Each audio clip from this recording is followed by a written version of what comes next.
our community that is giving us a ray of hope. This school started as a preschool, and then we built over time up to 6th grade. And so the fact that it's still standing, and we're kind of going back to the beginning, and we have at least one building to help get us started.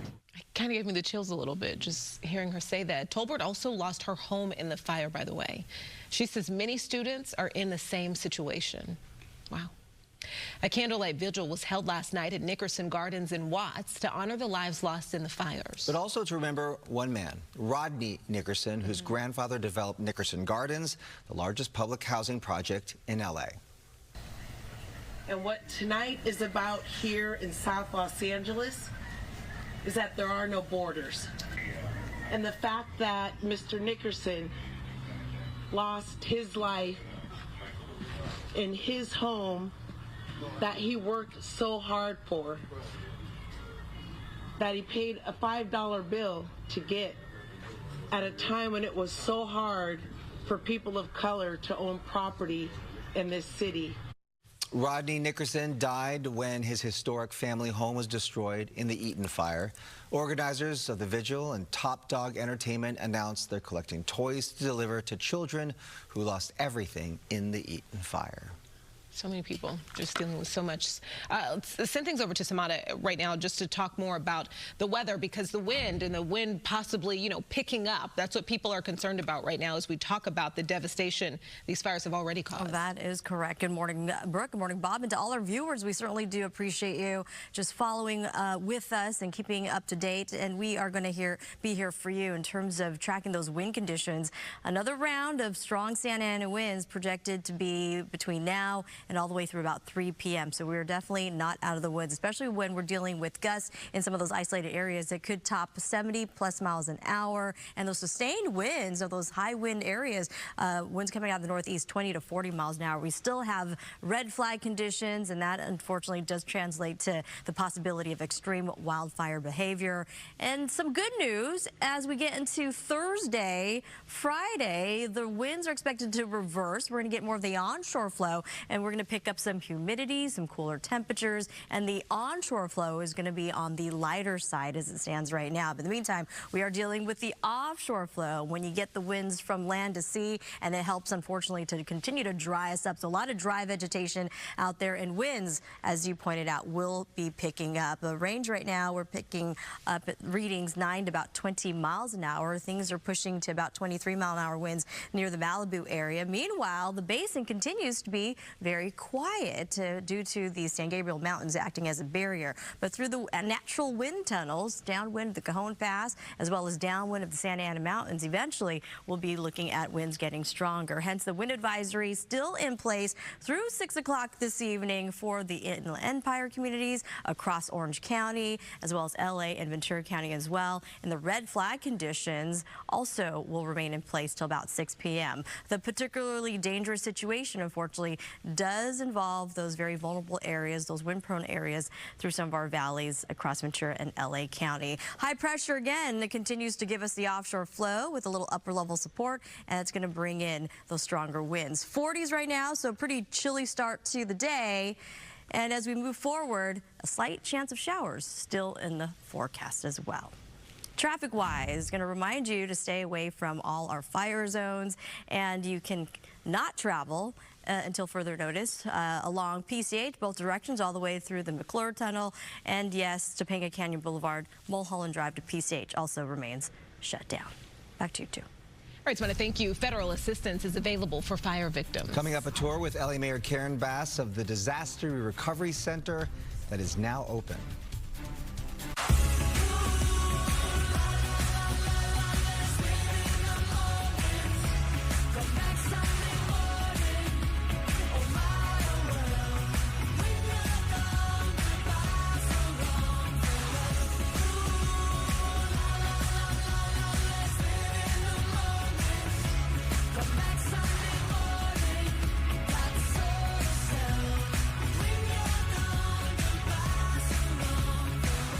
Del Taco's new Chipotle Chicken Burrito and Bean Rice and Cheese Burrito, packed with flavor and fresh ingredients on Del's Real Deals menu.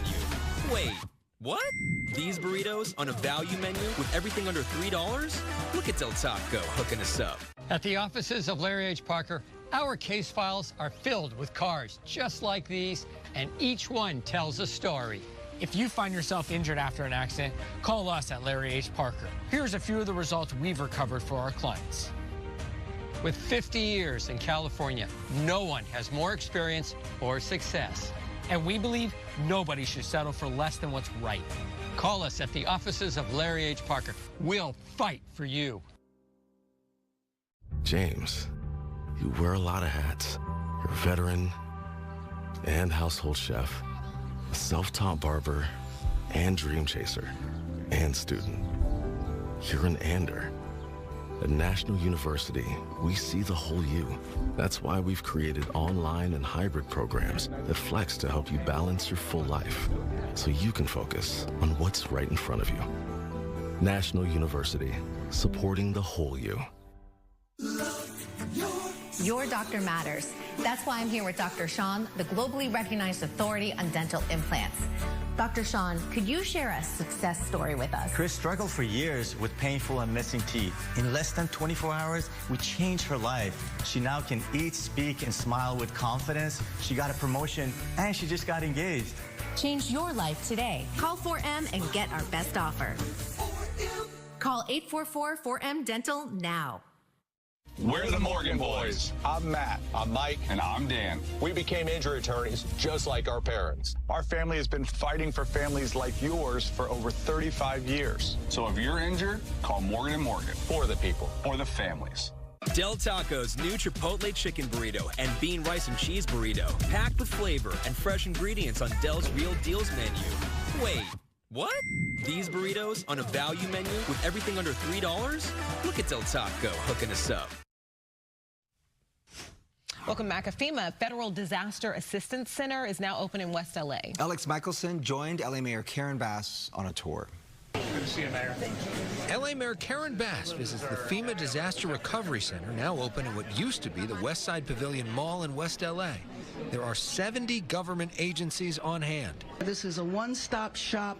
There are multiple local, state, county, and federal agencies that are here. For folks that may have lost their license in the fire, they can come here to the DMV booth, take a picture, and get their license replaced. Dave Rudd is among the residents lining up after seeing aerial shots of his Pacific Palisades community. It looks like Hiroshima. It really does.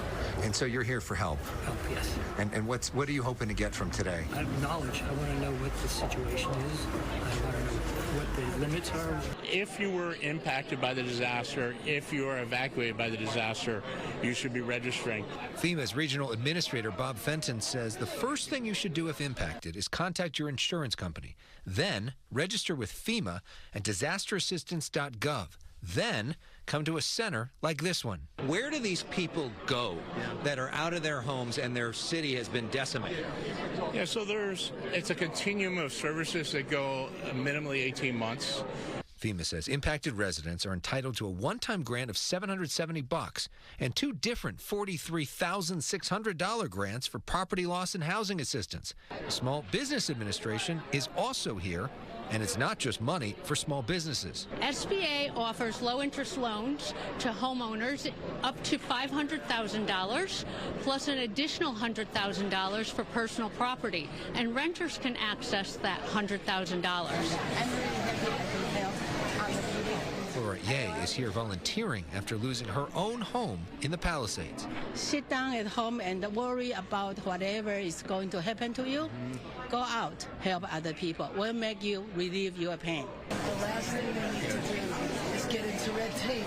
As we move into the rebuilding phase of this, there are some critics that question the city's competence at building housing before this even happened and at dealing with the fires and wonder whether the city can really handle this. What do you say to critics that What I say is that the city can handle it. The city will handle it.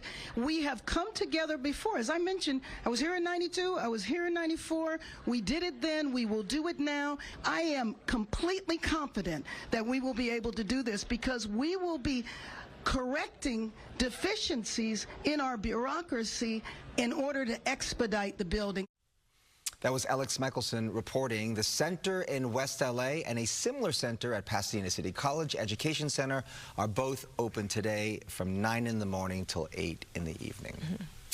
4:25 is your time. Coming up, an update on the 2 biggest fires burning right here in LA County. That's right. Crews making progress could suffer a setback if potentially damaging Santa Ana winds return. Live reports coming up.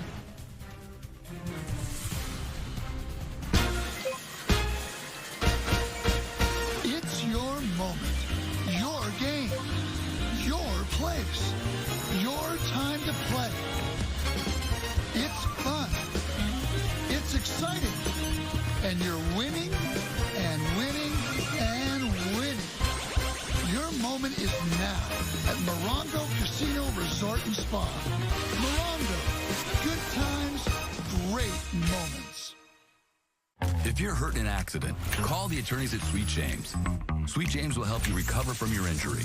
Whether it's a car, truck, motorcycle accident, or even a bicycle accident, Sweet James will be right there. Awarded Best Attorneys of America.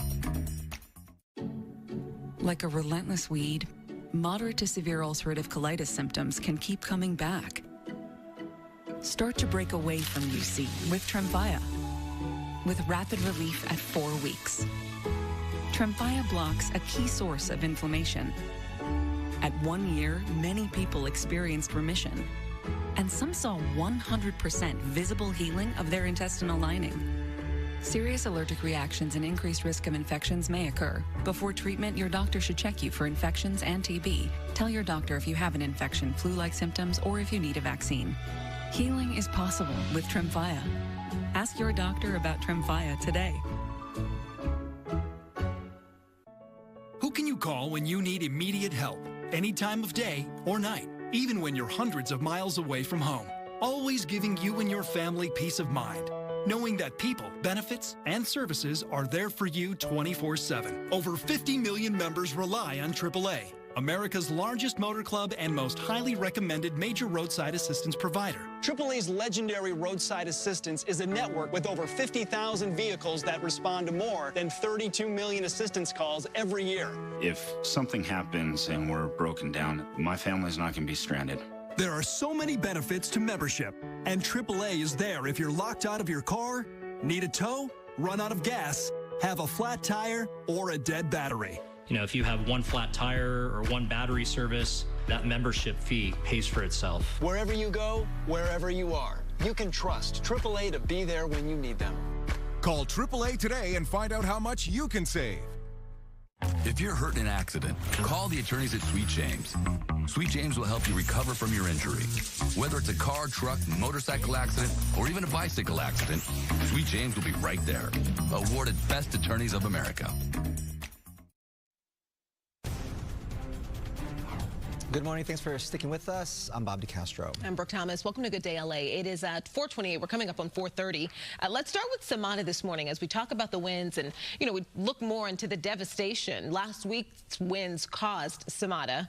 Here we are 7 days later. Yeah, unfortunately, we're still dealing with some pretty strong wind conditions. Yes, even a week later, strong Santa Anas are expected to blow through. This time around, we're in the peak of this latest rounds of Santa Ana winds, and that continues till about 3 o'clock this afternoon. Red flag warnings and high winds do continue. We are looking, unfortunately, at the range to peak right around 20 to 40 miles an hour. Those are sustained wind velocities, but those occasional bursts offshore could reach 60 to even 70 miles per hour. So unfortunately, we're still in that particularly dangerous situation in those wind-prone areas along the Ventura County and LA County lines. Extreme wildfire danger if a new fire were to spark. So we are continuing to monitor those winds. We are very, very dry. There's a little bit of good news ahead as winds reverse. We're going to get the onshore flow, and that arrives tomorrow, Thursday. We're going to see that wind pattern finally change a little bit, but we are looking even further ahead after this nice little break. Next week, we're anticipating another round of Santa Anas. We're also watching dust and ash advisory due to all the smoke in the atmosphere and the added toxins due to the fires. Winds, again, will continue through today.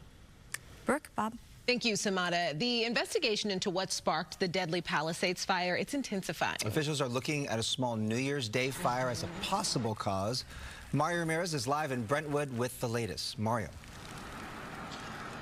Good morning, Bob Brooks. So many residents are looking for answers into what caused this deadly fire. And as you mentioned, authorities are now looking into the possible connection of a smaller fire near the same point of origin as the Palisades fire. Now, these neighborhoods are still under very limited access. You can see here we're at one of the access points with local law enforcement and California National Guard members, a sight we've seen since late last week. And take a look. This morning, the investigation will continue into the cause with multiple agencies involved, including the ATF. Now, over a week after the Palisades fire rushed down a mountainside, burning through whole communities and killing at least 8 people, its cause remains unknown. And this is a process that could take months. It began with investigators collecting videos and photos from nearby homes and social media, interviewing witnesses and examining 911 calls, looking for leads. Authorities now investigating whether that Palisades fire on January 7th and a smaller fire on New Year's Day near Skull Rock are connected, as both occurred in the same area.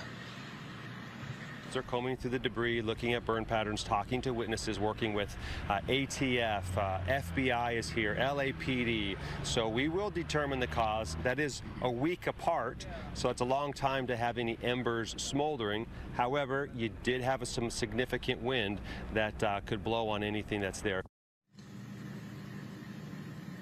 And since it started, again, at least 8 people have died in this fire, although authorities anticipate that number will rise as crews continue to sift through ash and rubble. Tens of thousands of people are still without powers in the areas of Pacific Palisades, Encino, Sylmar, and back out here live in Brentwood as well. We expect to see a lot of utility crews making their way through these closure points here throughout the morning. For now, that's the latest in Brentwood. I'm Mario Ramirez. We'll send it back to you. All right, Mario, thank you for that update. Some LAUSD schools impacted by the devastating wildfires will resume classes today at new locations. That's right. Stephanie Ramirez from our sister station Fox 5 in D.C. She's live in Brentwood with this story. Stephanie, good morning. Good morning, guys. We know for so many students, school is a home away from home. Brentwood Magnet behind me here, one of the several schools opening their doors, essentially opening their arms to the displaced students a little bit later this morning. Now, you may have seen some of these images already, but look how the deadly Palisades fire left Palisades Charter Elementary School. The building built in the 1920s, a playground, did survive the fire, giving some in the school community hope. Those students will be coming here to Brentwood this morning. Marquez Charter Elementary, another school, now really a shell of itself, its former self, that will be sending its students to Nora Sterry Elementary. And we're told teachers, they've been preparing around the clock to welcome these youngsters. We will be here on the grounds as that happens at around 7:30 this morning. Students at 7 other school locations that closed will be temporarily relocated to other sites. We've got that list on foxla.com. And school leaders, they've been watching the red flag warnings carefully, saying if conditions remain the same or improve, they will be resuming outdoor activities, including phys ed, athletics, recess. Field trips, we're told, could also resume by tomorrow. So we'll be sure to bring you the very latest here. For now, I'll send it back into you. They're obviously trying to do whatever they can to keep the kids, you know, just in a good state of mind. Yeah, no doubt. Stephanie, thank you. The generosity of strangers is often the saving grace during times of hardship like these. Laura Diaz has one such story from Altadena. People just started showing up. The community began showing up, and, you know, the love has just been spread, and people have just been donating. At the Refuge Christian Center in Altadena, little miracles are emerging from the ashes. Everywhere we looked, we saw food, supplies, and essentials, all donated for victims of the explosive Eaton Fire. A week ago, the wind-driven fire ignited. People lost everything. Fire victims like 25-year-old Manuel, who showed us video of his charred neighborhood. Manuel told us he doesn't know where he will live. No tengo donde vivir. Not only is he homeless, he's a kidney dialysis patient, receiving treatments 3 times a week. One of the volunteers, who is also a school teacher, tells him in Spanish that she will help him. Sí, yo te voy a ayudar, okay? You were moved by his story. I sure was. And I have a house, I have a shelter, I have a roof over my head, and I can provide right now. And so we watch as he carries a plastic bag with a few things provided through the generosity of strangers on this Tuesday. Oh, this is just bittersweet. I hate that we have to go through this, but I love the camaraderie and the support that community has created. So much support. Yeah, that was Laura Diaz reporting. So there are so many resources for victims of the wildfires, and many of them are located in Pasadena. So FEMA, the Small Business Administration, and the California Governor's Office of Emergency Services, they've set up shop at Pasadena City College. Let me tell you what's going on here, okay? FEMA is helping displaced people with temporary housing. The SBA will help if your business was destroyed. And Cal OES is helping with everything in between. Matter of fact, we talked to one person who's hoping for assistance with a place to live. We're taking it day by day. You know, for some of us, it hasn't fully sunk in yet. I have a little brother who's in middle school, and we're working through it. You know, trying to get him with the emotions and just working through it. But you know, we're glad that the community has helped us. And everyone else, you know, FEMA and all the other organizations and the restaurants and everybody in the community is helping. If you need help, the organizations are at the Pasadena City College Community Education Center. That's on 3035 East Foothill Boulevard. It's open every day from 8 a.m. until 9 p.m. A lot of different help.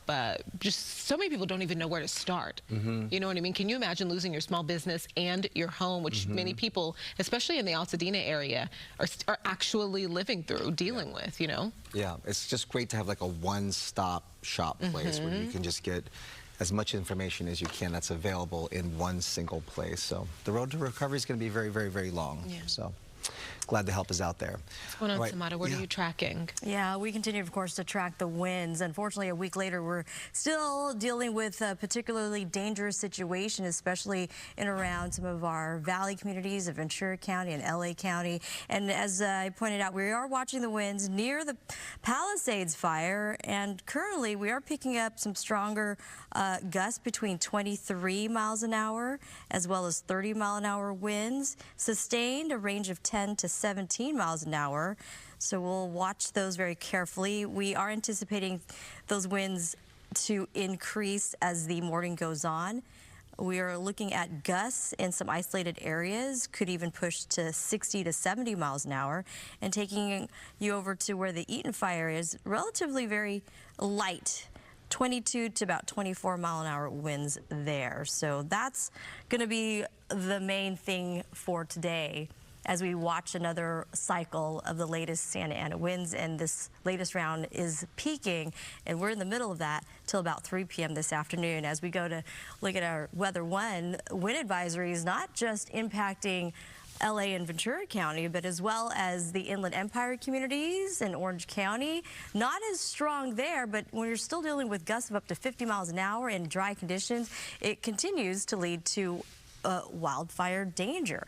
If you are traveling, also a hazard, watch those crosswinds. We point to locations along the 15, the 10 corridor in and out of the Coachella Valley, as well as the Grapevine and the 14 corridor as you're pulling away from the Antelope Valley inbound through the Newhall Pass, and in and around, of course, our fire zones. Red flag conditions, critical fire weather does continue all the way through at least this evening. And some areas could also see the red flag conditions extend into Thursday. So we'll continue to monitor all that very closely as the our fire officials are working very hard to contain the active fires. Here's what is going on in the upper levels of the atmosphere. We're still dealing with the area of high pressure, and it continues to dominate, giving us the offshore flow, that clockwise rotation in the atmosphere, that really overarching high pressure ridge will be with us at least for today and a little bit of tomorrow. Then we're going to see a reversal of winds. Area of low pressure is going to usher in the onshore flow. We're going to increase the humidity, and as we progress into the weekend, there's even a slight chance of some passing showers. Now, it's a very little chance of that happening. We're looking at mainly 10% between Sunday and into Monday. And we're also watching the possibility of another separate system that's going to move in, another area of high pressure that's going to give us the offshore flow once again and perhaps create moderate Santa Ana winds. Unfortunately, I'd like to be talking about more rain, but for right now we're just looking at the trend being one Santa Ana wind after another, and few breaks in between, and a very slight chance of rain. And it's leading to Southern California's driest water year, or the start to the water year on record for Orange County, Riverside, and San Bernardino. And for downtown LA, it's the second driest start of the water year. So very concerning stuff. And unfortunately, that is a big contributor to what took place just a week ago when you add the hurricane force winds and extremely unprecedented dry conditions. It unfortunately made for the perfect recipe for what unfolded last week.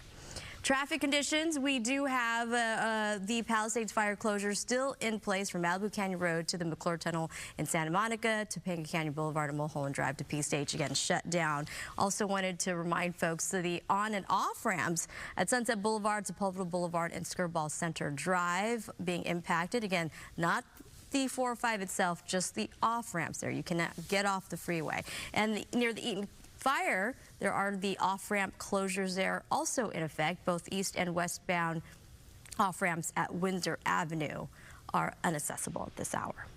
So stay away from the fire zones, and we continue to closely watch those wind conditions, especially when we're still in the thick of it. And another round of Santa Ana is next week. Right. So let's just get through today. Let's get through the day. Thank you, Samana. All right, a community staple of 40 years is among the many businesses burned in the Palisades Fire. When I spoke to 2 or 3 customers, and they would, and they'd lost their houses, and their home went out to me. Coming up, you're going to hear from one of the owners and their plans to rebuild.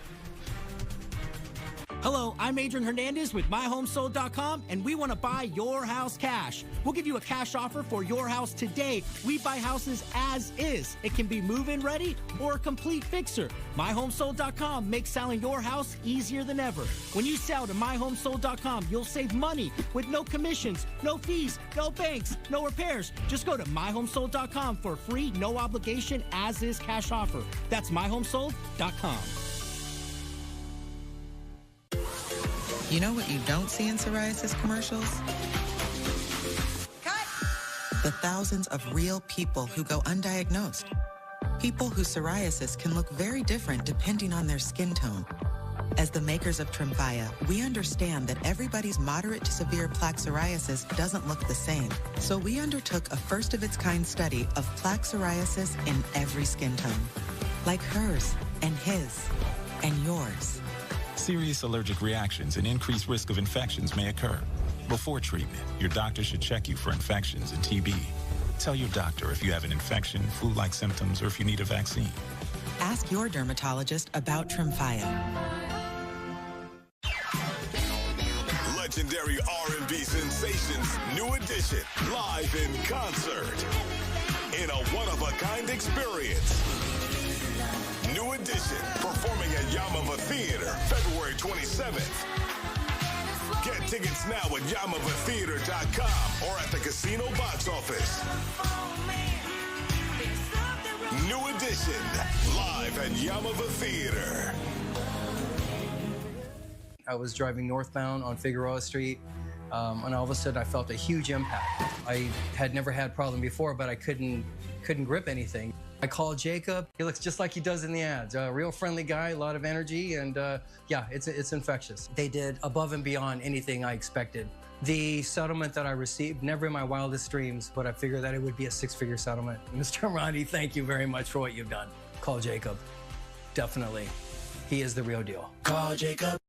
Have you ever dreamt of getting 2 of your fave Wendy's items for $7? Like a spicy chicken sandwich, Dave's single, or 10-piece nugs? Well, today's the day your oddly specific dream comes true. pretty good dream. 2 faves for just $7. Gotta be Wendy's. It's Empire Today's biggest sale, the 50-50-50 sale. 50% off carpet and flooring, 50% off padding and materials, and 50% off installation. 800-588-2300 Empire. Today. Welcome back. Time now is 4:45. That's right. We're hearing more and more stories of landmarks in the community that have been reduced to nothing because of the fires. Fox 11's Haley Winslow spoke to one business owner who, after 40 years, lost everything in the Palisades Fire. This should never have happened. In an instant, their business was gone. To think that there wasn't enough water just to put out a fire.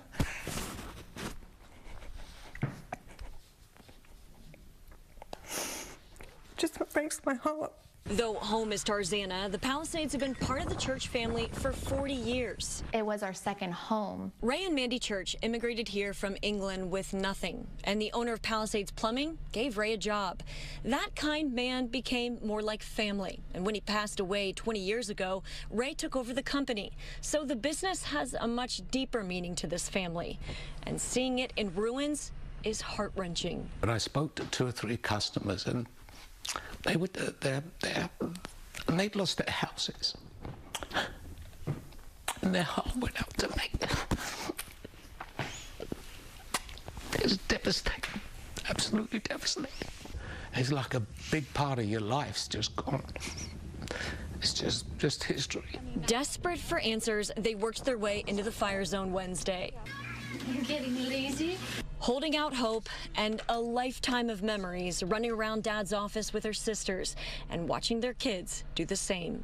Just those memories, seeing all that rubble and all that ash on the floor, it was just like, what? Yeah. Where are we? This seems like a war zone. This just doesn't seem real almost.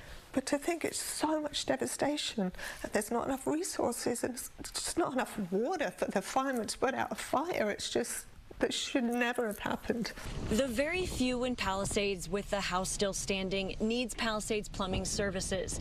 And when they can return, their commitment to the community still stands.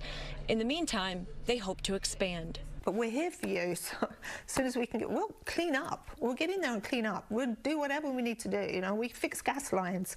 We're plumbers. I have to find work for my guys. We cannot get into the Palisades, so what do I do? So we can work in the valley, we can work in Calabasas, we can work in Santa Clarita, you know, we'll do what we need to do. But people don't know who we are, you know, so I want people to know that we're an honest family business, and we are good at what we do. We're also getting new information on the number of arrests for crimes like burglary, looting, vandalism, and curfew violations in all the fire zones. Yeah, they're still taking place. The total number of arrests so far is 97. We're going to break it down for you here. Santa Monica Police Department says it has made 40 arrests. LA County Sheriff's deputies arrested 41 people. The LAPD has arrested 16 people. All right, 4:40 is your time. Let's go back to Sylmar with a look at our forecasts. And now, as we said, we're still in that window where the winds could peak. Yes, we certainly are in that window, and we're going to be in this window where we could get those strongest bursts of winds offshore right between now and 3 p.m. this afternoon, hence leading to the red flag conditions extending all the way through again today through about 6 p.m. this evening before things really slowly start to improve. I wanted to also point out that due to the wildfire smoke, there's the South Coast Air Quality Management District has issued a ash advisory and dust where we wanted to bring your attention that air quality is also very poor. On the map, you can see there's green and yellow, which is an indication typically of good to moderate. But because these wind-blown ash particles may be too large to detect, the air quality instrumentation is not reflecting, again, those bigger particles. So just keep that in mind. and take precaution if you smell the smoke or see the ash. Limit your outdoor activity as suggested by the Air Quality, again, Management District. And now back to our wind conditions that, unfortunately, helping to blow all those particulates up in the atmosphere and all around Southern California.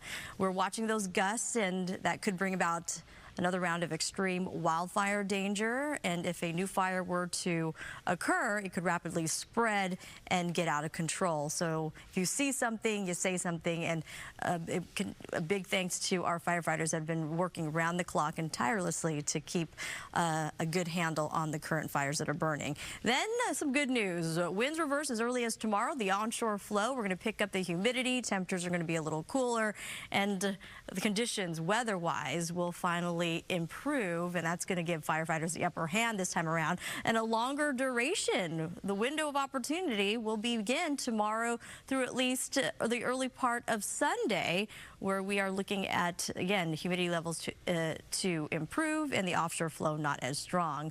But after the longer duration improvements, we are watching the chance of moderate Santa Anas to make another return. At this hour, watching those winds, we're clocking at about 14 miles an hour in Ventura to 23 miles in Malibu Hills, in and around near the Palisades. Mostly calm for interior spots, but the IE in Orange County also under wind advisories and red flag conditions. The particularly dangerous situation still in play for LA and Ventura County due to the stronger winds. Here's the improvement. By Sunday, a little pop of green on the map. A slight chance of showers could pass by, but a very little chance of that happening. We'll watch that. We just have to get through today before bigger improvements going in the next couple of days. We also have you covered traffic-wise. A reminder, again, the fire zones are shut down. PCH still closed in both directions all the way through to the McClure Tunnel. The off-ramps off the 405 also continue to be shut down due to the Palisades Fire. Sunset Boulevard, Sepulveda Boulevard, and Skirball Center Drive. And in and around the Eaton Fire, the off-ramps are closed west and east at Windsor Avenue. We'll be right back. Stay with us. You may not be able to tell from the outside, but cars are more complicated than ever on the inside. That's why you need to take your car to a place where the technicians really know what they're doing. At AMCO, we've been fixing cars for almost 60 years. From simple brake jobs to complex transmissions. There's nothing the experts at AMCO haven't seen or fixed. That's why we know cars inside and out. Fix it fast, pay it slow. Easy payment plans available. AA MCO.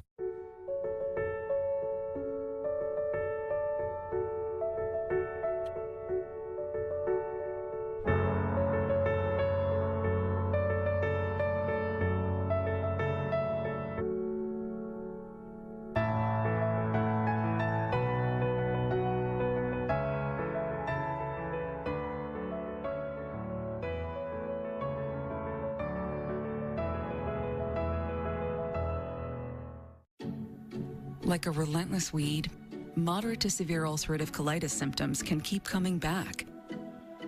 Start to break away from UC with Tremfya, with rapid relief at 4 weeks. Tremfya blocks a key source of inflammation.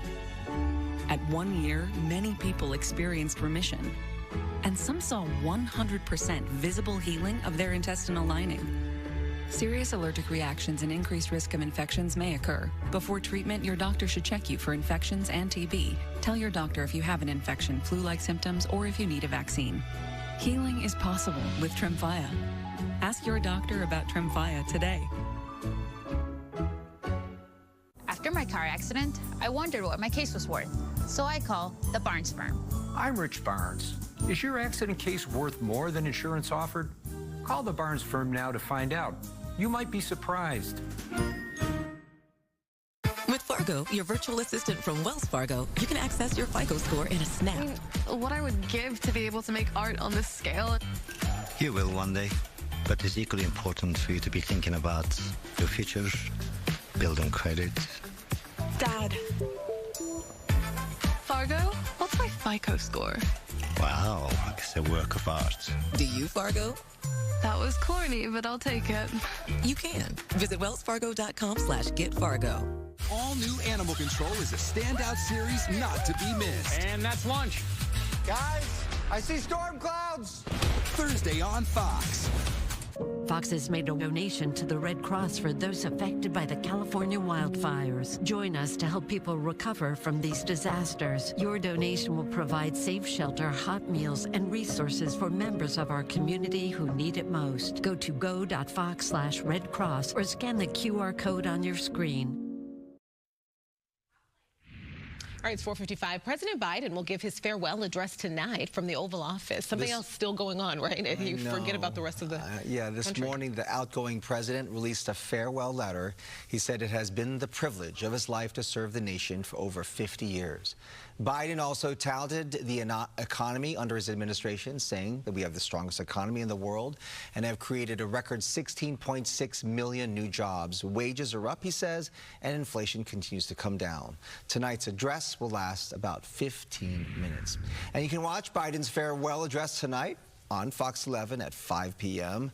Should the fires flare up again, we will broadcast the speech on our sister station, Fox 11 Plus. You know, as we're dealing with so much devastation, the world is still, moving. We have an inauguration coming up. There's just, there's so much going on. All right, wildfire concerns reemerge as Santa Ana winds potentially make their way back to Southern California. We'll have live reports from the Palisades and also the Eaton Fire when we come back. I can't even explain it. It's just thinking I want to go home. I want to go home, knowing there's no home to go to. It blowtorched through my city. This caught everybody off guard. I never seen fire do what this did. We need help.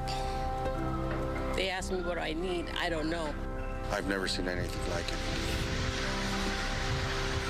The fire was starting to spread, and I knew this was getting really serious. Everything you grew up seeing, your whole life, and now it's just wiped away.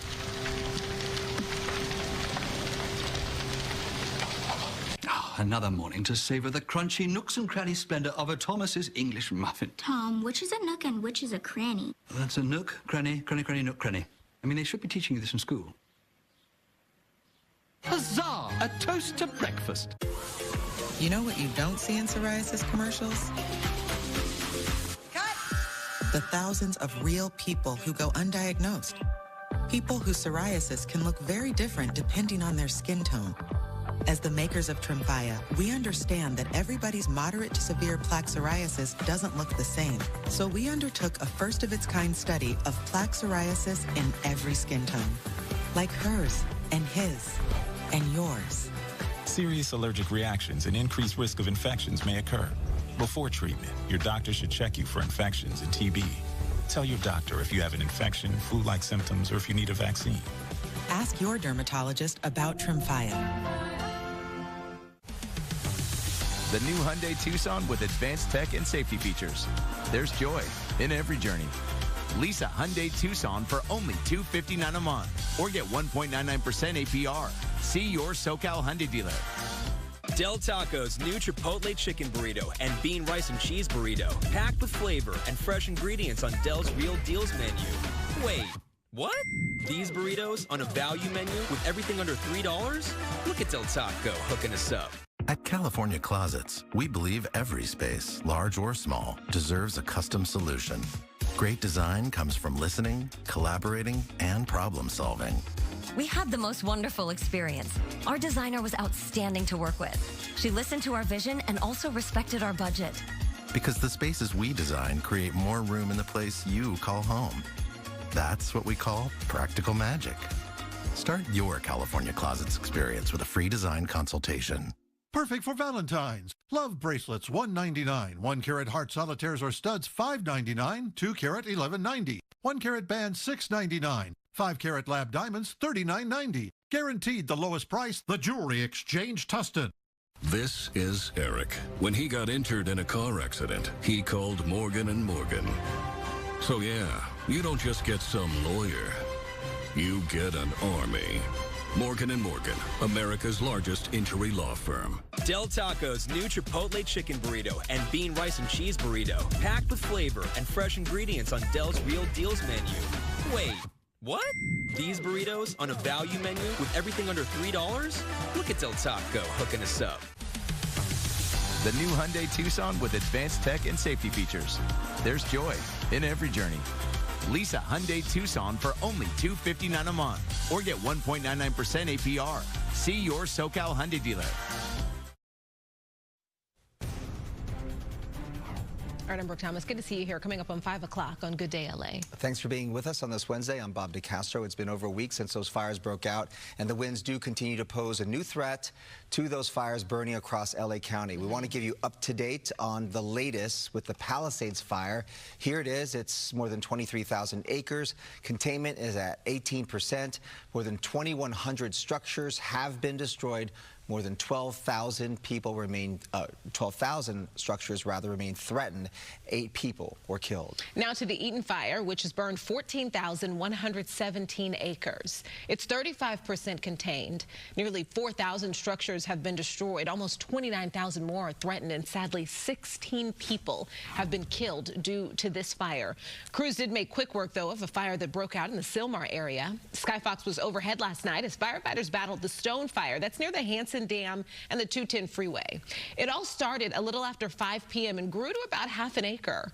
Crews did, though, manage to stop forward progress, preventing damage to nearby buildings. The cause of this fire is under investigation. I saw that fire break out yesterday, and I thought, oh no, but fortunately the winds cooperated, and the firefighters were able to get on a handle on it pretty quickly. Yes, yes. Unfortunately, speaking of those wind conditions, yesterday they weren't as strong as what we had anticipated. And hence, it's going to lead to a shift in the particularly dangerous situation where winds are expected now to be strongest in this time frame into about 3 o'clock this afternoon, where gusts could still reach the range of 60 to even 70 miles an hour and sustained velocities right around 20 to 40. Hence, the red flag warnings do continue, and high winds pose that continued problem where if a wildfire were to occur, it could be extreme and rapidly grow and spread out of control. So another reason, if you see something, you say something, and our firefighters have been working,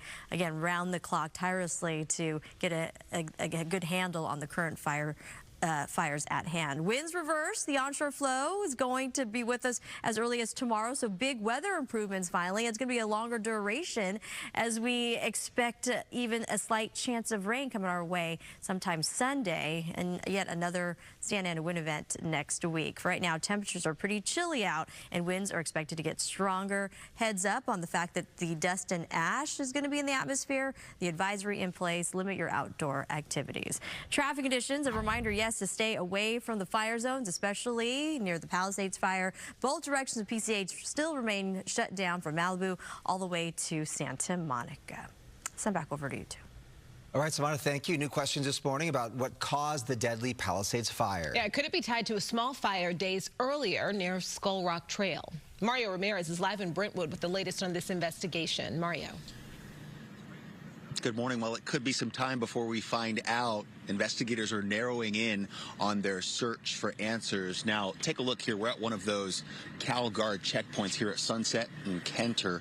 And what you see here is what we see around the area, all in an effort to prevent looting in these evacuated zones. The search for answers into what triggered one of the most destructive wildfires in our state's history continues. Take a look.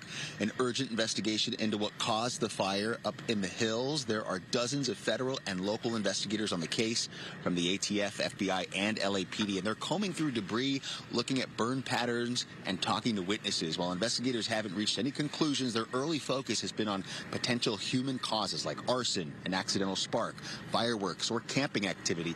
The ATF bringing in its national response team, which includes fire investigators, forensic chemists, and canine handlers. Now, back on New Year's Day, fire crews responded to an overnight blaze at a location near Skull Rock, a popular hiking destination very close to where the deadly January 7th fire started, and the fire department is now confirming they're investigating a possible connection.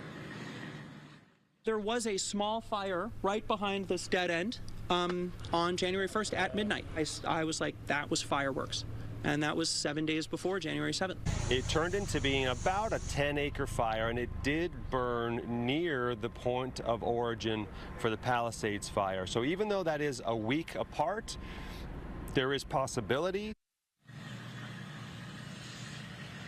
Now, multiple people have been accused of arson across the region in the last week, but authorities haven't singled anyone out for causing the Palisades fire. Now, this New Year's Day fire burned about 10 acres before it was contained. Didn't cause any damage, but days later, the Palisades fire ended up torching more than 23,000 acres and burning thousands of homes. Now, coming back out here live, you'll notice the power is out in the area. LA County officials are urging residents to prepare for additional outages and be ready for possible evacuations as those strong winds start moving through. For now, that's the latest here in Brentwood. I'm Mario Ramirez. We'll send it back to you. All right, Mario, thank you. In the midst of all the devastation, families in the Palisades fire zone are trying to regain some sense of normalcy today. So some LAUSD schools will resume classes at new locations. Stephanie Ramirez is live for us in Brentwood to explain. Stephanie. Good morning, guys. Brentwood Magnet behind me here, one of the schools that will be opening its doors, really opening its arms to those many students displaced. And while we show you the building here, I can tell you it's a lot of students. Just looking online, we're talking about at least 700 students displaced from just 2 school buildings alone. Now, I want you to take a look at the deadly Palisades fire impact on Palisades Charter Elementary School. That building, built in the 1920s, a playground surviving the fire, did give the community some hope. They will be coming here to Brentwood. Marquez Charter Elementary, that school building left a shell of its former self.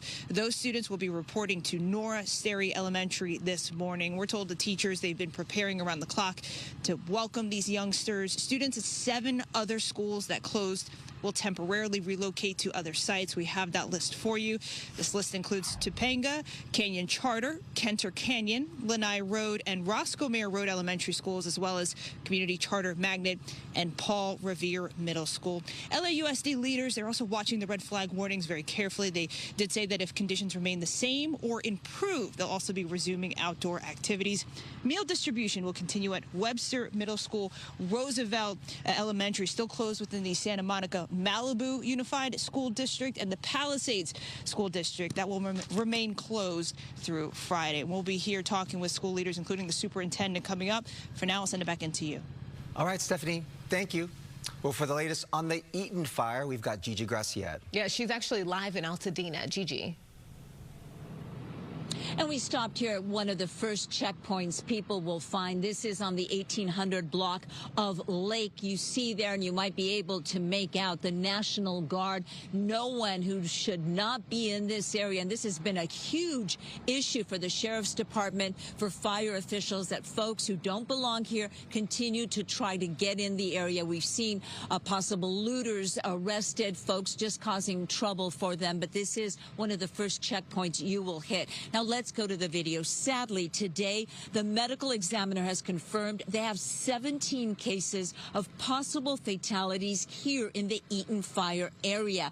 But 4 of them, possible human remains that were found, have not yet been confirmed to be that. So we can confirm with the medical examiner 13 people are dead as a result of the Eaton fire, and sadly that number is expected to go up. Damage assessment teams have been able to start their work and have already covered about 40% of the fire area, and they've confirmed that close to 4,000 structures have been destroyed, and that number will go up, officials tell us. It includes homes, businesses, among other structures. And today officials say the danger isn't over because we still have those winds, the Santa Anas, to deal with. Moderate to strong winds are expected, according to the National Weather Service, again early this morning. The concern, it could blow ash, and underneath that ash, there is still smoldering hot spots with embers that could fly anywhere from a mile to 5 miles away in the wind and spark a whole new fire. So still not out of the woods. Reporting live, I'm Gigi Graciette. Back to you. All right, Gigi, thank you.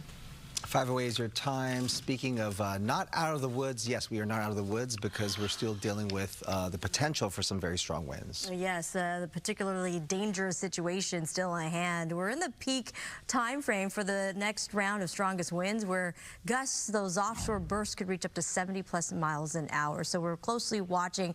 Now, there's the hint of good news that the winds this time around, a whole week later, not expected to be as strong hurricane force winds as we had experienced last week, right around this time frame. This time around, it's going to be slightly weaker, but yet it will significantly impact Southern California. The northeast, the Santa Ana winds continue to blow across Camarillo. Now, Oxnard picking up wind speeds about 20 miles an hour. Malibu Hills to 23. Gusts already in some isolated areas picking up to 60 miles an hour. Meanwhile, much of the basin, very quiet and calm winds. This is courtesy of the San Gabriel Mountains acting as that barrier, but through our natural wind tunnel between the mountain passes, the San Bernardino and San Gabriel Mountains, eventually the Cone Pass, as well as downwind of the Santa Ana Mountains, will eventually get stronger. Hence the wind advisories currently in place. Expect winds about 15 miles an hour to 25. These are sustained wind velocities, and gusts could reach up to 50 in the IE and Orange County. Meanwhile, winds continue to be pretty strong for Ventura County and LA County. The last 24 hours, the Arrowhead Springs clocked in at 64 miles an hour already. Devore at 57 miles an hour. In areas through Cabazon, if you're heading along the 10 freeway through the San Gorgonio Pass, please be extra cautious, especially driving those high-profile vehicles, big rigs and campers.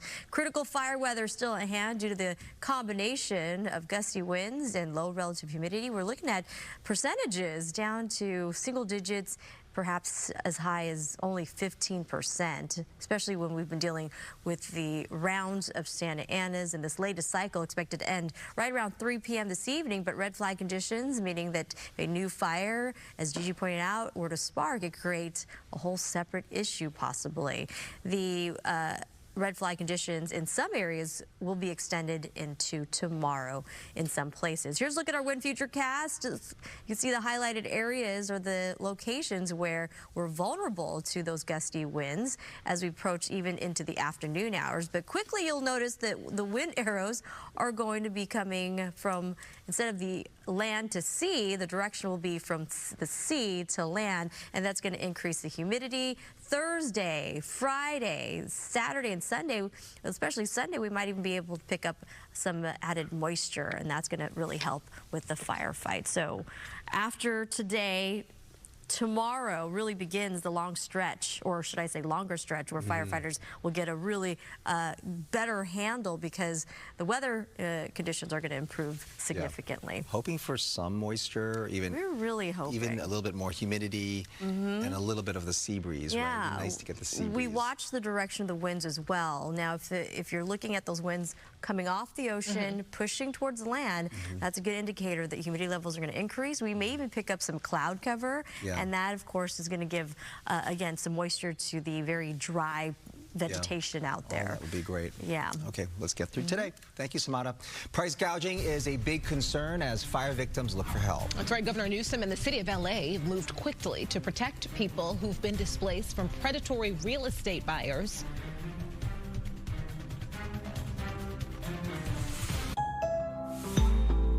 The most important thing is family. AAA shares the same family values. For over 100 years, AAA has been providing legendary service and has helped what it values most, its members. Join our family, and you could save on your auto insurance policy with our competitive pricing. We offer you our support when you need it, whether it's questions about your policy or with our most trusted roadside assistance service. Visit AAA.com/insurance and find out how much you could save.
back. Reports are surfacing this morning about predatory tactics targeting wildfire victims. Speculators are making low cash offers on burned or damaged properties. In response to these reports, Governor Gavin Newsom has banned unsolicited offers in fire-hit zip codes. So the ban lasts for 3 months. It also provides resources to help victims know their rights. Newsom calls the tactics exploitive. He promises to protect communities from being taken advantage of. The order is similar to the one after Maui's wildfires. The LA City Council has approved 21 relief measures in response to the devastating wildfires. They include disaster assistance centers and housing support, a rent freeze, and eviction ban, all of them under discussion. The council has also approved price gouging protections. The council is also reviewing infrastructure issues, including water pressure failures, a bond measure to fund fire station repairs, and new facilities is now in the works. City leaders are calling for an independent report on the city's wildfire response. Councilwoman Tracy Parks says the goal is to rebuild communities and improve emergency response. St. Mark's School and Church needs a new building after being burned in the Eaton Fire. This is what St. Mark's looked like before the fire. The Eaton Fire destroyed most of the campus in Altadena, which served 325 students from preschool to 6th grade. Jennifer Tolbert, who runs the school, says they're now searching for a new building with 15 classrooms. Despite the devastation, she's finding hope. The preschool building is the only structure still standing. For our community that is giving us a ray of hope.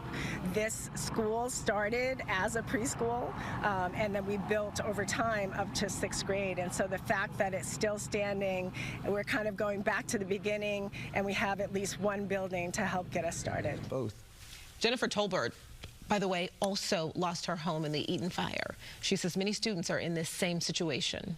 The restaurant chain Raising Cane's is donating $250,000 from its SoCal restaurants to the American Red Cross Wildfire Relief Fund. It has already donated more than 2,000 meals to first responders and evacuees. The company plans to continue to provide meals for the foreseeable future.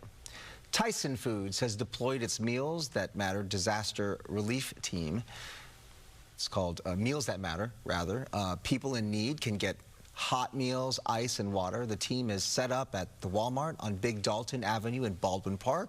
Volunteers will be there from 11 in the morning to 4 p.m. today through Saturday the 18th.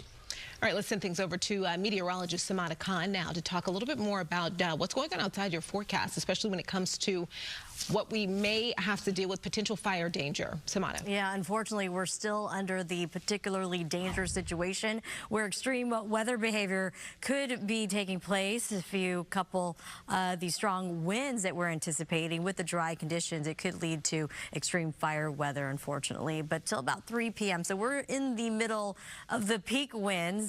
And after, at least this afternoon, leading into tonight, we're actually looking at these offshore winds to finally subside, and then we'll get the reversal of winds that's going to increase our humidity. So taking a look at that in our future cast, you can see the vulnerable areas are the locations in the highlighted contours, and through the natural wind tunnel along the 15 through the Cajon Pass, downwind of the Santa Ana is being impacted. Hence, wind advisories and high wind warnings are still in place all the way through even midday. You can see here not a whole lot of change in those same very vulnerable areas, but by 6 p.m. drastic difference, and we continue to improve on the weather conditions as we see the flow of air now going from the ocean to land. That's a good indicator that we're going to increase the humidity, but for right now we've got red flag conditions all the way through at least 6 p.m. this evening, and the particularly dangerous situation is expected to lift for Ventura County and LA County at 3 p.m.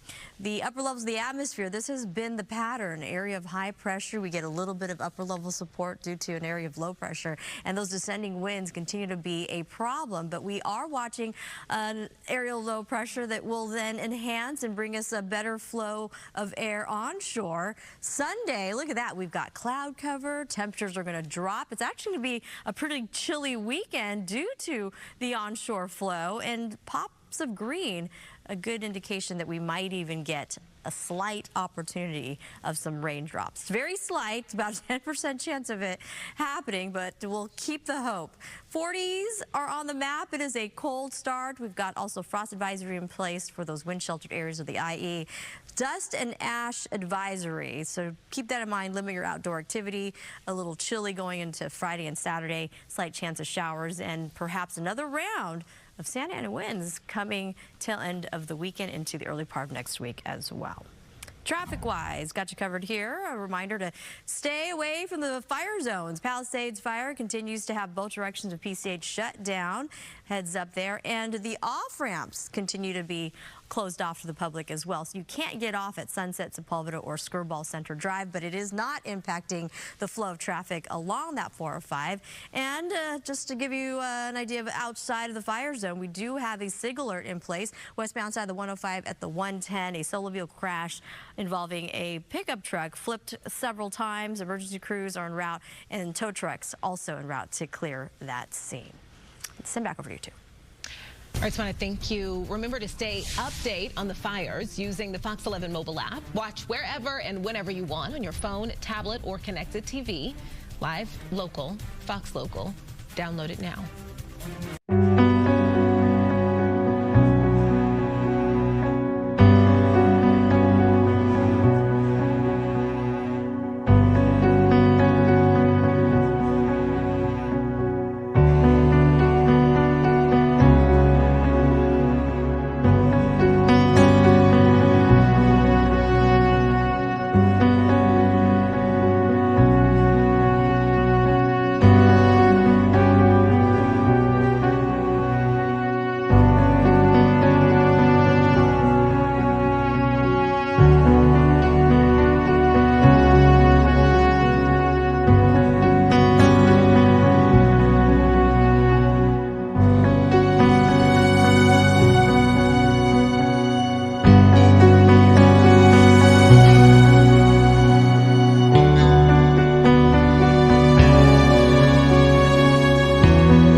Welcome back. Yeah, we want to tell you about an important resource that's available to you. Perhaps you have been evacuated. You want to know the status of a property, whether or not it's still standing, whether or not it's damaged or destroyed. Yeah, it's a pretty cool interactive map. Bob's going to show you how to use it. Yeah, we're going to show you right now. We're going to show you. It's at recovery.lacounty.gov, and you can see on this website there are two different maps, one for the Eaton Fire, the Palisades. We'll click on the Eaton Fire map there, and as you can see, it will slowly pop up and populate. You'll see the map of the fire zone in the affected area. You can actually put in an address here, and it will take you to that exact address, but perhaps you just know exactly the street or the neighborhood where your home is, and there you can see homes that are dotted red, or homes that were destroyed, homes that are in the black, are homes that are still standing, and then homes that are in green and yellow. Some could be damaged, and also there are some that may not be surveyed as of yet, but you can get the very latest information from crews that are going out there and surveying the damage in these individual neighborhoods. They're actually, and if you could click on one of the red houses, unfortunately, you almost, hate to have to show this. It is, my fingers for some reason are not clicking, but if you can actually tap one of the homes, many of the homes that have been inspected by an actual person, there will be a photo there for you, and it'll show what the lot looks like at this time. Fascinating. It's helpful. It's devastating, truly. So lots of people just, they don't know what's going on with their home. They want to see. I mean, we're seeing lines of people who are just, waiting in line, at the National Guard checkpoints, wanting to see if they can see their location, see their home, what it looks like, if their home still stands. This will help some of those people. Again, if the homes are black, if the icons are black, those just means they haven't been inspected yet, so they don't have the direct answers for you just yet. But so it's an important, again, that the website is going to be recovery.lacounty.gov, I believe, but we do have a link. It's very easy. Just go onto our website, foxla.com, and you can see this website and check on an address, check on your neighbors, check on the neighborhood, and it's going to give you the status as far as they know at this point, and you can also see pictures, as Brooke was saying here, as well. All right, we'll be right back.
up on 5:30 on this Wednesday. Thanks for sticking with us. I'm Bob DeCastro. And I'm Brooke Thomas. Thanks again for joining us. It has been more than a week since the start of these devastating wildfires, coming up on more than a week. Yeah, let's start first with the latest information on the Eaton Fire, which has burned more than 14,000 acres. It is 35% contained. Nearly 4,000 structures have been destroyed. Almost 29,000 are threatened. 16 people have been killed in this. Here's the latest on the Palisades Fire. It has burned more than 23,000 acres. Containment now at 18%.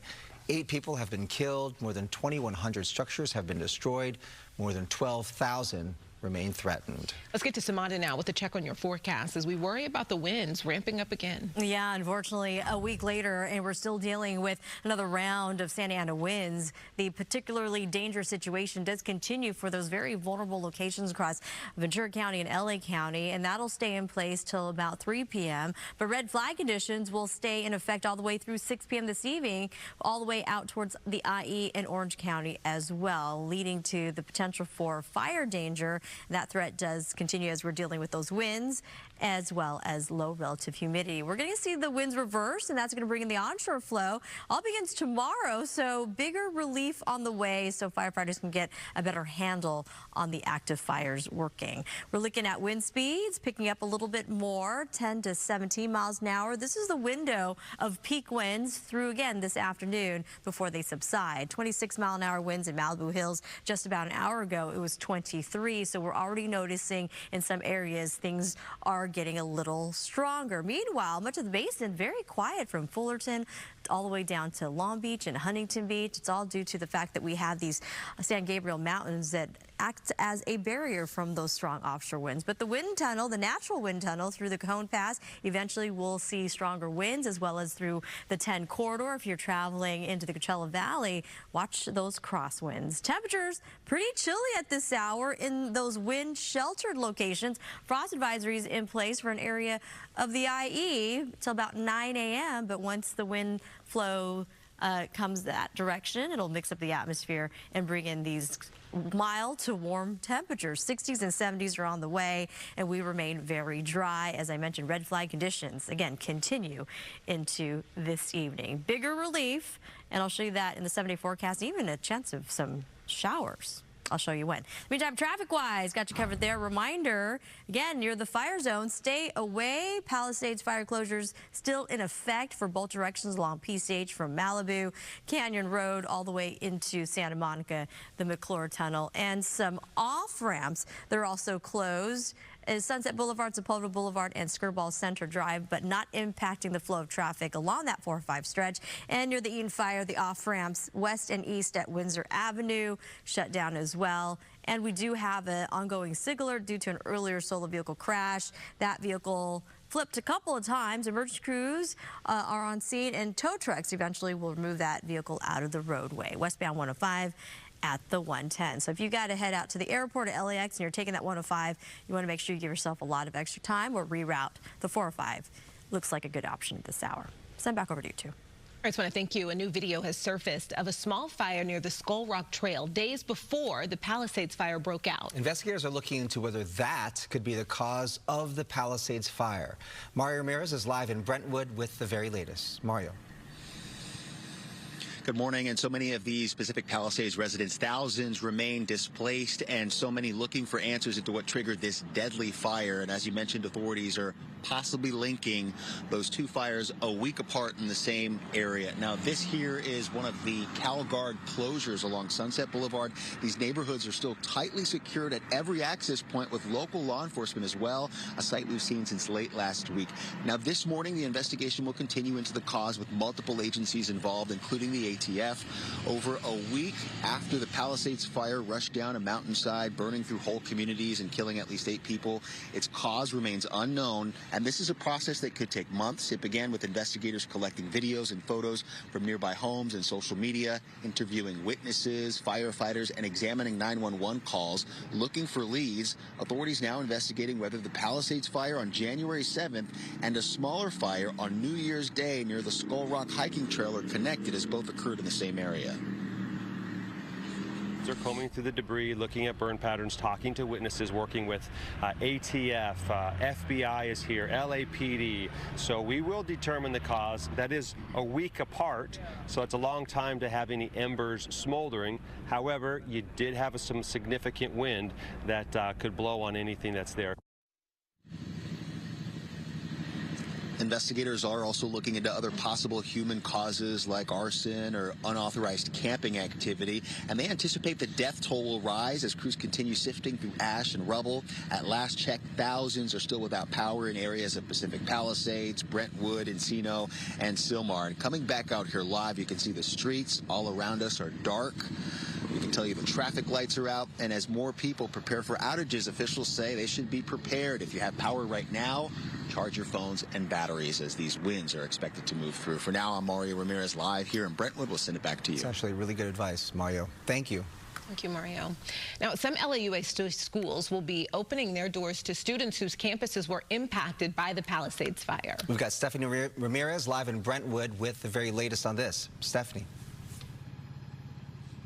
Good morning, guys. Yeah, Brentwood Magnet here, one of the schools that will be opening their doors, opening their arms to these students displaced. We know for so many kids, school is a home away from home, and there are a lot of children displaced. Just looking online, counting the numbers, it looks like at least 700 students displaced at just 2 schools alone. Now, I'm talking about the first school here, Palisades Charter Elementary. That building, now destroyed, has been standing since the 1920s. A playground surviving the Palisades Fire astonished the school community, giving them some hope there. The kids will be coming here to Brentwood Magnet this morning. The other school, Marquez Charter Elementary, now a shell of its former self. Their children will be reporting to Nora Sterry Elementary this morning. And there's 7 other schools temporarily closed. We have that list on foxla.com. We're told teachers they've been preparing around the clock to welcome these youngsters. The doors open here at around 7:30, and we know we're going to get a chance to speak with the Los Angeles Unified School District superintendent, as well as some board members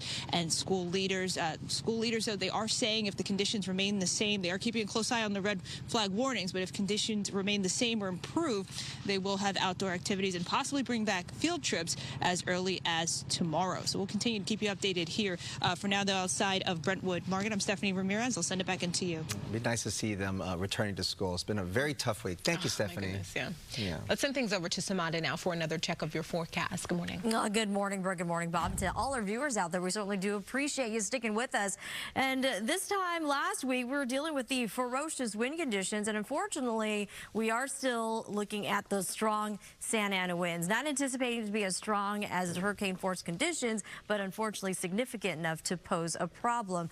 Hence, when you couple that with very dry conditions, a particularly dangerous situation does continue for portions of Ventura County and LA County till about 3 p.m. And the red flag conditions will extend for all the counties till 6 p.m. this evening. Critical fire weather, once again, going to be a big player in our latest wind event. All the areas highlighted are the vulnerable locations where wind sustained could push 20 to 40+ miles an hour, and bursts of the offshore winds could reach up to 60 to even some very isolated areas could push into the 70-mile-an-hour mark. And that also applies to some locations across through the Cajon Pass. So watch those crosswinds, especially through the 5 corridor as well, the Grapevine as well as the 14. But look at our winds and the direction. It's changing. We're going to grab a hold of some moisture from the ocean, bring it on shore, and enhance, again, the humidity levels, and that's going to help with the firefight. Temperatures are also going to be a lot cooler, and we're going to even extend the favorable conditions for firefighters all the way till about the early part of Sunday. And by Sunday, we might even pick up a slight chance of some precipitation, but we're not out of the clear yet. More offshore winds. Santa Ana's come back sometime the early part of next week. Already clocking in Pleasant peak at 66 miles per hour, an area of the Santa Ana Mountains. Arrowhead Springs at 64 miles an hour, so still very strong winds in the forecast. The weather pattern has been this big area of high pressure. We have a little bit of cold air advection. That just means a little bit of upper level support, and that's what's helping to drive those offshore winds. Again, we are not out of the woods. Extreme wildfire danger continues into the afternoon, but much better weather conditions by as early as tomorrow. thoughts. And back over to you two. All right, Samantha, thank you. Well, as wildfires continue to burn, thousands of animals are being displaced or gone missing. Still ahead, we'll have some info on the efforts underway right now to help provide relief to animal shelters in the area. Also, firefighters are being impacted by the flames. Still ahead, we share their stories of losing their homes.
Welcome back. We have the latest on the Eaton Fire. It's 35% contained. 16 people are confirmed dead. Gigi Graciette is getting a first-hand look at the aftermath. Gigi, I hear you're in front of what once was just a row of thriving businesses. That's right. We're on the 2100 block of Lake Avenue, and there is just a row of business after business after business that is destroyed. We're going to start with this one. We believe this once was Poppy Dry Cleaners, laundry, alterations, a thriving business. And we say we believe because, honestly, there's no way to confirm 100%, but I do see the washers, or maybe they were dryers. I do see what's left of them still standing there. The business is leveled. Everything has collapsed from the roof on down. And I don't know, photographer Tony Butita, if you can show the folks at home the street sign. It is almost impossible at certain times to tell exactly where you are, if it wasn't for maps. This is the corner of Lake and Boston. That is the street sign right there. And you can't even tell where we are. Now, let's go to some video right now.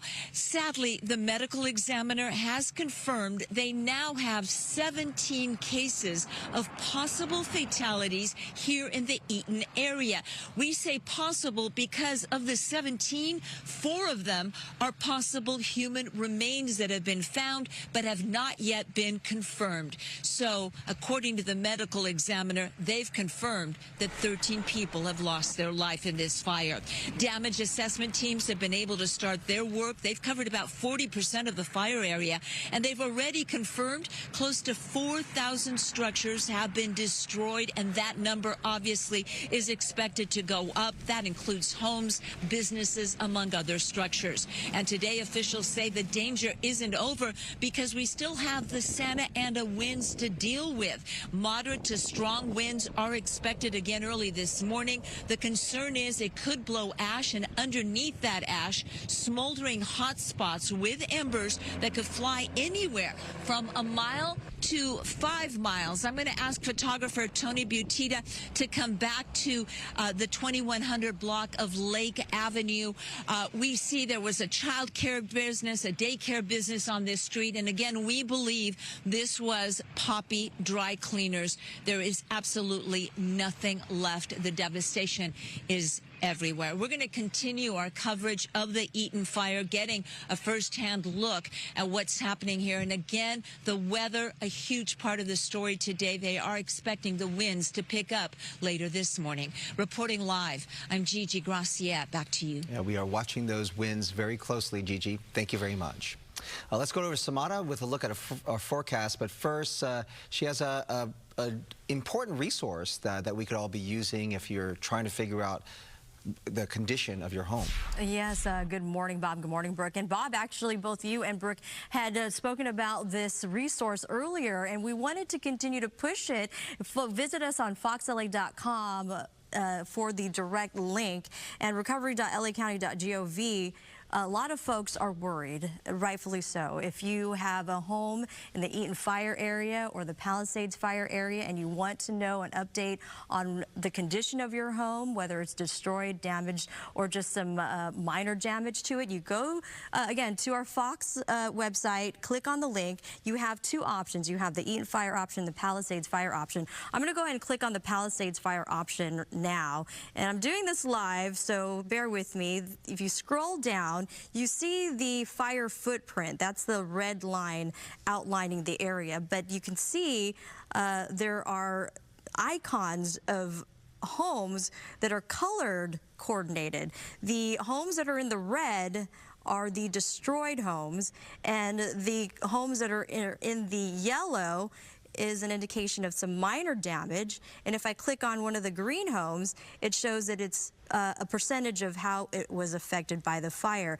Attached to the information are photos provided by this resource. I'm going to click on one of these homes. If you know where you live, you can get an idea of where to go. I just want to pre-warn you, if I click on an icon, it happens to be your home, I've seen some of the images and it could be very jarring, so just keep that in mind. So I'm going to click on this home right off of Malibu Vista Drive, and when I click on the photo, you could see just a devastating image of a home lost. But it could give relief to homeowners who are desperate to find out the condition of their home. So again, click on, go to our website. We have this resource. Click on the link, and you can, again, observe the damage to your home if it has been observed, the Eaton Fire and the Palisades Fire area.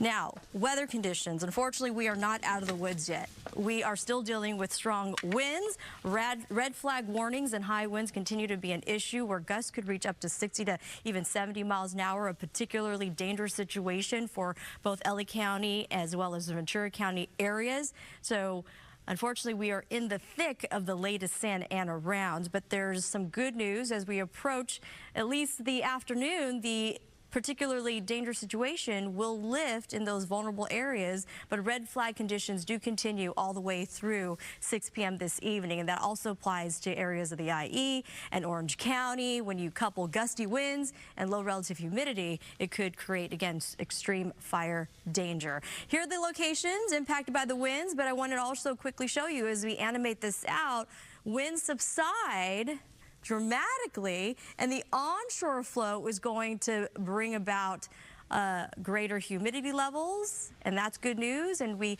have a longer duration of this I guess, the better weather conditions moving ahead, and even slight chance of rain coming on Sunday. Now we're going to send over to Stu with some breaking news. Stu, what do you have?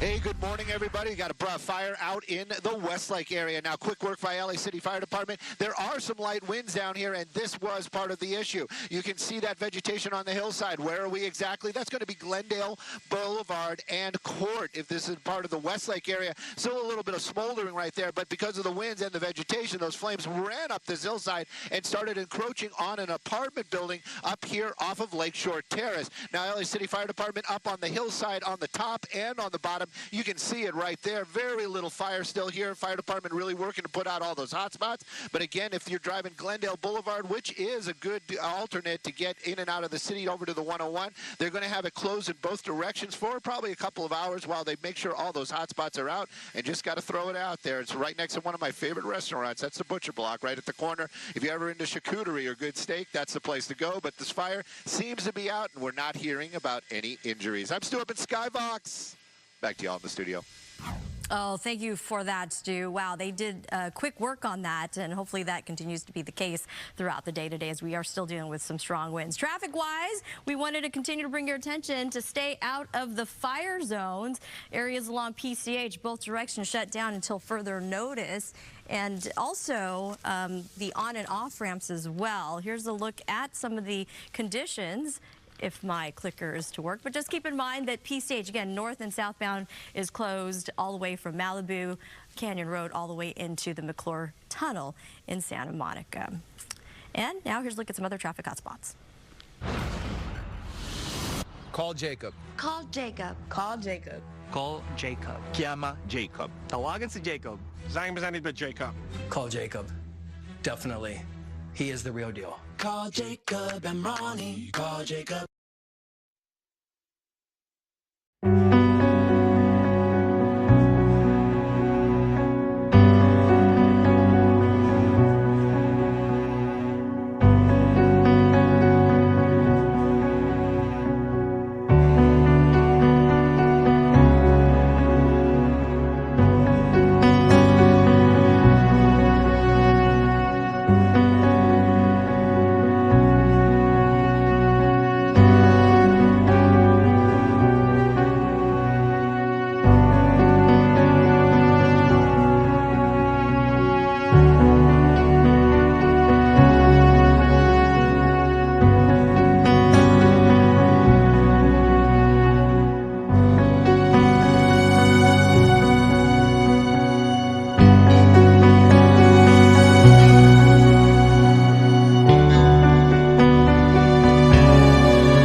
Welcome back. As a result of the wildfires, hundreds of pets have been displaced or gone missing, and LA's animal shelters are dealing with significant overcrowding. The city and county have jointly called upon residents not impacted by the fires to help provide relief by adopting or fostering pets.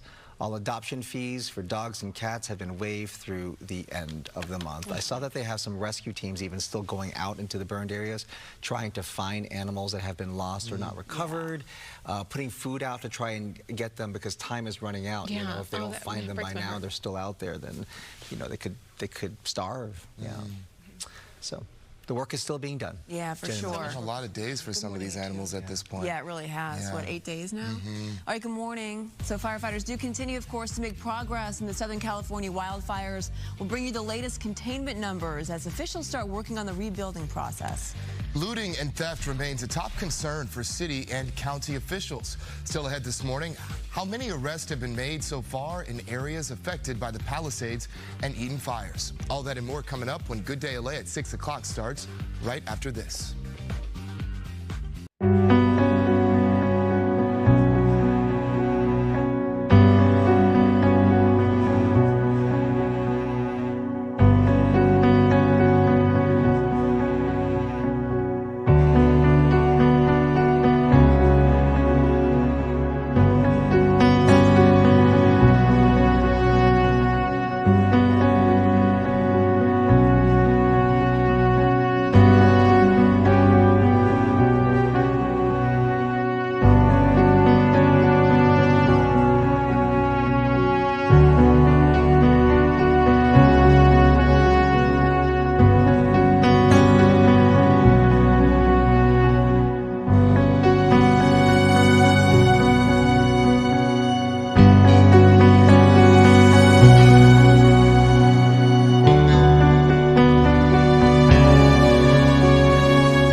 You fall asleep one night and you wake up the next morning and you don't really remember what's going on, and you're like, oh, where am I can't go home anymore. All the adults are trying to be strong for the students right now. We're experiencing our own loss and our own trauma. But we are fighting for our kids and for our families. So many people fighting for their kids, their families, their community, their own personal well-being. Welcome, everybody, to Good Day LA at 6 o'clock. I am Melvin Robert. And I'm Jen Lammers. It's been now more than a week since the start of these devastating wildfires. A lot of uncertainty out there now lie where life once flourished. The Palisades Fire swept through communities, leaving a trail of destruction that sparked more questions than answers. This morning, investigators are searching for what ignited the fire, which has claimed lives and homes. Mario Ramirez standing by for us in Brentwood with the latest on the investigation. Good morning to you. Melvin, Jen, good morning. Officials are starting to narrow in on their investigation, looking at every possibility into what could have started this fire. Meanwhile, we're seeing it. Residents here starting to gather at this CalGuard closure, looking for more answers into when they can access their neighborhoods. Now, the search for answers into what triggered one of the most destructive wildfires in our state's history continues this morning. Take a look. There is an urgent investigation into what caused the fire, with dozens of federal and local investigators on the case, from the ATF, FBI, and the LAPD, combing through debris, looking at burn patterns, and talking to witnesses. And while investigators haven't reached any conclusions, their early focus has been on potential human causes: arson, an accidental spark, fireworks, or unauthorized camping activity. The ATF bringing in its national response team, which includes fire investigators, forensic chemists, and canine handlers.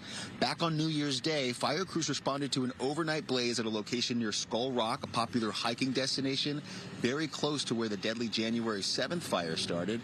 And the fire department here confirming they're now investigating a possible connection. There was a small fire right behind this dead end on January 1st at midnight. I was like, that was fireworks. And that was 7 days before January 7th. It turned into being about a 10-acre fire, and it did burn near the point of origin for the Palisades Fire. So even though that is a week apart, there is possibility. Days later, the Palisades Fire ended up torching more than 23,000 acres, burning thousands of homes. And coming back out here to our shot live, LA County officials are urging residents to prepare for more power outages like the one we're seeing here in this area. Be ready for possible evacuations as well. Meanwhile, fire officials say it could be weeks before this blaze is fully contained. For now, that's the latest here in Brentwood. I'm Mario Ramirez. Back to you. Thank you, Mario. Yeah, fire officials were saying it's entirely possible, even after 6 or 7 days later, given how dry that whole area was in the ground, that an ember could re-spark with the winds. Yeah, it's just scary. We're just not quite out of the woods just yet. Maria, over to you.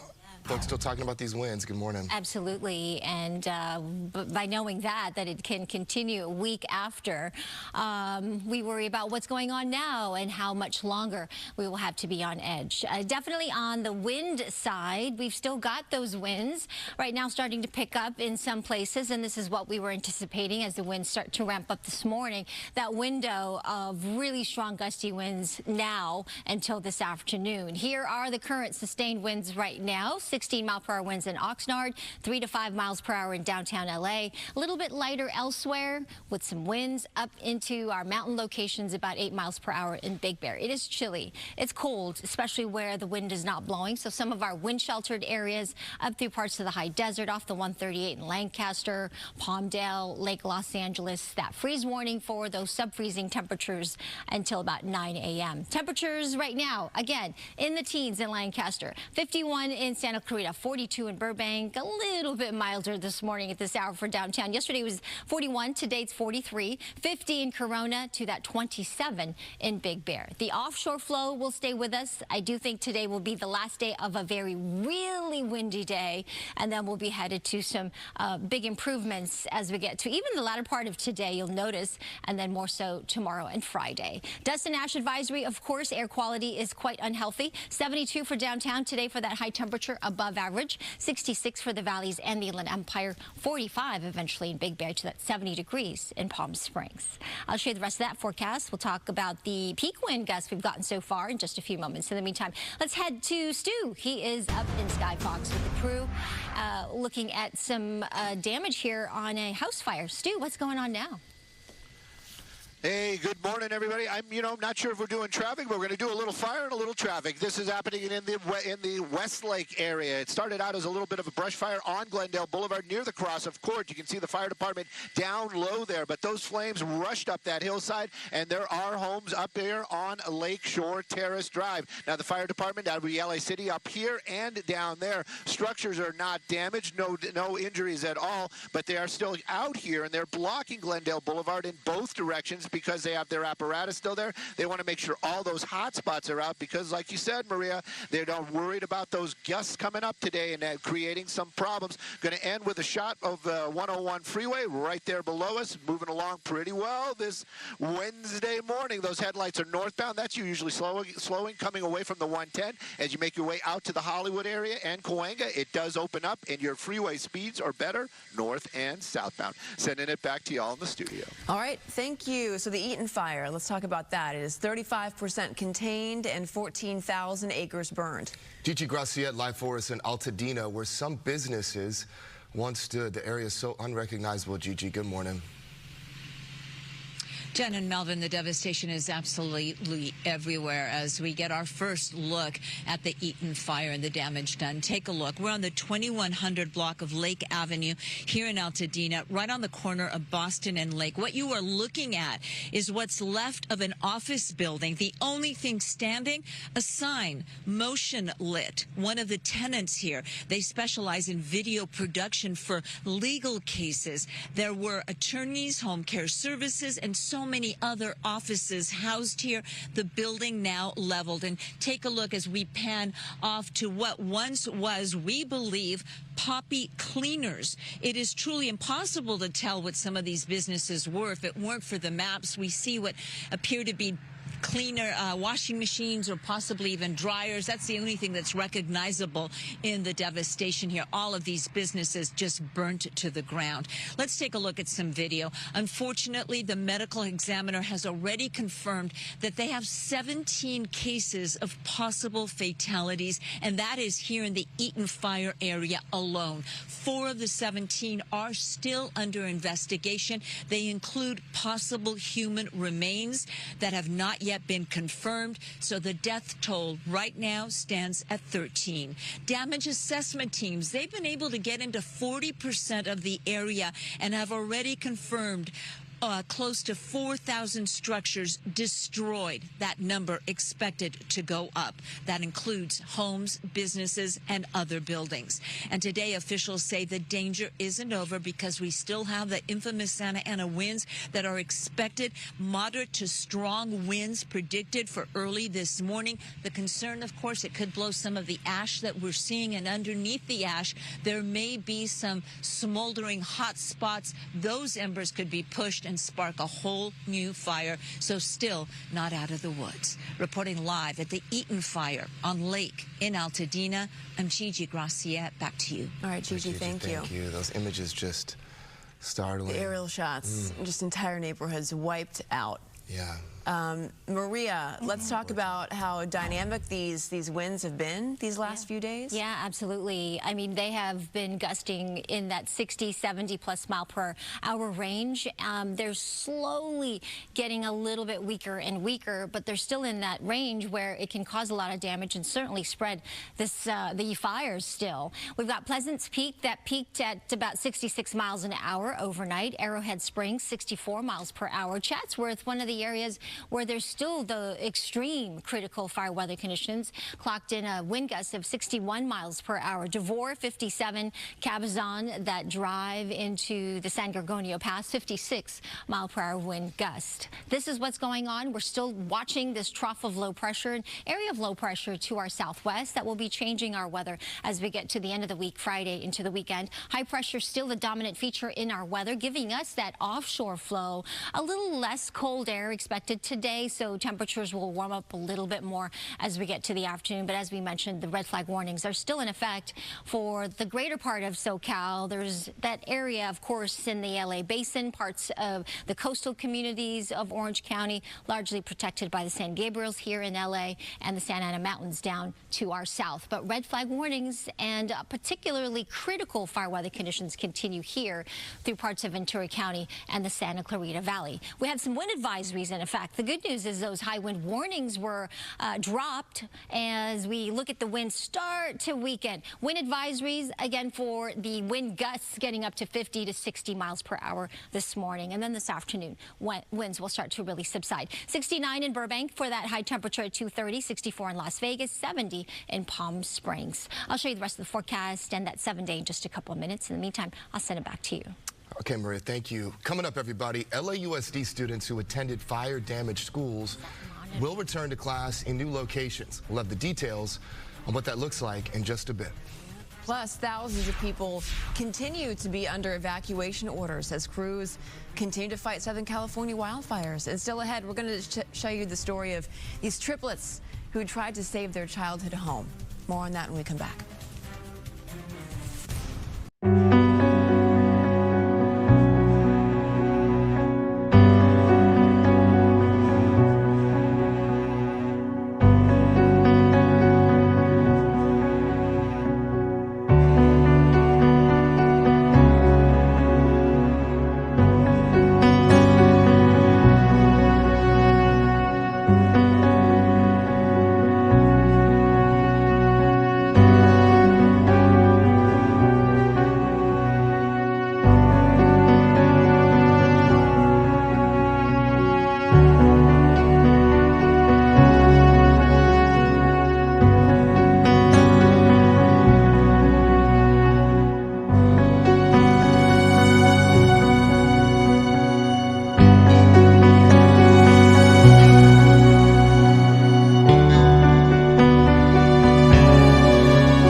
Welcome back. It's a step in the direction of some normalcy, at least. Some LAUSD schools that have been impacted by the devastating wildfires will resume classes today at new locations. Stephanie Ramirez from our sister station Fox 5 in Washington, D.C. is live for us in Brentwood with more on this story. Stephanie, good morning to you.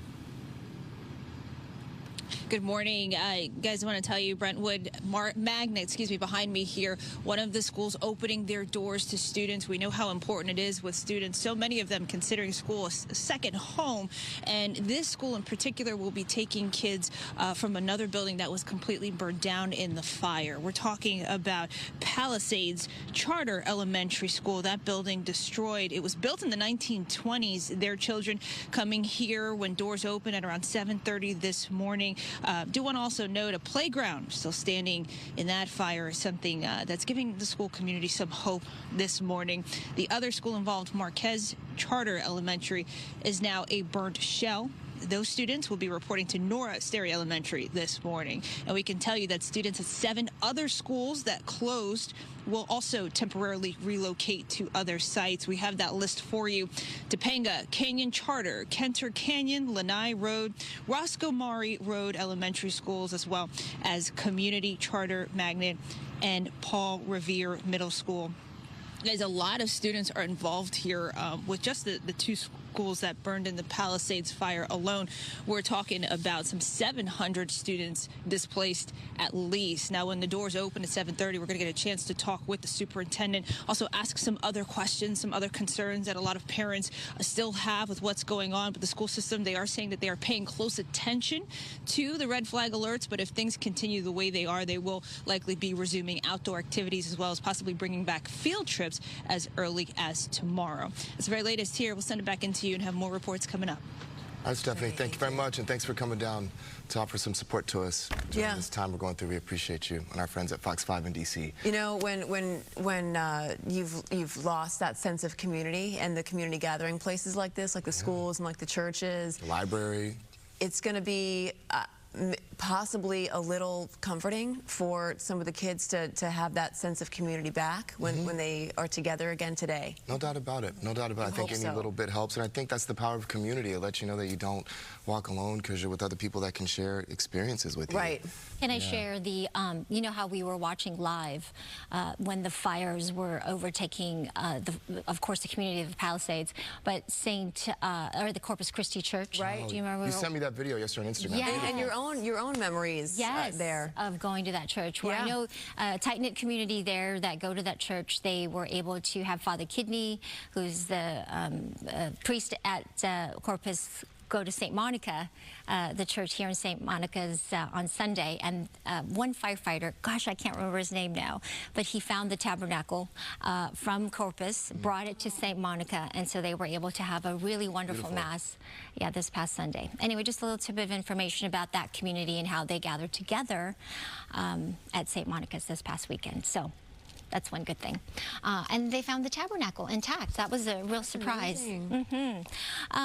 Okay, let's talk about the headlines here, because I think today will be the last really windy day, and then we'll start to see great improvement as we get to tomorrow, and then more so Friday into the upcoming weekend. In the meantime, though, this morning, the winds are still gusty. It's still expected to strengthen a bit before it really weakens this afternoon. So we're still anticipating some winds coming out of the northeast, nearing 30, 40 miles an hour, and some of the areas in Ventura up in through parts of Santa Cruz with wind gusts still nearing 50 to 60 miles an hour in some of our mountaintop locations and ridge tops. So critical fire weather continues, and then we will get the return of the onshore flow. Do you remember when we had the marine layer and the onshore flow? It feels like it's been forever, but we are anticipating the return of that and maybe even some drizzle. At this point, it's about a 40% chance we will get some drizzle out of the cloud cover. In the meantime, the fire danger exists.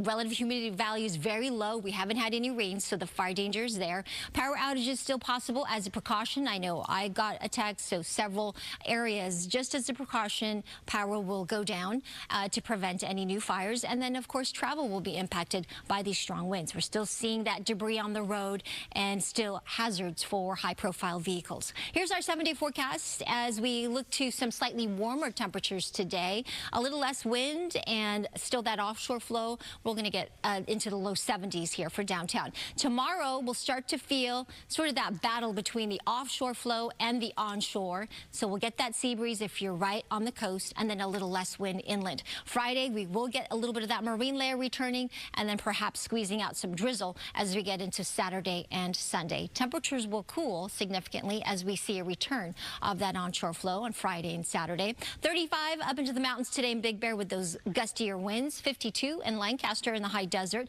65 in Palm Springs, getting to the low 70s ahead, looking into this upcoming weekend there.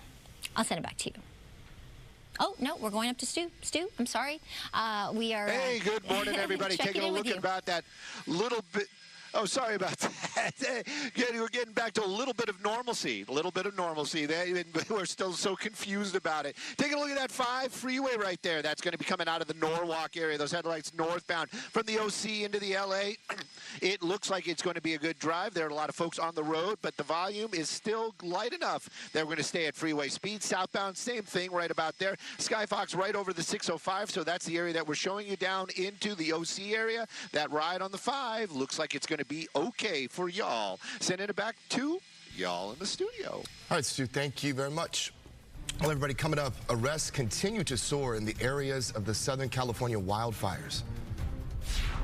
And do not commit any of these crimes in which people are trying to profit from the tragedy of the people who have suffered from these various fires. After the break, how many arrests authorities have made so far because of looting and other criminal activity. We'll have more on that on the other side of a break.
Welcome back, everybody. Developing this morning, city and county officials are arresting multiple people due to criminal activity happening near the wildfire zones. Brooke Thomas joins us live in studio with more on this. Still can't believe that people just have it in them to do stuff like this. The number of arrests here Despicable. is also pretty shocking. These are arrests for charges of burglary, looting, vandalism, and curfew violations, all, of course, in fire zones. It's still going up. Again, authorities say they've arrested 97 people so far. And let me break it down for you a bit. Santa Monica Police Department, they say they've made 40 arrests. LA County Sheriff's deputies, they are reporting 39 arrests. And the LAPD, 14 people. Now, the LA County Sheriff's Department says they've made 2 arrests related to illegal drone incidents. 2 more men in black jumpsuits were arrested near the home of Vice President Kamala Harris for curfew violations. A curfew continues to be in effect nightly from 6 p.m. to 6 a.m. in the mandatory evacuation areas in the Palisades and Eaton Fire zones. Only firefighters, utility workers, and law enforcement personnel are allowed in those areas. Meantime, the LA City Council has approved 21 relief measures in response to the devastating wildfires. These include disaster assistance centers and housing support. A rent freeze and eviction ban right now are under discussion. The council has also approved price gouging protections. The council is reviewing infrastructure issues, including water pressure failures. A bond measure to fund fire station repairs and new facilities is now in the works. City leaders are calling for an independent report on the city's wildfire response. Councilwoman Tracy Park says the goal is to rebuild communities and improve emergency response. There's so many ways people can be further victimized after being displaced from their home. You know, you have to worry about people coming and trying to break into your property or what's left of it. You have to worry about, you know, shisty landlords. It's really discouraging. And one thing I wanted to note is we're talking about those illegal drones. You see a lot of viral videos, and your immediate focus, of course, is a look at the devastation. But then, were they supposed to be there flying that? How did they get that video? And so I just say people should stop sharing those. Stop, you know, supporting what could be making our fire crews, our emergency response, their jobs harder. It took out one of the super scoopers. It took out a super, and only what, yesterday was it finally put back in operation as of 11 o'clock. The wing, we had 2, then one of them was down. We need every available resource and asset at this time. And I don't know, I haven't heard if they've caught the person who was flying that particular drone just no, but you know, Bob DeCastro actually yesterday was reporting that they were looking at those videos online, using those as evidence. Right? Thank you, Brooke. Thanks, Brooke. Well, meantime, fire victims and first responders could certainly use a little calm right now. Yeah, coming up, how one local business is offering a unique therapy session to help them find peace. We'll be right back. And as we go to break, here is a live look at Santa Monica. We'll have a lot more coming up on Good Day LA.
welcome back, everybody, to Good Day LA, 6:30 on this Wednesday. Thanks so much for joining us. I'm Jen Lammers. And I'm Melvin Robert. You know, everybody, it's been more than a week at this point since the start of these devastating wildfires. And with that, let's get some updated numbers on those fires. The Eaton Fire has burned more than 14,000 acres, up to 45% contained. Nearly 4,000 structures have been destroyed. Almost 29,000 are threatened. 16 people so far have been killed. And they've examined 40% of the homes there in that damaged area. And now after the Palisades Fire, that has burned more than 23,000 acres. Containment stands at 18%.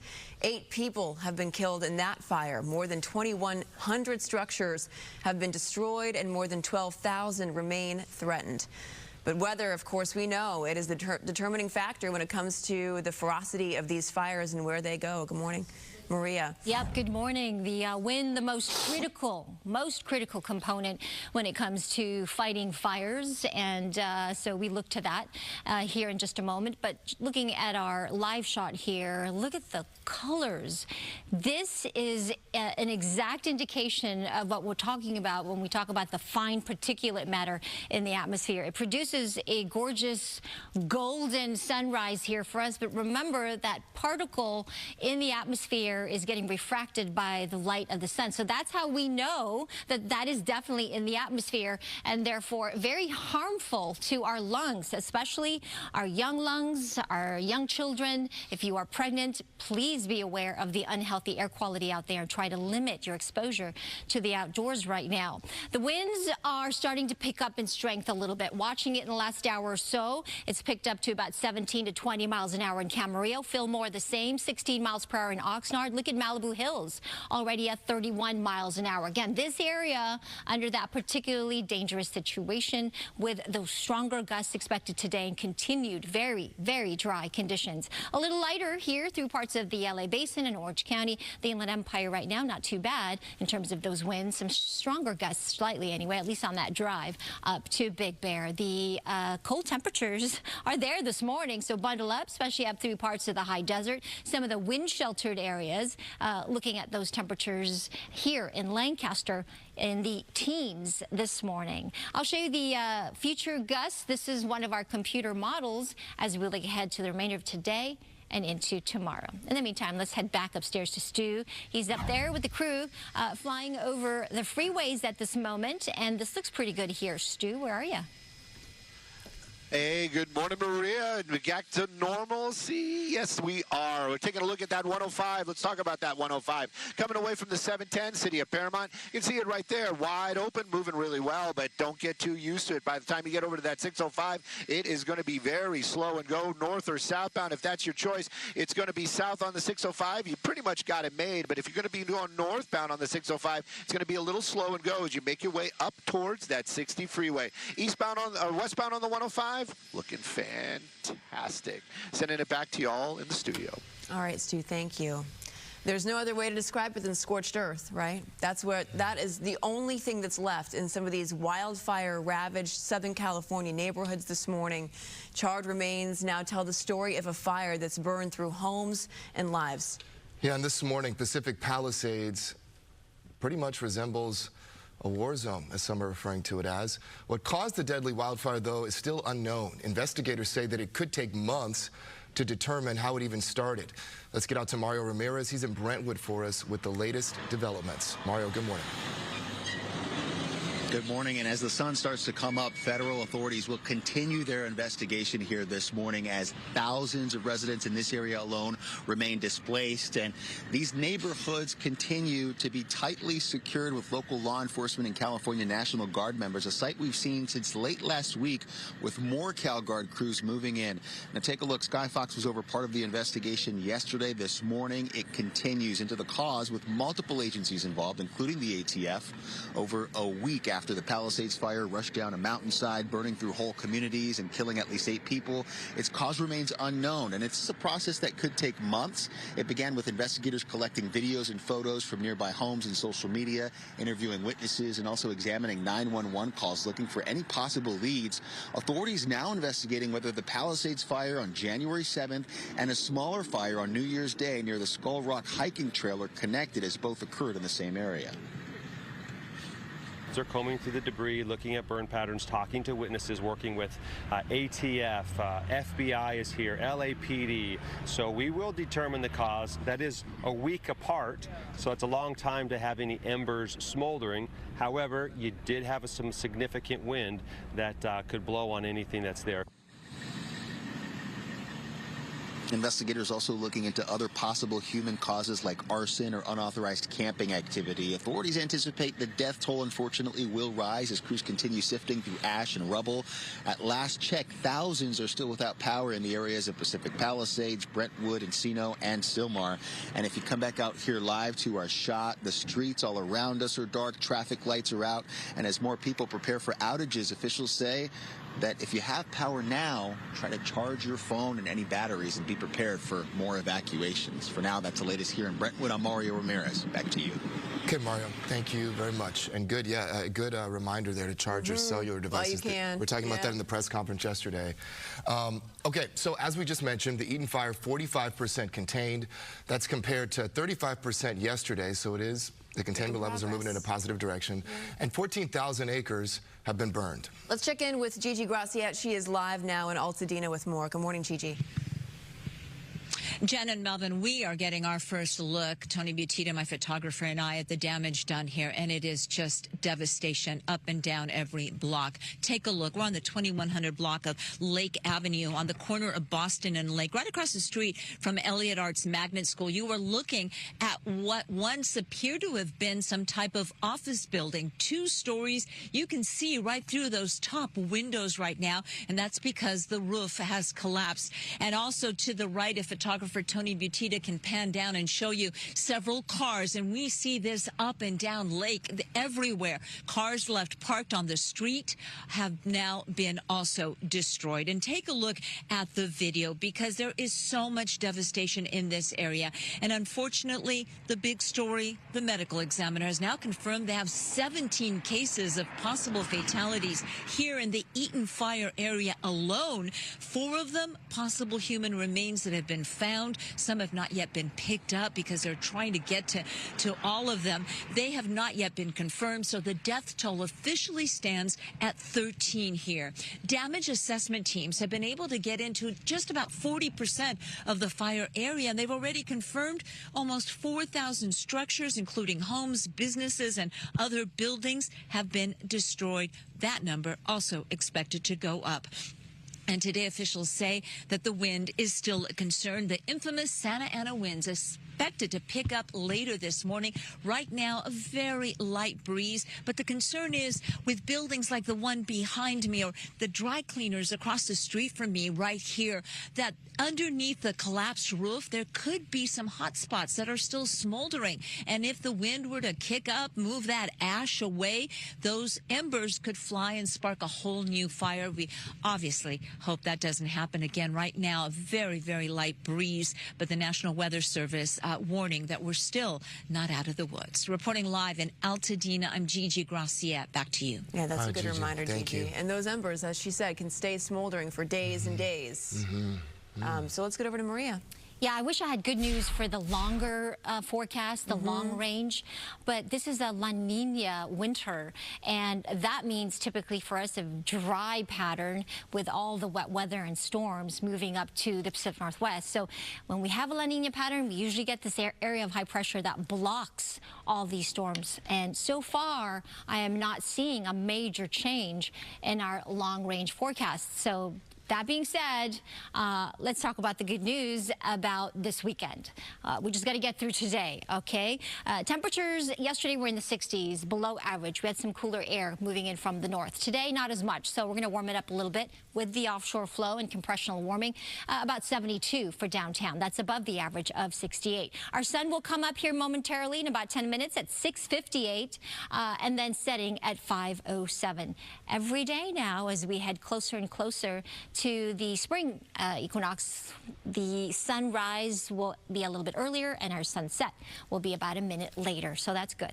31 miles per hour in Camarillo as far as these wind gusts are expected here in the next hour. 25 miles per hour in Tujunga. So this area, once again, the area where we're focused on for those critical, extra critical fire weather conditions because of the stronger wind gusts. It does increase a little bit more as we get to the 1 p.m. hour, and then as we get to 5 p.m. a little bit less, and then a little bit less as we get to tomorrow morning. So this is the improvement that we were talking about, and I think those red flag warnings will probably be dropped as we get into tomorrow and Friday. Future gusts here on Friday. Look at the streams here, the arrows moving inland. That's the onshore flow, and when we get that onshore flow, we get that cooler air mass moving in from the ocean, a little bit more moisture in the atmosphere, and that will help the relative humidity values increase as well, which will help to mitigate the fire danger. In the meantime, high pressure is clear here on this model, how it's blocking these storms to our north. Watching a little system here to our south that could bring a slight chance of showers for San Diego County. I wish it would just move up a little bit further north, but I don't think we'll get any of that. It's really Saturday night into Sunday, we'll start to get a little bit deeper of this marine layer, and maybe we can squeeze out some drizzle from it as we get to Saturday and Sunday. Let's head back over to Stu now and see where he's flying over and get another traffic update. Hey, Stu. Hey, good morning, Maria. Good morning, everybody. Let's talk about the 605. Now, the southbound, you can see it right there through Whittier. Those are going to be the headlights. Really slow and go. Coming away from the 60 all the way down to the 5 and beyond. If the southbound 605 is your drive, you're going to have to give yourself extra time. Northbound, still slower than usual. But once you pass Washington, as you get closer to the 60, which is kind of odd, it really does start to open up. No traffic incidents to talk about. Just high volume and unusual driving patterns this morning on that 605. Other traffic hotspots, we got them. We're going to check them out right now. This is Eric. When he got injured in a car accident, he called Morgan & Morgan. So yeah, you don't just get some lawyer. You get an army. Morgan & Morgan, America's largest injury law firm.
Welcome back. Some LAUSD schools that have been impacted by these devastating wildfires will resume classes today at new locations. Stephanie Ramirez from our Fox station in Washington, D.C. is in town to help us out live for us in Brentwood with more on this story. Good morning to you.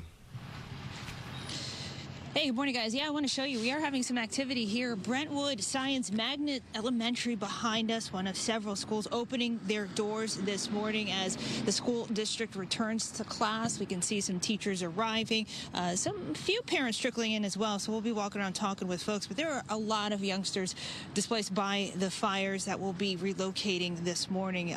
Talking about Palisades Charter Elementary School as one. That building, now destroyed, has been standing since the 1920s. Now, a playground survived the Palisades Fire, astonishing that school community and giving them some hope there. But those kids, they will be coming here to Brentwood this morning. The other, Marquez Elementary School, is now a shell of its former self. Their children will be reporting to Nora Sterry Elementary School this morning. There are 7 other schools temporarily closed. We have the list up on fox5la.com of where those students will be relocated to. But we're told teachers, they've been preparing for this around the clock, trying to make sure these kids are welcomed.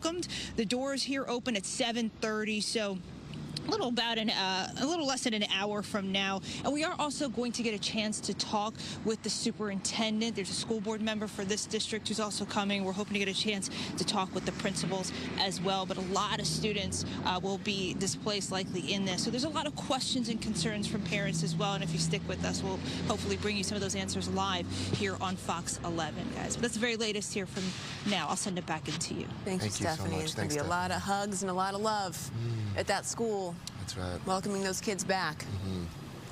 Maria. Yes, hi, good morning. Good morning. Watching, of course, what's going on as well in the upper levels of the atmosphere.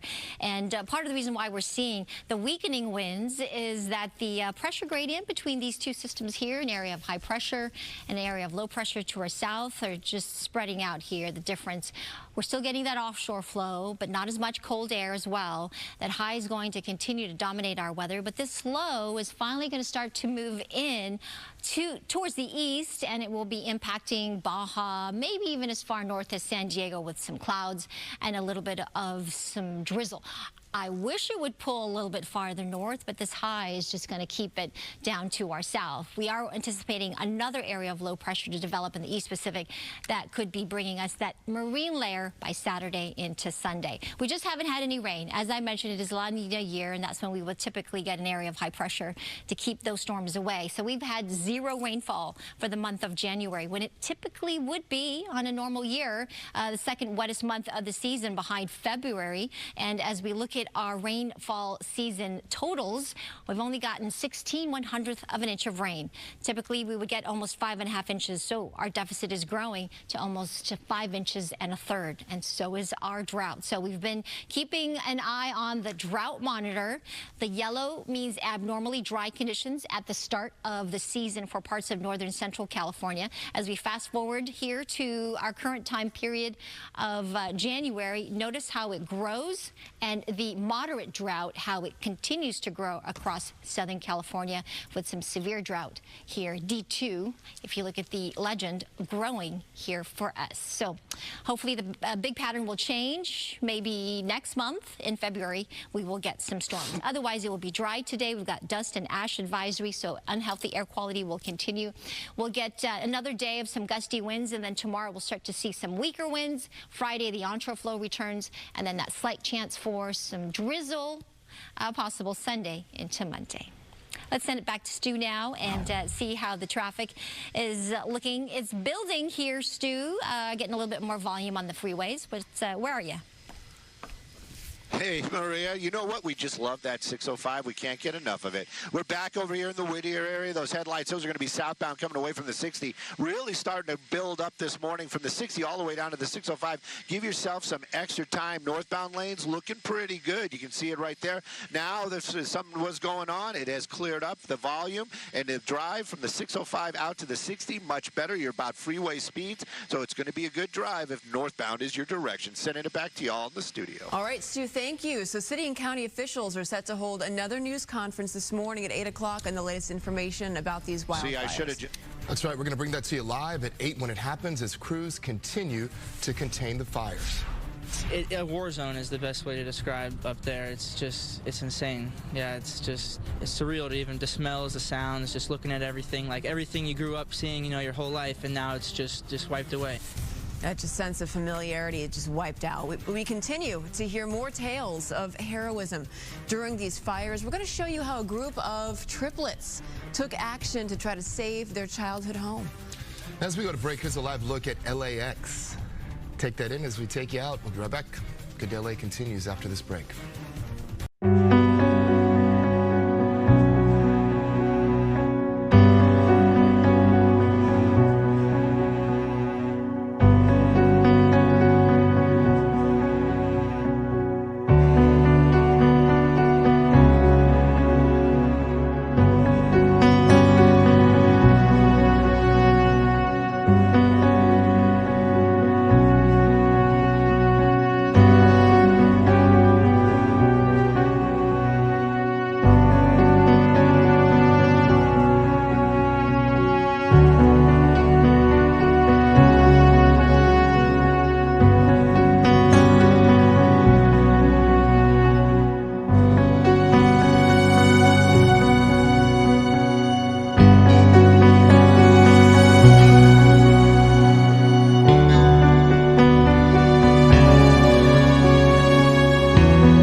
Welcome back, everybody. We are getting a new look at Mexican fire crews arriving in Malibu. Yeah, so our photographer Sam Dubin tells us this crew is helping with search efforts over at Carbon Canyon near Pacific Coast Highway.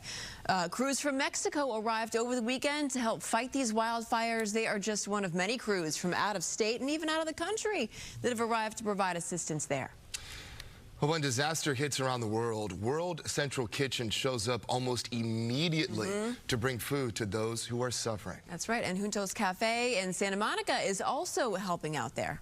When this hit last week, the fires here in LA, I called right away my contacts at WCK and was like, what can we do? Let's get to work. Chef owner Sandra Cordero and her crew are making meals for fire victims and first responders. Yesterday, they made 100 meals for firefighters, and then they delivered them to a local fire station. They also made 320 meals for veterans displaced from the West LA VA facility. You can also go there between 1 and 6 in the afternoon to get a free meal. And fire victims and first responders, they're in need of therapy, and they actually have a unique option available. Yeah, LA's CAT Cafe Lounge is offering complimentary 30 and 70-minute cat therapy sessions. The cafe is located at 1736 Sepulveda Boulevard in West LA. They are also looking for people to sign up to foster displaced cats. Go to their website to sign up and add Cat Cafe Lounge Foster Responder in the comments section.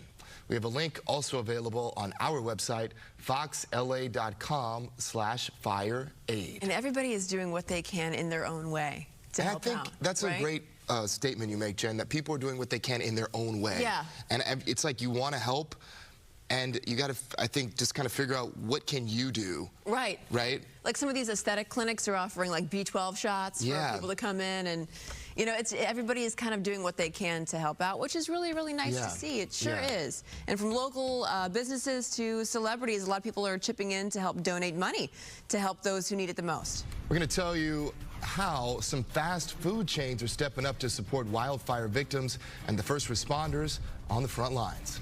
And if you can, join Fox's support of families impacted by the California wildfires. Your donation enables the Red Cross to respond to and help people recover from this disaster. Just go to go.fox/Red Cross to support these efforts, or scan the QR code that you see right there on your screen. I can't even explain it. Just thinking I want to go home. I want to go home, knowing there's no home to go to. It blew torch through my city. This caught everybody off guard. I never seen fire do what this did. We need help. They asked me what I need. I don't know. I've never seen anything like it. The fire was starting to spread, and I knew this was getting really serious. Like everything you grew up seeing, you know, your whole life, and now it's just wiped away.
Welcome back. The search for answers continues in the LA wildfires as investigators focus on a popular hiking trail in the hills above Pacific Palisades.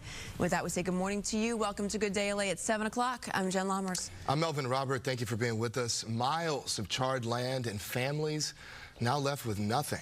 Investigators are combing through clues this morning, and they say a small fireworks incident could be the link to what caused the Palisades fire. Mario Ramirez is live for us in Brentwood with the latest on the investigation. Mario, good morning to you.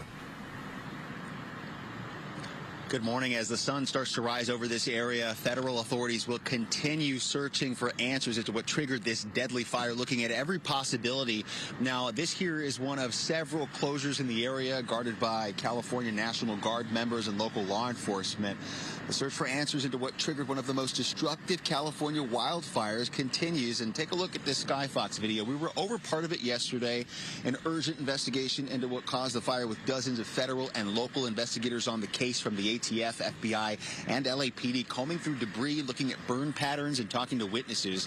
While investigators haven't reached any conclusions, their early focus has been on potential human causes like arson, an accidental spark, fireworks, or unauthorized camping activity. We know the ATF has brought in its national response team, which includes fire investigators, forensic chemists, and canine handlers.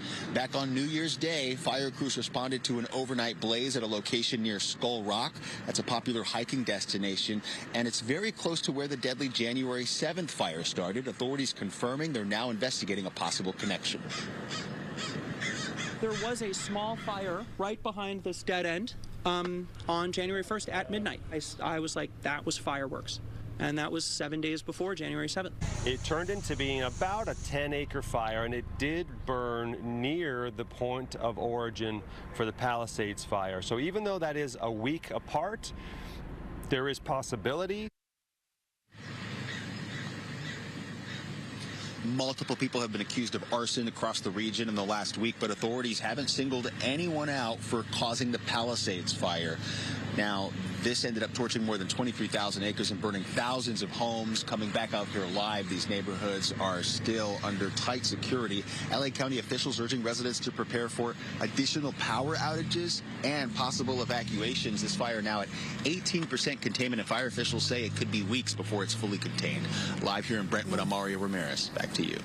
All right, Mario, thank you very much. That investigation is going to continue. I think, look, many people want answers. Yeah. Many people want answers. Yeah, it just speaks to the danger that our climate has put us in and the changing weather conditions here in Southern California. That, right? Absolutely 100%. It was dry. We had a dry summer. We had a dry start to our winter season. We got barely... Record, yes. We had a record hot temperature globally for the Earth again, and it's just, yeah, things have got to change in terms of how we move forward under these weather conditions, especially right now in the season when we're not really seeing a major shift in our pattern and this dry pattern continuing. The winds are continuing, definitely. They have increased in strength and speed in just the last couple of hours. 20-mile-per-hour winds in Sylmar, 30s in Malibu Hills, 18-mile-per-hour winds in Van Nuys. This is part of that area that the National Weather Service has deemed extra critical fire weather conditions. Not so bad here in parts of the LA Basin, out towards Orange County, lighter winds. Ontario has picked up in strength now, just the last half hour, 17 to 20 miles per hour, and it has been consistently breezy there in Big Bear and that drive up to our higher elevations. Temperature-wise, it is chilly. It's 20 degrees in Lancaster now. It was in the teens just an hour ago, so there is that freeze and frost advisory there. 45 in Pasadena, 41 in Burbank, 45 in downtown LA, so grab that hoodie, that sweatshirt for the kids. 27 in Big Bear. Here it is, a freeze warning rather. Lancaster, off the 138 here, Lake Los Angeles. You are waking up to some sub-freezing temperatures, so bundle up if you have to walk out the door now and walk the dog or get out to school or work. 60s along the coast should be the high temperature. 72 for downtown LA. That is above the average of 68. A little less cold air coming in with this northeasterly wind, so it's going to warm up to slightly above the average. Mid-60s for the Valley's and the Inland Empire. Remember, red flag warnings will continue through at least this evening for a lot of areas. That means critical fire weather conditions will continue. 45 into the mountains of Big Bear, 63 in the Lancaster area and the high desert, to that 70 degrees in Palm Springs. I'll show you the rest of the forecast in just a few moments. In the meantime, let's head back upstairs. Let's go to Stu and the crew in Sky Fox, watching all kinds of things up there. Right now, a gorgeous sunrise. Stu, thank you. Hey, good morning, Maria. Good morning, everybody. That sun definitely rising. We're in the Pomona area. That was a 71 off to the right, but the 60s what got us out here. We heard of an incident out here by the by Chino Valley, and you know what? The only thing we find is those trucks off to the side. No slowing on that 60 either. It's going to be eastbound and westbound through the Pomona area. That 60 freeway. Freeway speeds are better. It's going to be a great drive if the 60 is your drive. Sending it back to y'all in the studio. All right, Sue, thank you. Not around news here at 7:04. The Eaton Fire is now 45% contained. That's compared to 35% yesterday, so they are making progress there. 14,000 acres have burned. Let's check in with Gigi Graciette. She is live in Altadena with a couple who lost everything. Gigi.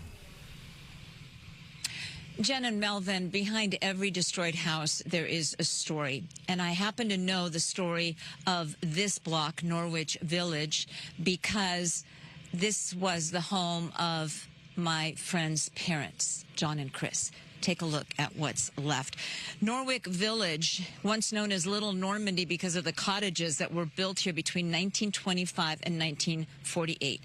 You were looking at the home of John and Chris. John is 91. My friend's mother, Chris, is 85.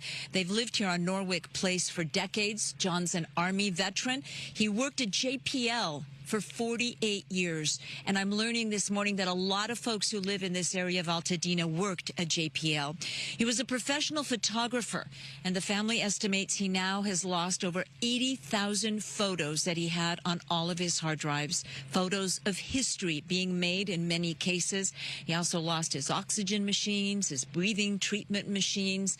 The entire cul-de-sac is gone. I'm going to ask photographer Tony Butita to pan over to the left. Again, this is Norwich Village, once known as Little Normandy. The entire village was designed by architect J. Wilmer Hershey. He's the designer of the Santa Barbara Courthouse and the master plan for the entire community of San Clemente. This block was declared an Altadena Heritage Area on June the 5th, 2005. This block forms part of the 4,627 homes and buildings that have been destroyed, and unfortunately that number is expected to go up. Again, you're looking live at what once was a beautiful home that belonged. It's not easy. To the parents of my friend Denise, her family right now, they know that the whole block has been lost. They've seen a couple of pictures. They don't have an idea, though, of the magnitude of the destruction. They are heartbroken for their parents. Their parents lived here like 40 years. I want to show you this right here.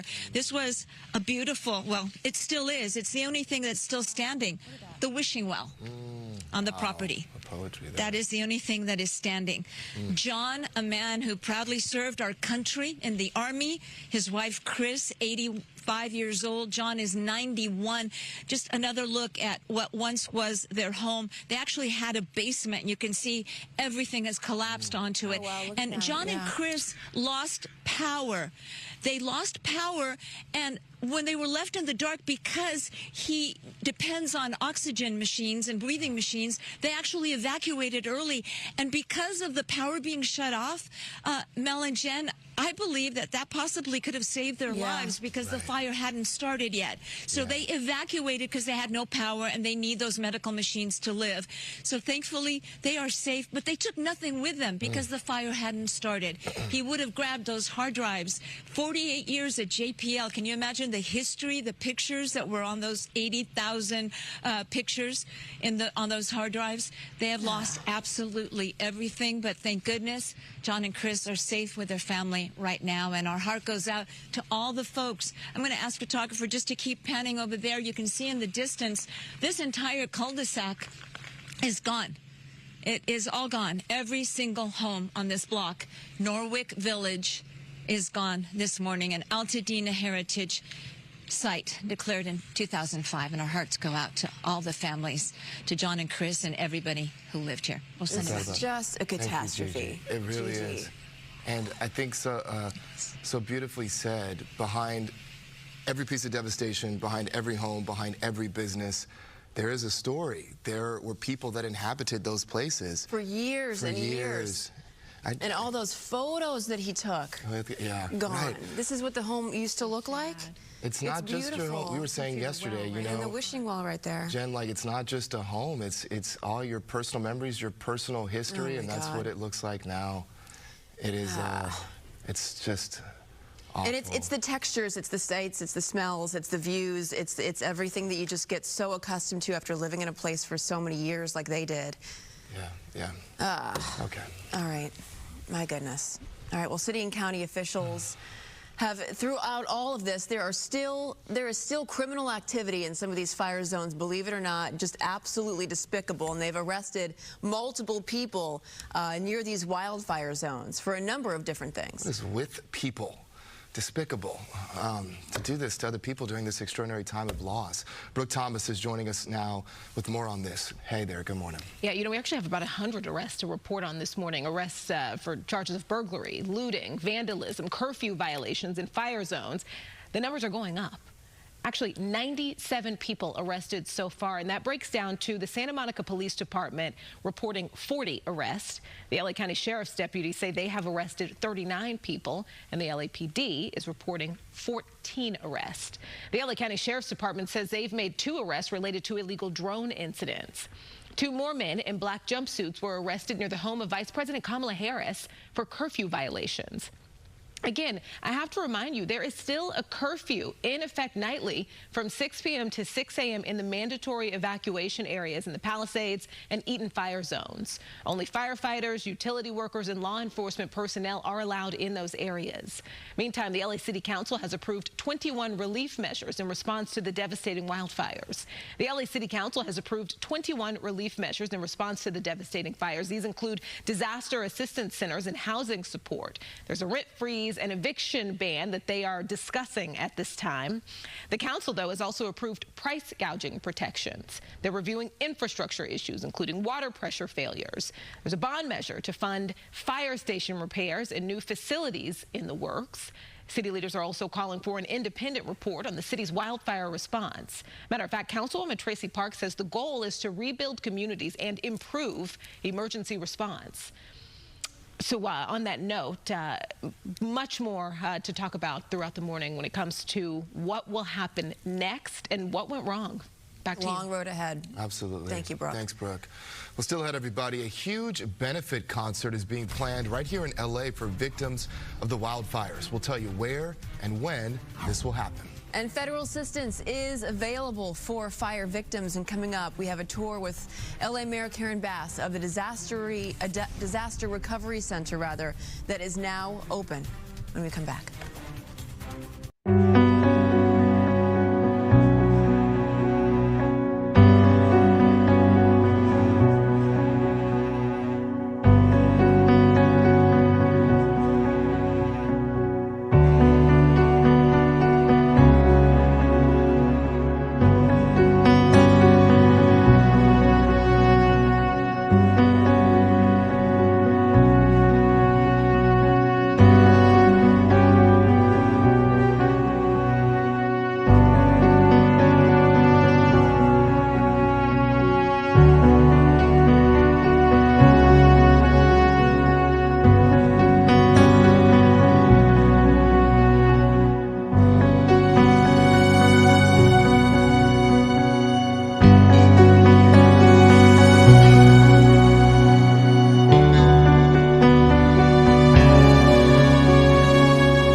7:15. Welcome back on this Wednesday morning. And a pair of FEMA disaster recovery centers just opened to help fire victims. Coco McAvoy live for us in downtown LA with more on what services and relief aid is being provided. Good morning. Good morning. That's right. We are in downtown LA for a media briefing that will take place in less than an hour to give an update about the wildfires. But as you mentioned, in the meantime, there are 2 disaster recovery centers to really help fire victims during this very difficult time. Take a look at this video because people are really urging fire victims to apply for relief funding. On the west side, there's now a recovery center at the UCLA Research Park and another one at the Pasadena City College Community Education Center. People who have lost records, including birth certificates, death certificates, driver's licenses, and social security cards can get help at these centers. People who lost their homes or businesses can apply for disaster relief loans. Mental health counseling is also available at those sites, and FEMA representatives are also there to help with resources like housing. LA Mayor Karen Bass toured one of the sites yesterday. What I say is that the city can handle it. The city will handle it. We have come together before. As I mentioned, I was here in 92. I was here in 94. We did it then. We will do it now. There's not sufficient rental property here. We have done in the past is leased our own units and put people into those units. We have brought in temporary housing before and put people in temporary housing. What I first need to do is start understanding what are the needs. The centers will be open from 9 o'clock this morning until 8 o'clock this evening. And this media briefing will start at 8 o'clock this morning. We'll, of course, bring it to you live. I'll send it back to you. All right. Thank you, Coco. Also, several popular restaurant chains are donating money and meals to help with first responders and evacuees. So Raising Cane's is donating $250,000 from its SoCal restaurants to the American Red Cross Wildfire Fire Relief Fund. It's already donated more than 2,000 meals to first responders and evacuees. The company plans to continue to provide meals for the foreseeable future. Shake Shack will be donating to the World Central Kitchen's Climate Disaster Fund. The restaurant chain will contribute $1 for every order made at participating locations. That is happening now through Friday. Shake Shack guarantees a minimum donation of $100,000. There are about 50 Shake Shacks throughout the state of California. All right, let's go over to Maria for a check on today's winds. And yes, you have dust and ash advisories, air quality alerts. The air quality alert, that means very unhealthy air quality if you go outside. So remember, try to limit your exposure to all of this, especially if you are in parts of LA County and going up the 405 to the 5 freeway and Santa Clarita Valley. We're looking at some dust and ash and all that other particulate matter. You know, this is really important because a lot of schools are determining what they're going to be doing with the kids, whether they're going to go outside and play or not. So typically we would go to our AQMD or airnow.gov or listen, you're going to see the yellow and green dots. Don't use that necessarily as the guide because there is a disclaimer on those sites right now that windblown ash particles and other very toxic pollutants are actually too large to be detected by the sensors and so not reflected. So I want you to disregard the green and yellow dots for now because that does indicate good to moderate air quality, which is usually our benchmark, but right now it is not very healthy. So we encourage you to use a mask if you have to be outdoors, especially for a longer period of time, and make sure you change your filters at home because of all of that dust and ash and particulate matter. It's going to be a little while before those fires are completely extinguished. This is the look from space. We still have the offshore flow. We still have the winds, and so that's really not helping much with blowing all that ash and pollutants around in the atmosphere. High pressure is still in control of our weather, but not as much in the way of wind as this low pressure system continues to move south and then eventually east towards Baja and Mexico. There may be some clouds and a chance for some light precipitation over Baja and even as far north as San Diego, but not so much here for us. We'll have to wait until Saturday and Sunday when a stronger onshore flow will return and perhaps the deep marine layer. In the meantime, we're looking at sunny skies, 63 in Santa Barbara, 60 in Fresno, 70 in Burbank, to that 70 degrees in Palm Springs. Here's the breakdown, your day planner for Anaheim. In the 60s at around 10 a.m. hour with sunshine, 73 at 2 p.m. So it is slightly warmer than yesterday with that offshore flow. Winds much calmer. Notice the difference. We're still going to get that east-northeasterly wind this morning, even in Orange County and Anaheim, and then it'll start to calm down as we get to this evening. Riverside, where it's still a little bit gustier, it will get up to about 6-10 miles per hour at 11 a.m. and then calming down just slightly at 11 o'clock tonight. Some of those winds will still be around tomorrow, but I think it will be below advisory criteria. So hang in there, everybody. We've got one more really windy day still, and then that's it for a while. Let's head back up to Stu now and see how the traffic in that commute is looking at this hour. Oh, no, actually, we're looking at something else at the Rose Bowl. Stu, you surprise me all the time, but what's going on here?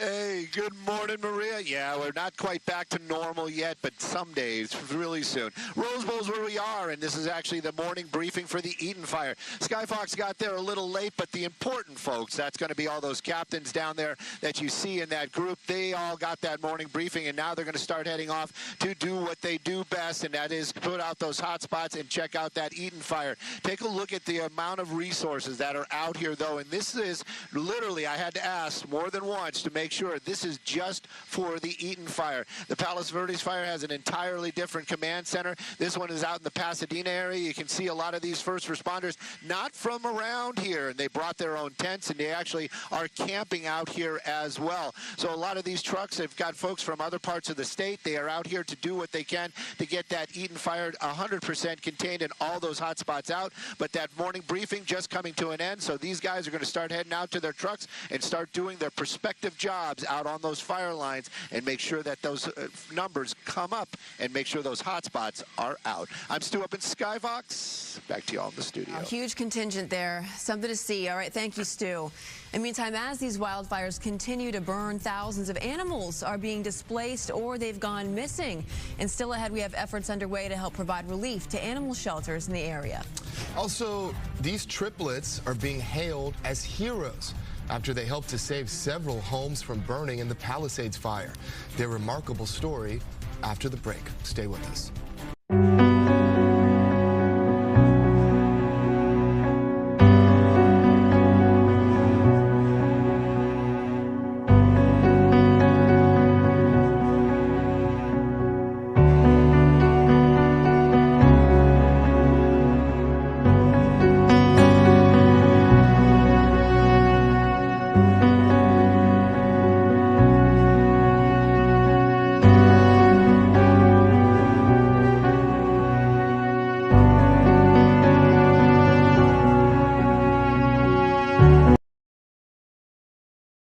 To my situation, reaching out to me, updating me. Every time I needed something, they were there to give it, showed that they actually cared and that loyalty and trust was there from the start.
Sausages.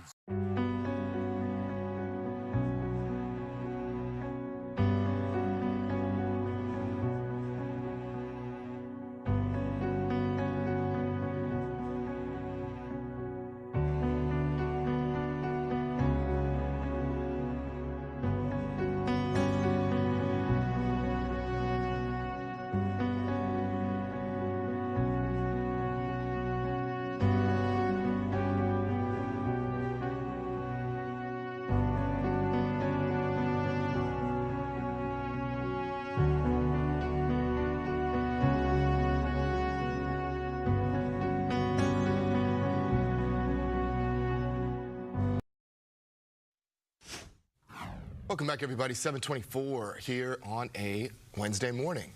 So naturally, as a result of the wildfires, hundreds of pets have been displaced or have gone missing. And LA's animal shelters are dealing with significant overcrowding. The city and county have jointly called upon residents who have not been impacted by the fires to help to provide relief by adopting or fostering pets. All adoption fees for dogs and cats have been waived through the end of the month. Pasadena Humane Society, by the way, has been doing great work too, with helping and assisting all those animals who've been displaced. Lots of animal advocacy groups as well, helping people even get into those areas. Right, because some of the pets have been there for 7 days without any food or water, so you wonder. Who went viral on Instagram for Extra, whose animals were reunited, and he shared that there was an advocacy group that helped him to get in there to check on his animals. Was this the guy who, the Oreo? Conrad, but he lost his dog Oreo, and they reunited. Wow, yeah, that video went everywhere. Yeah. Okay, so, you know, we're also hearing more and more tales of heroism during these fires, including triplets who tried to save their childhood home and the homes of their neighbors. Make sure it's in the hot tub still. Finn, grab it, grab it. There might be a clog in the water. I see a kink, I see a kink. There you go, there you go. So that video is showing the Murtaugh brothers using shovels, garden hoses, even containers of pool water to battle the fast-moving flames. The fire was starting to spread, and I knew this was getting really serious. The wind was throwing embers all over my house. And, you know, I knew this was not, you know, just a fire that I could sit idly by and watch. We had pickaxes, shovels, 5-gallon jugs full of water, fire extinguishers, and we were using it as like our mobile command. We were going around and trying to tell people if their house was up or if it was standing or burnt down. There was a smolder coming up in one of the little brush areas on the side of the property that survived. So we put that out immediately and kind of, as soon as we got there, realized like how shocking it was. What incredible work that they did in a time of need like that and of panic. Sadly, the brothers could not save their childhood home, but they're certainly proud of the work they did to protect the homes of the other families that live there. And still ahead this morning, an emergency donation drive in the Valley will tell you where and how you can help. So many different ways to reach out, and LAUSD schools opening their doors to students whose campuses were impacted by the wildfires. We are live as they head back to the classroom on this Wednesday. Keep it here.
Welcome back, everybody. In the midst of all the devastation, families in the Palisades Fire zone will be trying to regain some sense of normalcy today. Yeah, some LAUSD schools will resume classes at new locations. Stephanie Ramirez is live in Brentwood to explain this. Good morning to you, Stephanie. Hey, good morning, guys. And very soon we are expecting to see a lot of warm embraces. We are at Brentwood Science Magnet Elementary School. That is one of the schools that's going to be receiving those kids displaced, particularly from the Palisades Charter Elementary School that was burnt down. Now, I'm going to step out of your way to show you the setup behind us here, getting ready to welcome those kids in. When we talk about Palisades Charter Elementary, we do have video to show you that school completely destroyed in the Palisades Fire. The building built from 1920. Surprisingly, a playground survived in that fire, giving some hope. Another school burned down now. That is a shell. Marquez Charter Elementary. Those students will be reporting to Nora Sterry Elementary this morning. Everyone working very hard to make sure these kids are welcomed. We know, guys, that for many students, school is a home away from home. I did get a chance this morning to speak with a Palisades first grade teacher right after she arrived. She told me that they're kind of divvying up the space here. So one side will be for Palisades students, the other for Brentwood Science Magnet. The teacher telling me they did get to meet with their students over Zoom yesterday, and she spoke with me about the importance of today. Listen to this.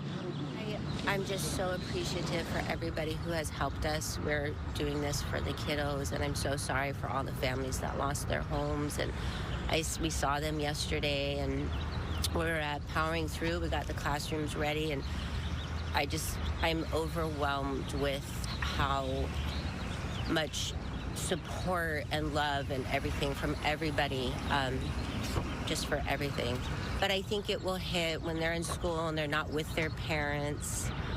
So it's just a lot of giving love today. And guys, we do not know yet how many students from Palisades will be arriving here in Brentwood this morning, but obviously you see the setup, the balloons behind me. They're ready to welcome these kids in. The superintendent is going to be here when doors open to welcome those kids, and then I'm told afterward he's heading to Nora over there to go welcome the other students, and then we'll get a chance to hopefully talk with him because we know there's still a lot of unanswered questions. The spokesperson for the school district here going over drop-off, and when we'll get a chance to talk with everyone. So that is the very latest here live on the ground, guys. As soon as we see those kids arriving, we'll be sure to let you know. I'll send it back into you. All right, Stephanie, an important moment today. Some tender souls there coming into class. Nothing like some good old community, right? The loving arms of teachers and students. Because a lot of these parents, you know, they've experienced loss of their own. They're trying to keep it together for their kids. While trying to keep it together for themselves, right? Right. It's a lot. Right. Yeah. And then how do you explain to children, you know, what's just happened and what's next? Yeah, some of these kids had to go through the pandemic and, you know, like the Zoom and some of them actually haven't been back to school since the Christmas and New Year holiday. So they've been away from their friends for quite a while. So this will be good for them. The kids like routine and consistency. So this will be a nice welcome for the kids. Right, I hope. Yes. We've got a beautiful shot to show you here of our LAX airport camera. It looks pretty good. Yeah, the sunrise was actually pretty nice. You know, we're monitoring the winds. We're monitoring how strong they're getting, and they are getting a little bit stronger. So I wanted to show you here on my iPad that we are picking up some of those stronger winds up in the Santa Susana Mountains. I don't know if you see this 58-mile-per-hour wind gust here at Wiley Ridge. We also have a 51-mile-per-hour wind here in the valley near Chesborough, near Calabasas. So the winds are starting to pick up now. Some of the mountain locations like the San Gabriel Mountains at that Magic Mountain Truck Trail, wind gusts here near 45 miles an hour. I don't know if you guys saw the previous story that we had earlier this morning, but there is a way, if you haven't yet seen or know the latest with your home, there's also a website here called LA County, recovery.lacounty.gov, recovery.lacounty.gov, and this is where you can actually view your home and how much damage it's gotten. So let's go to, for instance, go to damage maps. Let's go to the Eaton Fire. I do want to give you a disclaimer here as we look around. If you have not seen yet, it can be kind of jarring to see your home for the first time and what's left of it. There are red homes black and then green. So that's kind of an indication of the condition that's in. I'm just going to go to a home that is colored black. No damage for this particular one in Eaton, at the Eaton Fire, so this will pop up. So you can just look to your neighborhood and look to see where your home could be. This is a green home that I'm popping up here, and it actually says 1 to 9% affected, and they do attach a photo, and it's really quite comprehensive as you look around at the different neighborhoods. So this is one way that you can get more information on your neighborhood. So go to Fox 11, and you will have the website address there to get more information. It's always good to have the latest information, right? And the latest on the red flag warnings is that it is still in effect until 6 p.m. this evening for a large part of the area here. Critical fire weather conditions because of the very low relative humidity values and those gustier winds. The high wind warnings were actually allowed to expire. However, that being said, the wind gusts still getting up to near 50, 60 miles an hour. Like I showed you through parts of the Santa Susana Mountains and the San Gabriel Mountains, they were clocking in at above 50 miles per hour. Still got the fire danger, of course. We still have some possibilities of power outages as we get through the morning and afternoon, and of course travel impacted by the debris on the roadway, and of course those strong gusts, especially if you've got a high-profile vehicle. I wanted to show you this relative humidity values as we look ahead in the future. Notice that they are on the lower side in the teens. Look at how it gets even lower by the noon hour, and that's why the fire danger stays high. As we get through tomorrow, we really do see some improvement here and some recovery as relative humidity values increase. By Friday, look at the green on the map as we watch more moisture move in from that deeper marine layer. So this is another indication of how things will improve as we get to the end of the week and the upcoming weekend. I'll show you the extended outlook in just a few moments. In the meantime, let's head back up to Stu. He is over the Dream Center in Silver Lake. What's going on here, Stu? Hey, good morning, Maria. The Dream Center, Silver Lake, that's where the iHeartRadio donation drop-off and pickup is happening. It starts around 9 o'clock, but you can see out there in the parking lot, it is already full, and they are ready to rock and roll. Bellevue and Clinton is going to be the major cross streets. If you don't know where the Dream Center is in the Silver Lake area, you can see that giant iHeartRadio right there. They've got folks out here from several of our popular radio stations, and, of course, all those donations. Now, as I understand it, this is drop-off and pickup. So if you're part of the relief effort or you need relief, this is one of the spots where you can come and get some things. It is right next to the 101. We're going to take a peek at that. You can see it right there. Those are going to be the southbound 101 making their way through Silver Lake over to the 110 freeway. Slow and go from about Vermont. It is going to take you a little bit of time to get over to that 110. Northbound, unusually light right now, but maybe when folks are coming out here to do those drop-offs, the northbound lanes will pick up as well. Sending it back to y'all in the studio. All right, Stu. Thank you. Yeah, Amanda, you were out there at the Dream Center. Yeah, I was on Sunday, and Stu, I'm so glad that you brought attention to it. When I was there, I saw so many people from all ages walk in, and they looked at me. They thought I worked there at first, and they said, I want to volunteer. How can I help? Mothers bringing their children and wanting them to get involved and volunteer. So if you have a few extra hours, they need volunteers to help sort. So they're getting a lot of donations, and they need people to put, okay, personal hygiene products in one bin, food, diapers. That's good to know. Yeah, to separate everything. So thank you to all the volunteers who have come out, and thank you, iHeartRadio, for spreading the word. So TMZ is reporting that there's been an overwhelming response from musicians who want to help and be a part of an upcoming wildfire benefit concert. Here's what we know so far. The benefit concert is going to be called Fire Aid, and most likely will be held, as you saw, at the Forum. More than 50 artists and bands have asked to participate, but as of right now, there are only 24 slots. Though organizers are trying to add some more slots to accommodate the overwhelming response, the performances will also be live streamed for those who can't make it to the actual show. And TMZ was told that all of the performers are based in Los Angeles. So while we don't know who will be performing right now, we do know two names that aren't going to be a part of it. Two big names, Beyonce and Taylor Swift, will not be a part of this concert as of right now.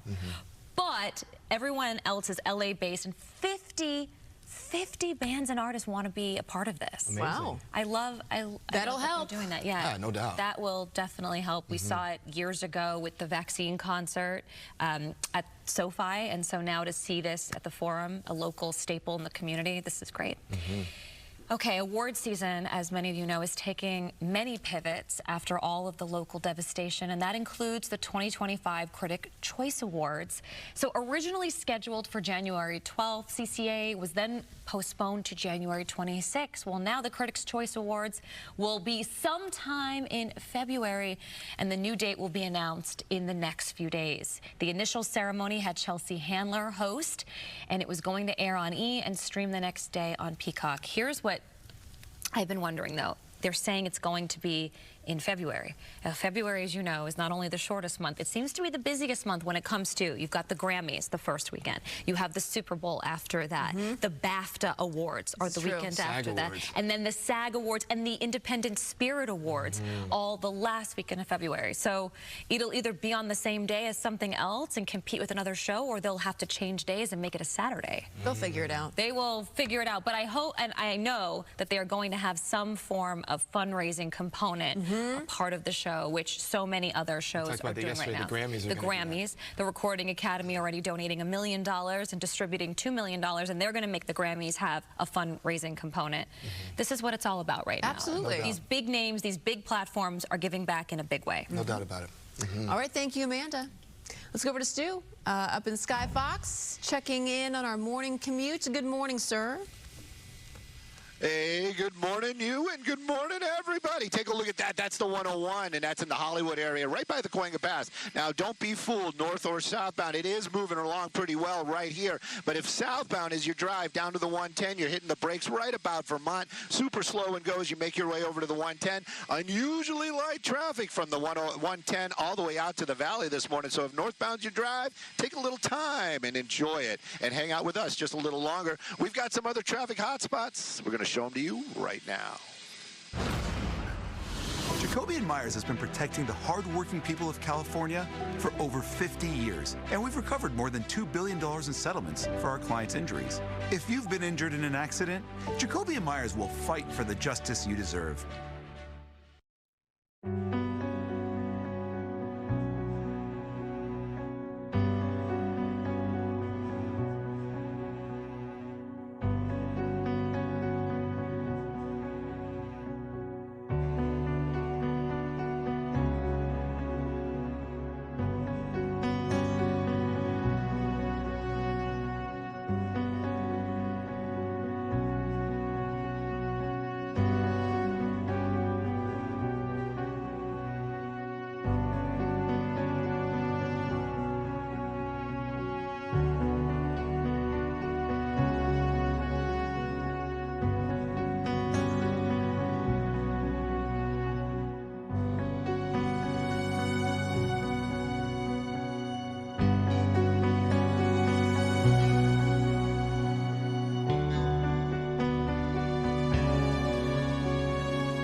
Welcome back, everybody. 7:45 here on a Wednesday morning, and we are getting a new look at Mexican fire crews in Malibu.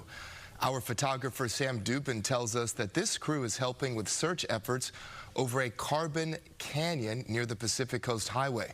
Crews from Mexico arrived over the weekend to help fight the wildfires for us.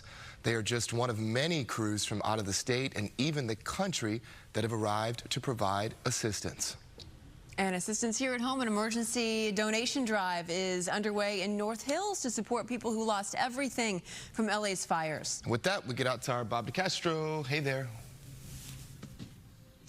Good morning. So a lot of folks out there are still wondering, what can they do if they want to help, if they have donations, where can they go? Well, this is a place. They have an emergency donation drive that is going on through Monday. This is Hope the Mission in North Hills, their headquarters. And you can see people have been dropping off things for the past several days. I've got Rowan here to tell us a little bit more about some of the things that they're actually looking for right now. And people, the outpouring has been enormous, but there's some immediate things, right, that people can do and bring here if they'd like to come out and help. Yeah, first of all, the outpouring is incredible. People are so generous, and I'm so thankful that our city's come together on this. Things we need, the number one easiest thing to do is to go to our website, hopethemission.org, and make a cash donation, because that way we can stretch it out.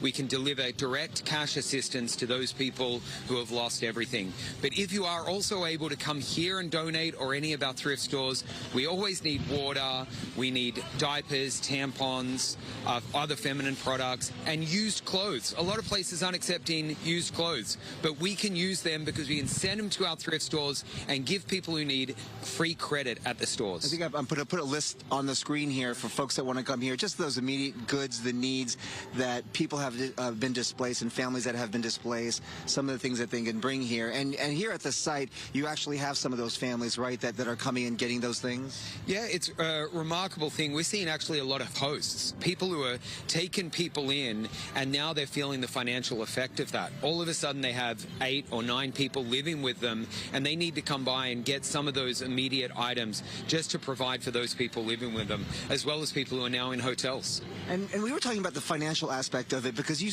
were telling me before that one of the biggest gaps when it comes to these families that are displaced, it is really kind of the money issue, right? Because sometimes they're in a temporary housing and they don't have a credit card, let's say, that they must have lost, they may have lost, and don't have the cash to be able to stay in this hotel or this temporary housing for a short period of time or an extended period of time. Yeah, look, people know what they need better than I ever would. So, for example, yesterday, I have a gentleman who came by. He'd been put up in a hotel. He had a hotel voucher. Everything had been taken care of, but he needed some cash to buy prescriptions for his kids. That's why we're offering direct cash assistance through some of our partners who are on the ground in Altadena. And for folks that are worried they're going to bring stuff here and they're thinking it's just going to go to somebody else or some other thing, what's your message to them? Because you're saying everything that's donated here at Hope the Mission is going to be utilized in some fashion. Yeah, absolutely. No donation is going to go to waste. So everything that comes in, first and foremost, we're offering to the fire victims. But on top of that, we have partner agencies, charities that are running out of their supplies that we're shipping pallets to. Then on top of that, we have a network of shelters for people who are already unhoused. Over 2,700 people live with us on every single night that we're providing for. We're going to find a way to put your good work, your donation to use. So this is a safe place that you can donate. Thank you so much, Rowan with Hope the Mission. Yeah, we've got a lot of people who have been reaching out to us, asking us, what do we do? What do we do with all this stuff? What can we do? You can bring it right here. For all the information, we have it on our website to Hope the Mission, foxla.com. They have several different thrift stores as well where you can donate to as well. We'll send it back to you. All right, Bob, thank you very much. Good resources for folks to know. Many people want to help. Certainly. See all those boxes behind him. All right, so this is a live look right now at Brentwood Magnet School, where students from Palisades Charter Elementary are being temporarily relocated. Oh, my goodness. Palisades Charter, as you know, suffered significant damage in the fire. You see Superintendent Alberto Carvalho, who's standing by out there as the families come in. Look at those little angels. What's up, man? Good morning. Yeah. Oh, my goodness. Yeah, there they are. Hey, That's yeah. right. That's right. Everything's going to be okay. Nice little welcome line of school officials welcoming them into school. Seeing some of their friends again. Right? That means so much. A lot of love, a lot of hugs happening at Brentwood Magnet School this morning. Power of community, right? That you know you don't walk alone. There's other people that share your experience, and nothing like a school community with beautiful, loving teachers and school officials and groundskeepers and maintenance staffs and all the administrative assistants, cafeteria workers. It's amazing. It's good stuff. People are still going to be there for each other, and that's what's most important. Yeah. Right? Look at that.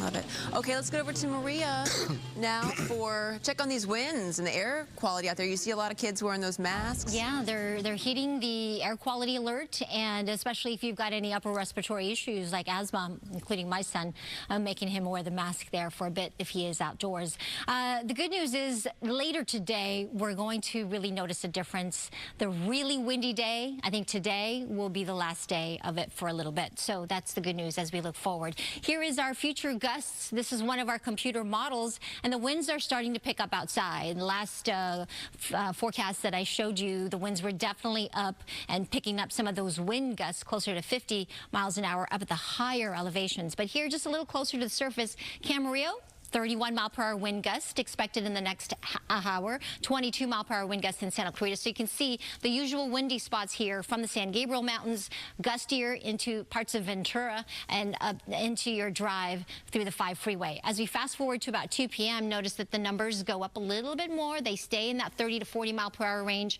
stronger through parts of the Inland Empire there. But here's where it's going to be concentrated. As we get to the evening hours, you can see the numbers go down. We get a little bit of a sea breeze along the coast, so you're going to feel that difference if you're right there at the beach. Coastal communities, you'll notice. Inland, still not so much. Still a light offshore flow, though. And as we get to Thursday, much more manageable, as you can see here. Still an offshore, but by Friday, we're really going to get that onshore flow back for everybody. You can see even all the way into the Inland Empire, and that will bring a little bit more humidity in the atmosphere, which will help us to mitigate fire danger. Until then, the fire danger is still going to be high through this evening. Red flag warnings will stay in effect for those critical fire weather conditions, and particularly critical here in this area of Ventura County and LA County, with the combination of those gusty winds and low relative humidity values. The high wind warnings were actually allowed to expire, so that's the good news. Wind advisories, though, still in effect for those wind gusts, which will be quite hazardous today, especially if you've got a high-profile vehicle. Those wind gusts still getting up close to 50, even 60 miles an hour. If you are traveling today, perhaps to the other side of the country, cold temperatures. It is winter. 21 degrees for that high temperature in Chicago, 27 in Minneapolis, 35 in New York City, to that 52 in Atlanta. Cold air here in parts of the Rockies, 39 in Salt Lake, 48 in Denver. As we look at our weather here locally, it is going to warm up slightly because of that offshore flow. So we'll get close to 70 or even slightly above the average here to our friends and neighbors south in San Diego. This is what the Weather Prediction Center is putting out after the 7 days. No rain here, or the next 7 days, rather, no rain in the forecast. So no major change in our pattern. We've had no rain so far this month. The average is typically almost 3.5 inches. The second wettest month of the season. Not going to get any rain, it looks like, through the end of the month. 72 for downtown LA today. It's going to be chilly, though, as we get to the weekend. That's how we can tell also that onshore flow is really going to be with us. Slight drizzle chance as we get to the weekend. Right now it's about 10%, but we'll keep it in the forecast. 45 in the mountains with those red flag warnings continuing. 63 in the high desert to that 70 in Palm Springs. Don't go anywhere. We'll be right back after this quick break.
Coming up on 8 o'clock this hour, and we are awaiting an update on the fires. That is set for 8 this morning, and of course we'll bring it to you live when it happens. We will see you on the other side of a break.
Updating now on the wildfires. Let's listen in this press conference.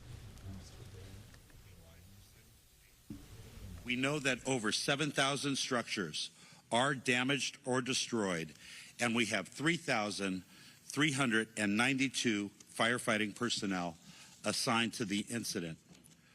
45% of our damage inspections for the Eaton Fire have been completed. Impacted residents may visit recovery.lacounty.gov to view maps showing damage assessments. Please note that these maps are being updated daily. Critical fire weather conditions will continue through this evening. The anticipated 70-mile-an-hour winds have yet to materialize. However, this could change, and we are still at risk. I want to remind and ask our unhoused neighbors to not have cooking or warming fires in wildland brush areas. Any persons experiencing homelessness should seek housing or shelter through the county or city of Los Angeles. Finally, donations. I have heard that there are organizations that are asking for donations for my LA County firefighters. Please be advised that the LA County Fire Department does not yet have a mechanism to accept donations. We have staff working on a process to accept donations over the internet for our LA County Fire Department. I ask that those wanting to donate hold off until we have a process established that will guarantee the funds benefit our personnel. We will release a press briefing when we have that system up and running. And please do not let these despicable scammers take advantage of your generosity. I would now like to introduce Jerry Magana, Deputy Incident Commander, CAL FIRE Incident Management Team 2. Good morning. Jerry Magana, Incident Commander for Deputy Incident Commander for the Incident Management Teams on the Palisades and Eaton incidents. In the past 24 hours, there's been little to no fire growth on both incidents. As Chief mentioned, the DINS inspections continue to occur, as well as USAR operations. Crews continue to strengthen the fire perimeter, extinguishing hot spots, utilizing ground resources and resources alike. Both incidents have requested the WERT and BEAR reports, which are soil severity tests that will be completed by the end of the incident. And we continue to pre-position resources with a current mobilization center in Beaumont, which is in Riverside County, for any new starts that could potentially affect the area. CAL FIRE will continue to support our partners in Unified Command, and we thank you for your patience during this time. For the most current fire information, please go to fire.ca.gov. And next up, I would like to introduce LA City Fire Chief. Good morning, everyone. Kristen Crowley, Los Angeles City Fire Department's Fire Chief. Yesterday, I want to just give everybody a brief update on an additional brush fire that did break out in the Lakeview Terrace area of Los Angeles with structures that were threatened. Firefighters responded and aggressively attacked this fire.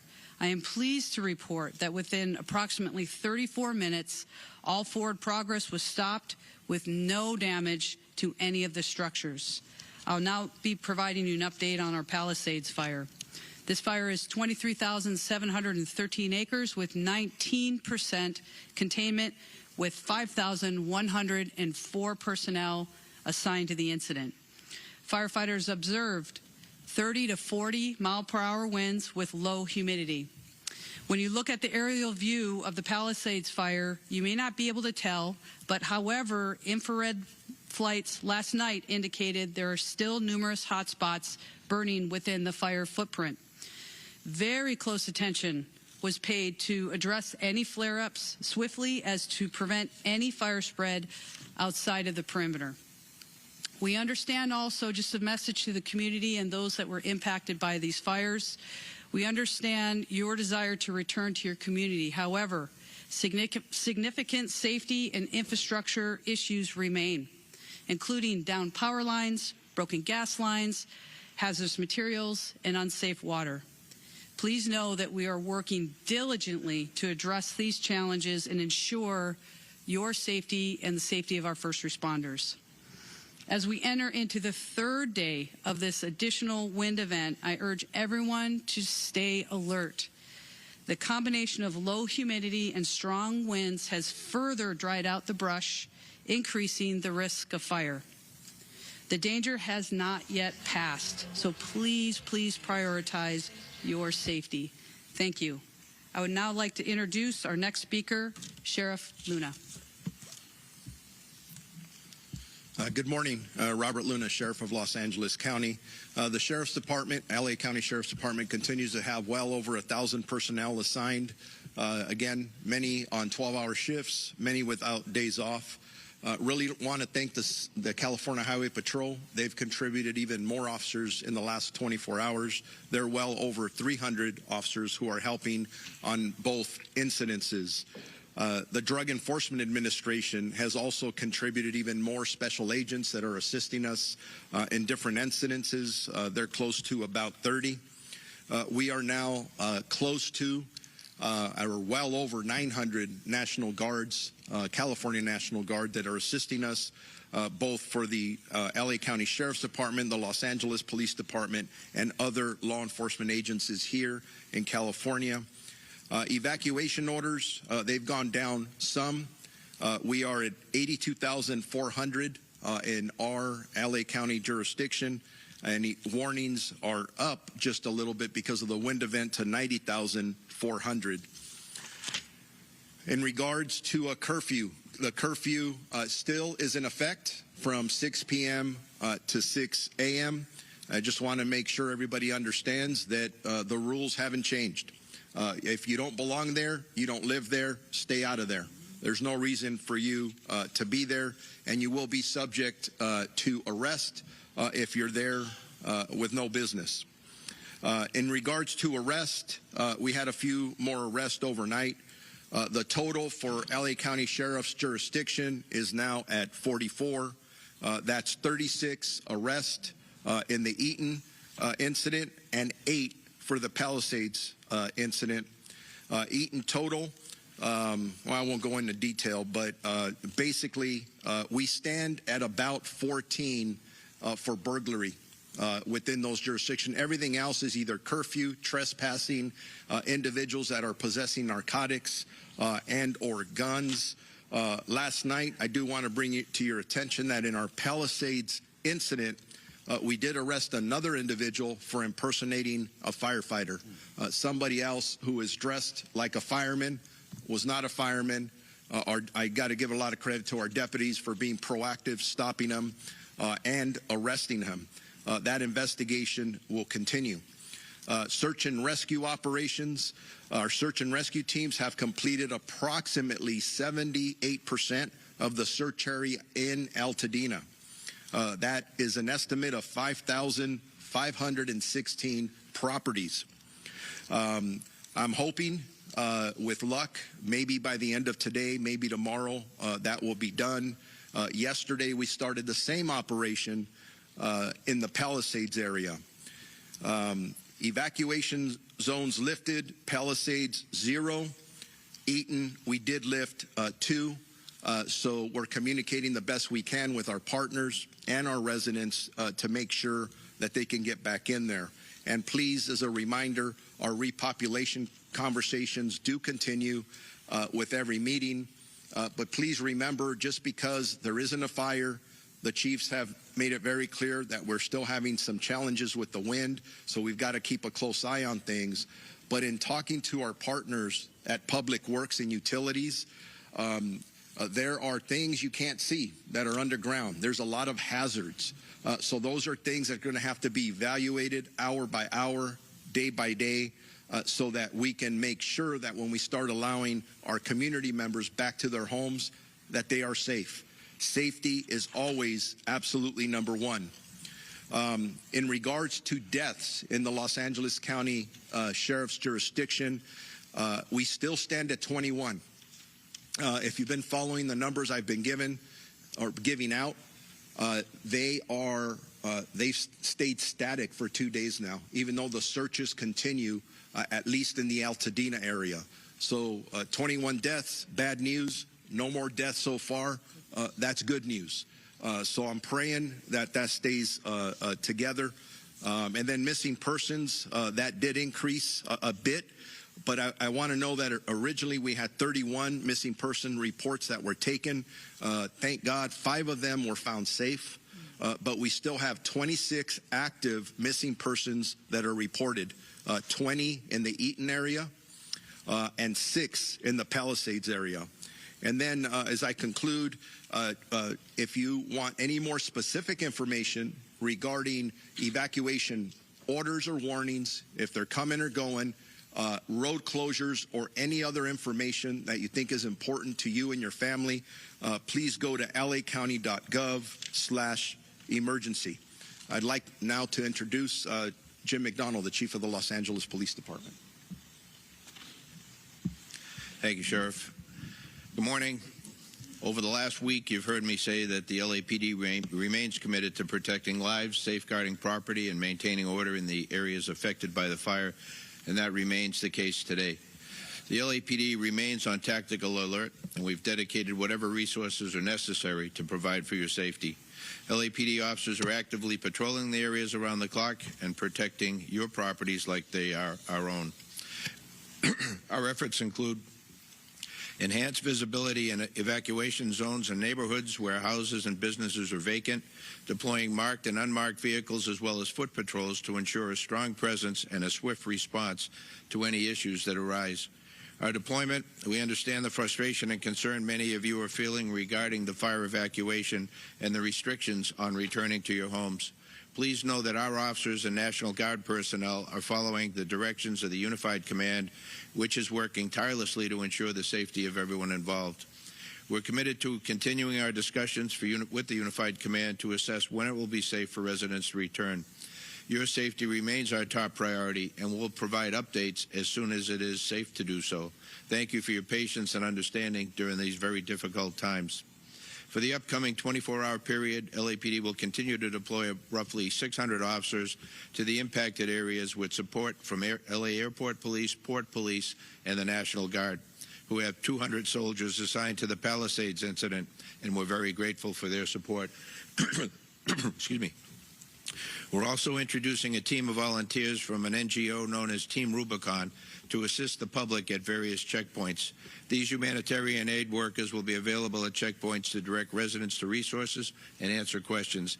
They'll be wearing gray shirts and are available to inform and support our community, and again, we're thankful to them. On the missing persons front, we continue to dedicate resources to all reports of missing persons. As of this morning, we have 38 people who've been reported missing. 27 of those have been found safe.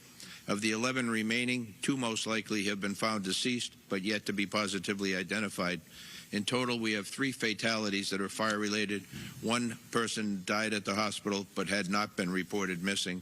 We still have 8 missing persons remaining. Arrests, we have no new fire area-related arrests, and we remain at 14. But we'd like to update all of you on 2 notable arrests that were made on January 14th, just outside the fire zone.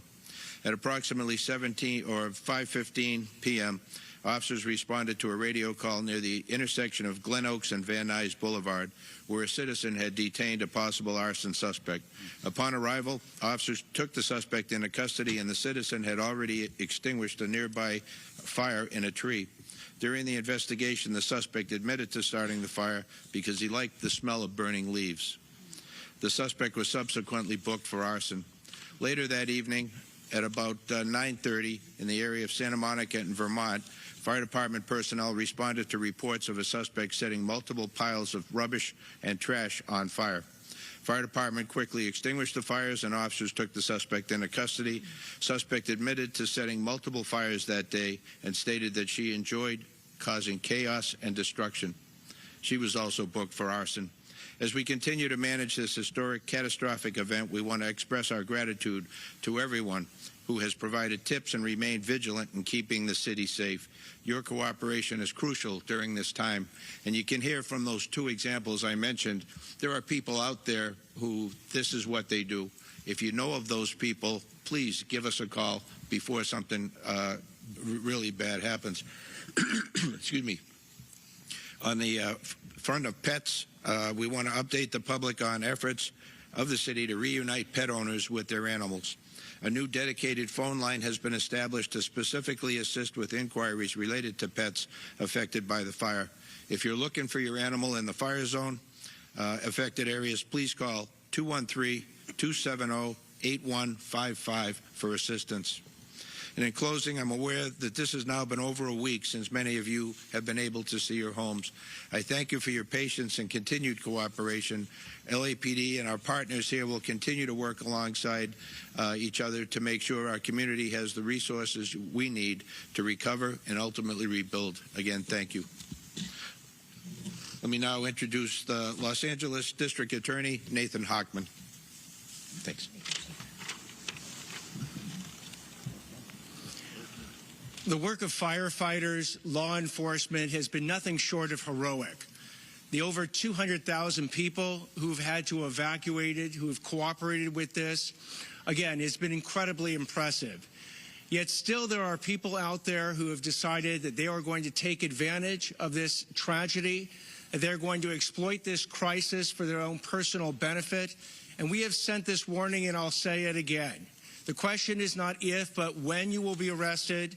You will then be prosecuted, and then you will be punished to the full extent of the law.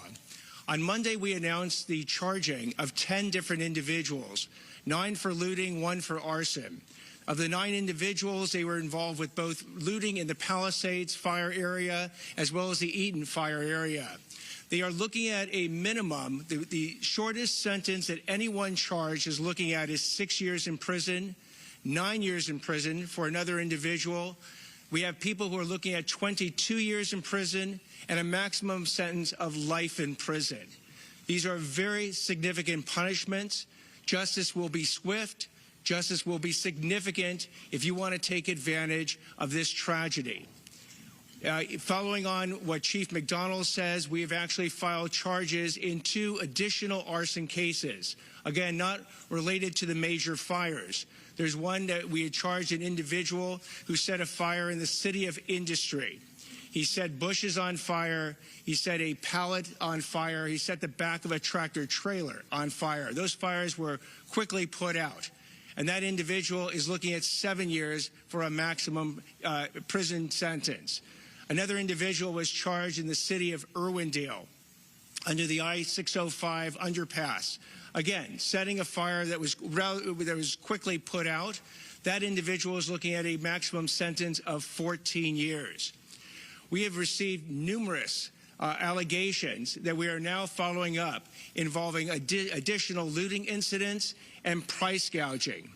The price gouging is particularly despicable because these are people who are basically looking at this situation and saying, how can I make the most amount of money from people who are desperately seeking housing, supplies, they're seeking services because they've lost everything. They've lost their houses. And I will tell you that with respect to this price gouging, we have seen people increase their prices for rooms that they are renting, for houses that they are leasing, 100, 200, 300%. Here's my warning.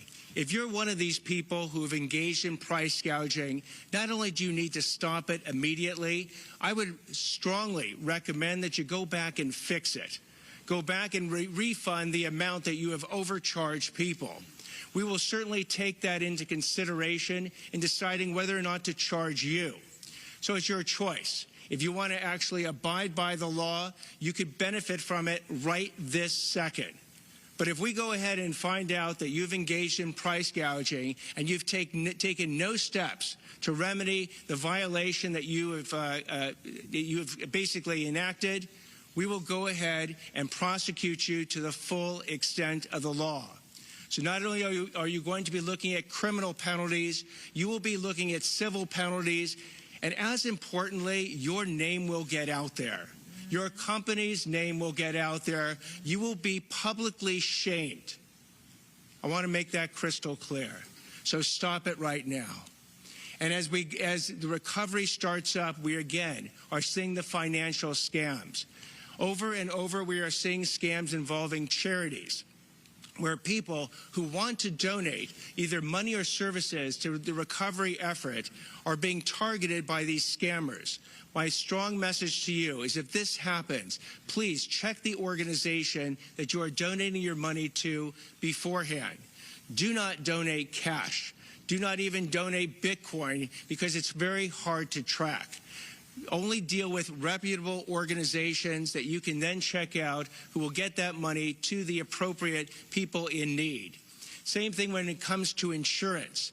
Be very careful. There are scammers out there who are going to try and make you promises that they can give you certain benefits from insurance that are completely false. Make sure you check out any insurance claims. And government benefits are starting up now. Both the federal government and the state governments are going to be offering people in need significant dollars to get back and recover in their lives. However, these will be ripped off. I will guarantee you there are people who are looking at this to rip them off. Here again is your warning, because I don't want any discussion later on that there is some confusion of what the consequences are. They will be swift and they will be significant. So again, I wish everyone great safety. Please support the firefighters. Please support law enforcement. Stay out of the evacuation zones. They are designed for your safety and to facilitate these putting out of fires and keeping people's houses safe. If you want to go ahead and violate an evacuation area, violate a curfew, you will be held accountable, you will be arrested, and my office will prosecute you. I'd like to now introduce Los Angeles County Public Health Chief Deputy Director, Dr. Anish Mahajan. Good morning. My name is Dr. Nicole Quick. I am the Chief Medical Advisor for the Los Angeles County Department of Public Health. As we continue to deal with the aftermath of fires and residents begin to return to their homes with proper approval from the regulatory agencies, it is important to remain vigilant about air quality. Fire and wind conditions can increase the amount of particulate matter, dust, and ash. Currently, the South Coast Air Quality Management District has extended a windblown dust and ash advisory through this evening. The high winds may displace ash from the Palisades and Eaton fire impact zones. Windblown ash particles may be too large to be picked up by our regular instruments and will not influence the AQI measures that we've pointed folks to look at for air quality. So it's important to look for ash in air and on equipment and on your surroundings to take precautions. To effectively reduce exposure to harmful particles, it is critical to wear appropriate respiratory precautions. This includes N95 and P100 masks. In addition to obtaining the masks, important to wear those correctly. This means over the nose and mouth without gaps and well fitted to your face. For N95 to provide the proper protection, they also must be changed out with regularity and if they become wet or soiled. It is very important to note that cloth masks, dust masks, and bandanas are not adequate protection. While they may provide minimal protection, it is not adequate to keep out those particulate and ash that we are concerned about. Individuals with respiratory conditions, children, and those with pre-existing medical conditions are urged to talk to their healthcare provider before utilizing these respirators. Taking these steps is critical for vulnerable populations, including older adults, children, and those with pre-existing conditions. N95 masks are available for free at LA County libraries and at the local assistance disaster resource centers. Quick note also for those who are struggling with finding their prescriptions, Public Health has begun offering medication assistance at all of the local assistance centers. We have teams there that can work with families and individuals to help them secure medications. Individuals can also connect with their regular providers, their pharmacies, and their health plans for further assistance in obtaining their medications. I want to make a note for those who are receiving medications for opiate use disorder. If you are having difficulty obtaining those, please call 213-288-9090, and we are available from 8 a.m. to midnight to support those needs. In addition to these efforts, there are other resources available to help in your obtaining prescriptions. Want to make one additional note that we do have environmental health inspectors at the local assistance centers that can address concerns related to fire damage and safety. We can assist family in identifying health hazards, provide education, and answer questions about maintaining a healthy environment. I will now hand this over to Supervisor Barker. Thank you. Thank you, Doctor. I want to start by emphasizing, especially with the wind we'll have today, that it is important for residents to take health guidance seriously when you're near impacted areas and debris. The health concerns are serious. I've heard many questions about how to be safe when you're around an impacted area.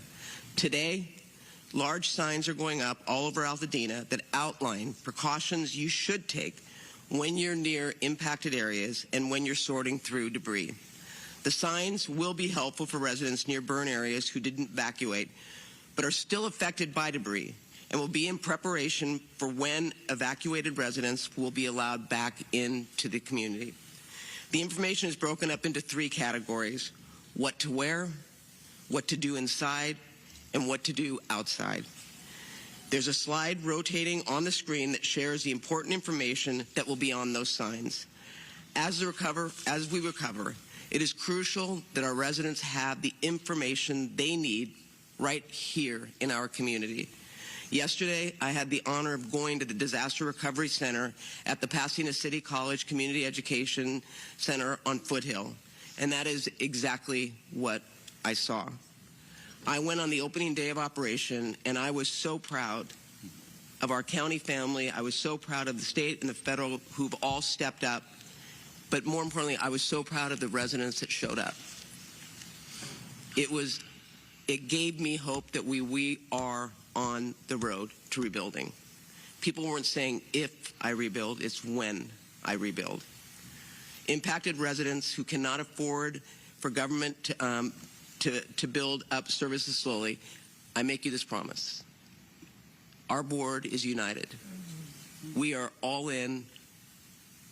We are going to make it as easy as possible for you to rebuild. And that includes permitting, that includes approval, that includes working with all levels of government to secure low-interest loans. It is an all-hands-on deck. At the center, we also have county departments and federal, state, and local partners in place, as you heard. So if you lost any of your vital records, or you need replacement of your license, they are there to help you and make it as easy as possible. Together, we're bringing every resource to our neighbors in need. Residents can access countless services, including FEMA financial service, which may include money for basic home repairs, personal property losses, and other uninsured disaster-related needs, such as child care, transportation, or medical need. As county services ranging from the assessor's office to public works to the economic opportunity for employment assistance to the registrar recorder, our county stands ready to serve you. It was heartening to see that so many impacted residents still have hope and actually light throughout this darkness. I'd like to give a special thanks to the countless volunteers who are sacrificing their time and resources to make this happen.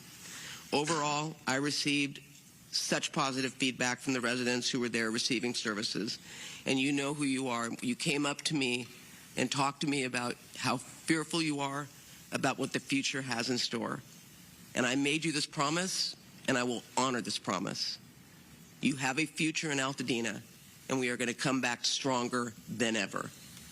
Our centers are open every day from 9 a.m. to 8 p.m., and we are going to get through this together. With that, I would like to introduce LA City Mayor Karen Bass. Good morning, everyone. As we know, we are still not quite out of the woods. And so I would just encourage and implore upon all Angelenos, please take the warning seriously and the evacuation notices seriously. And frankly, if you are in an area where there is a warning, get prepared now. Get packed. Take everything you need with you, your medications and your pets, if that is possible. If you are looking for a pet, you can call a new number that was mentioned by Chief McDonald, 213-270-8155, 213-270-8155. We've received many inquiries from individuals who are concerned about where their pets are, so please take advantage of that telephone number. We know the winds were lower than expected yesterday, but we also know from the National Weather Service that we are still facing dangerous conditions. I want to thank Governor Newsom on his work yesterday on price gouging and scams. We're taking this seriously and have made it so Los Angeles residents can report price gouging by calling a number with the city, 311. Scams are also spreading, which is why it is so important to use trusted sources for assistance.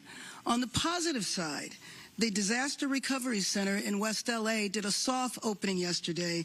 It was open just for about 4 hours, and in those 4 hours, over 100 households came. It was encouraging to see the number of people who were there, many of whom travel from disaster to disaster. I met individuals from the SBA who had been in Hawaii. I met other individuals that had been in hurricanes in the South.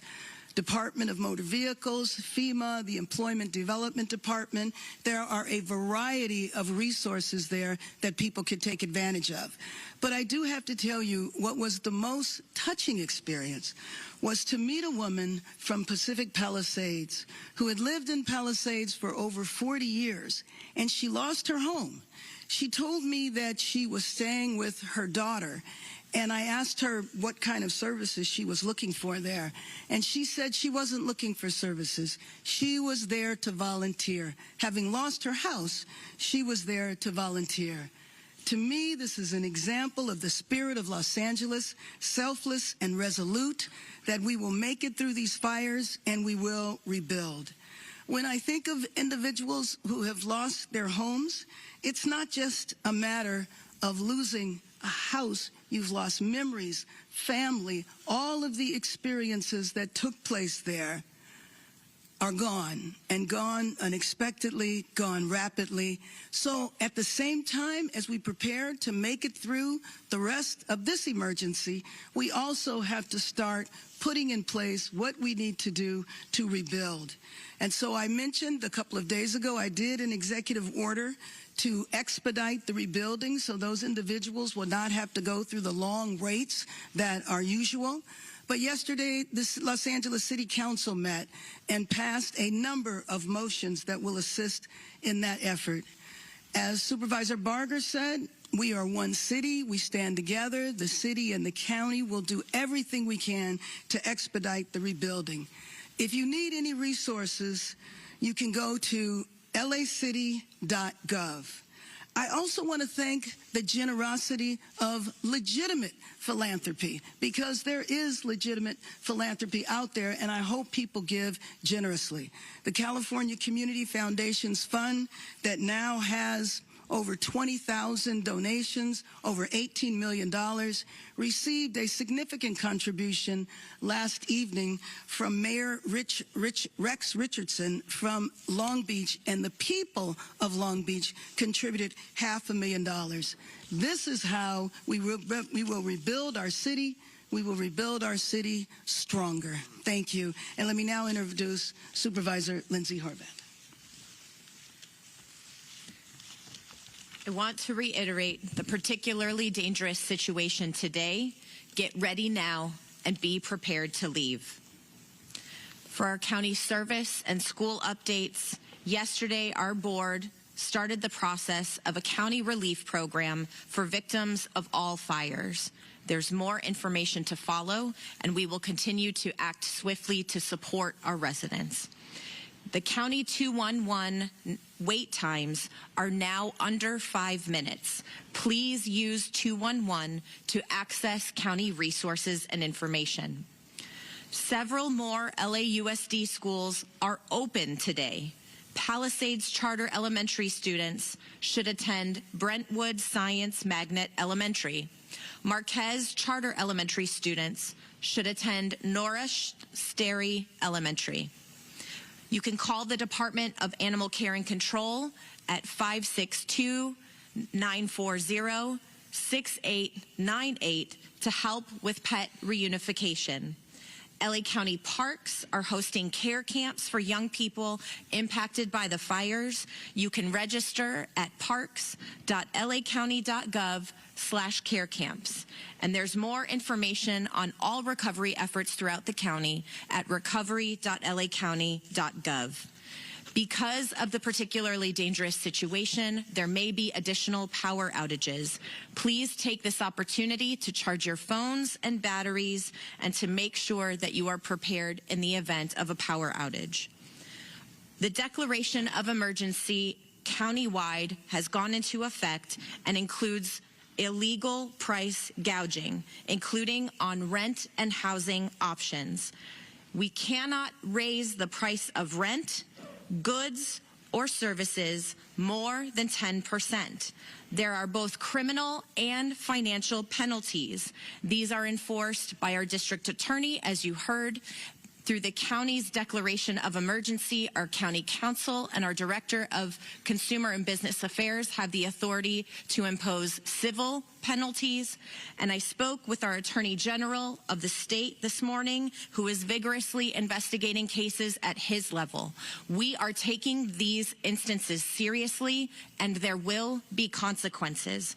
Under our county emergency, we also know that this could include misdemeanor charges. The governor, as you have heard, has also issued a new executive order, and we thank him for his support and leadership. To report price gouging or other predatory practices, you can do so at oag.ca.gov/report, or you can call 800-593-8222. For more emergency updates, you can still see those at emergency.lacounty.gov. And I want to echo the thanks to our first responders, to our volunteers. I also want to especially acknowledge LASA, those who are working in the county's newly established ECRC, and our homeless initiative efforts supporting those who are unhoused in fire danger areas.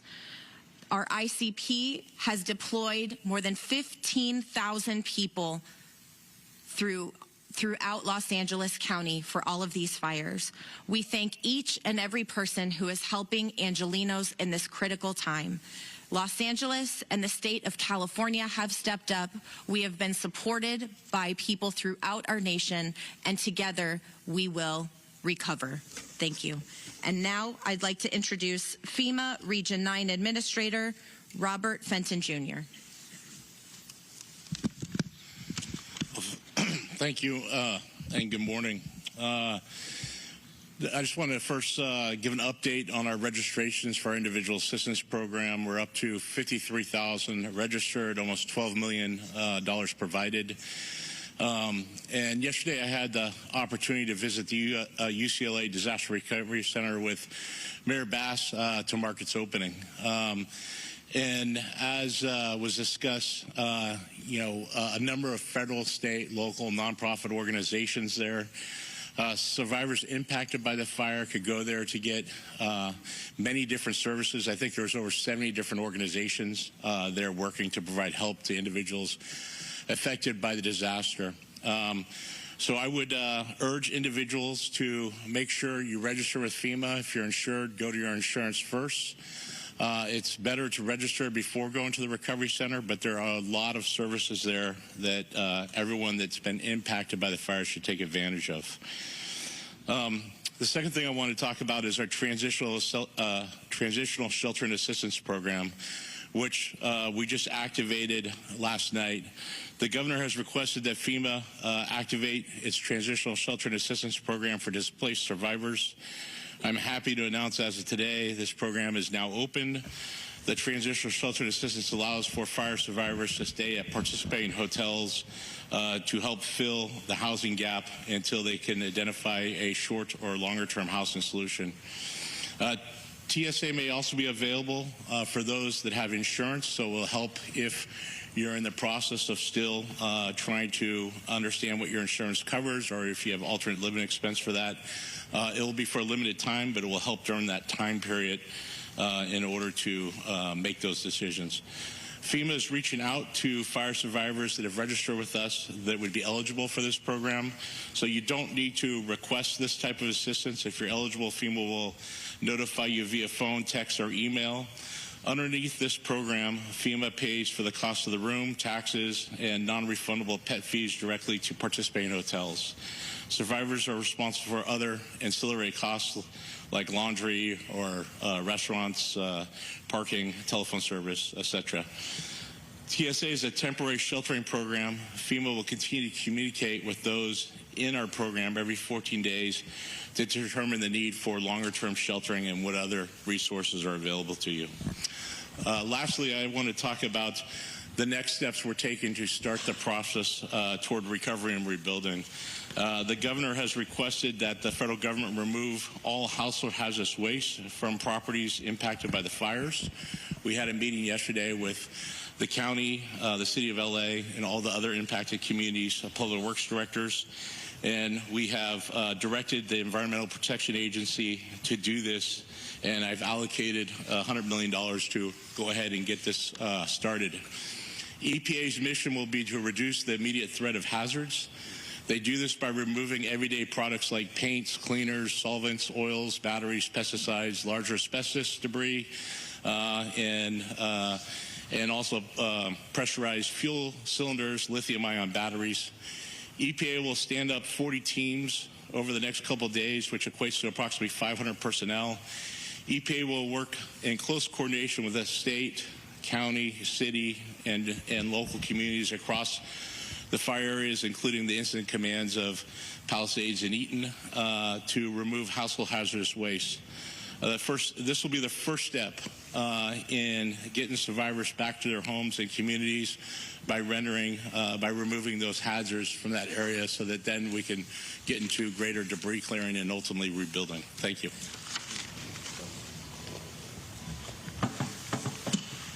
Helen Chavez Garcia, Communications Director for Chair Catherine Barger. We thank the Honorable Antonio Vasquez from the State Board of Equalization for being here today. We will now transition to the question and answer portion of our press conference. Please raise your hand. We will bring a speaker to you, and I will call upon you in order to ask your question. Would you like to say something? Masa Sadie, KCAL News. I have two questions. The first is for Mayor Bass. Mayor, 700 people are in shelters right now, more than 700. Thousands of people have lost their homes. I know you are trying to expedite the rebuilding process, but realistically, how long is it going to take for these folks to get a roof over their head? Can you give us a timeline? I wish that I could give you a timeline. I can't specifically, but what I can tell you is that the people that are in shelters, people are there for a lot of different reasons. I know some of them might be unhoused. But the rebuilding process, we have to set the guidelines and the policies in place, which is what we did, and we will be kicking that off. We have a lot more to do. As I mentioned, the City Council met yesterday. We need to put all of those policies together and begin right away. The first step, though, was yesterday, and that was the Disaster Assistance Center for people to get all of their paperwork together. Whether they go to the Assistance Center or not, that is the first step. And I know individuals are talking to their insurance companies, et cetera. And price gouging, you're talking a lot about price gouging and how it is illegal. Bidding wars are not. The FEMA director wants to respond to you as well. Yeah, I just want to add to that. We will be sending personnel from our teams to the shelters to see how many are eligible with our programs, and if we can move into a transition shelter and put in a more safer housing environment into a hotel. So we'll be doing that over the next day or two to help move people to a better situation than the congregate shelters are in right now. And on the price gouging that we're seeing happening with rentals, again, price gouging is illegal, but bidding wars are not if the tenants are driving that. We're seeing more and more evidence of these bidding wars. Should people here in Los Angeles be bracing for rents to dramatically increase, or is there anything you can do to try to stabilize the market? So here's how bidding wars work.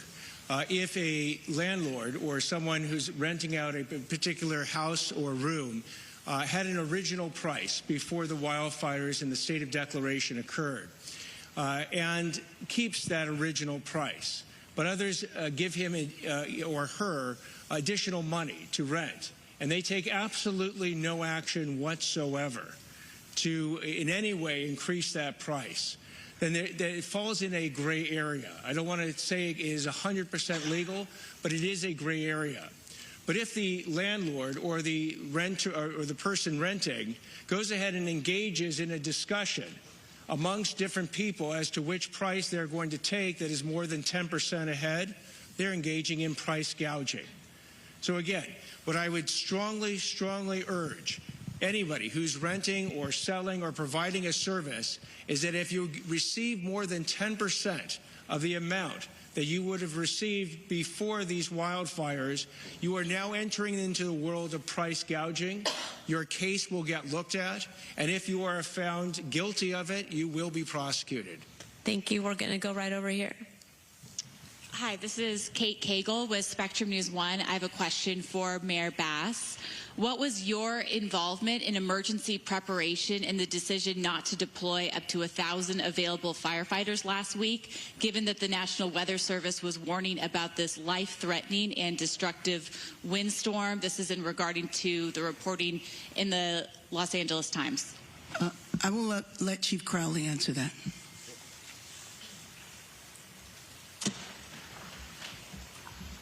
I want to be very, very clear in this answer. And also offer additional details after. So being very mindful of everybody's time, I want to make sure that you get the information that you need. In regard to the LAFD's position and pre-positioning of our resources, we followed the system in place. The system in place looks at the overall weather and risk. With that, we pre-deployed the resources in very, very calculated ways throughout the city, also not knowing where a fire might start and might not start. I think that's very, very important that everybody understands that. Also, knowing that there was a higher risk than normal in a very high fire, type of a scenario. 5 additional engines were pre-deployed on top of what we normally would do.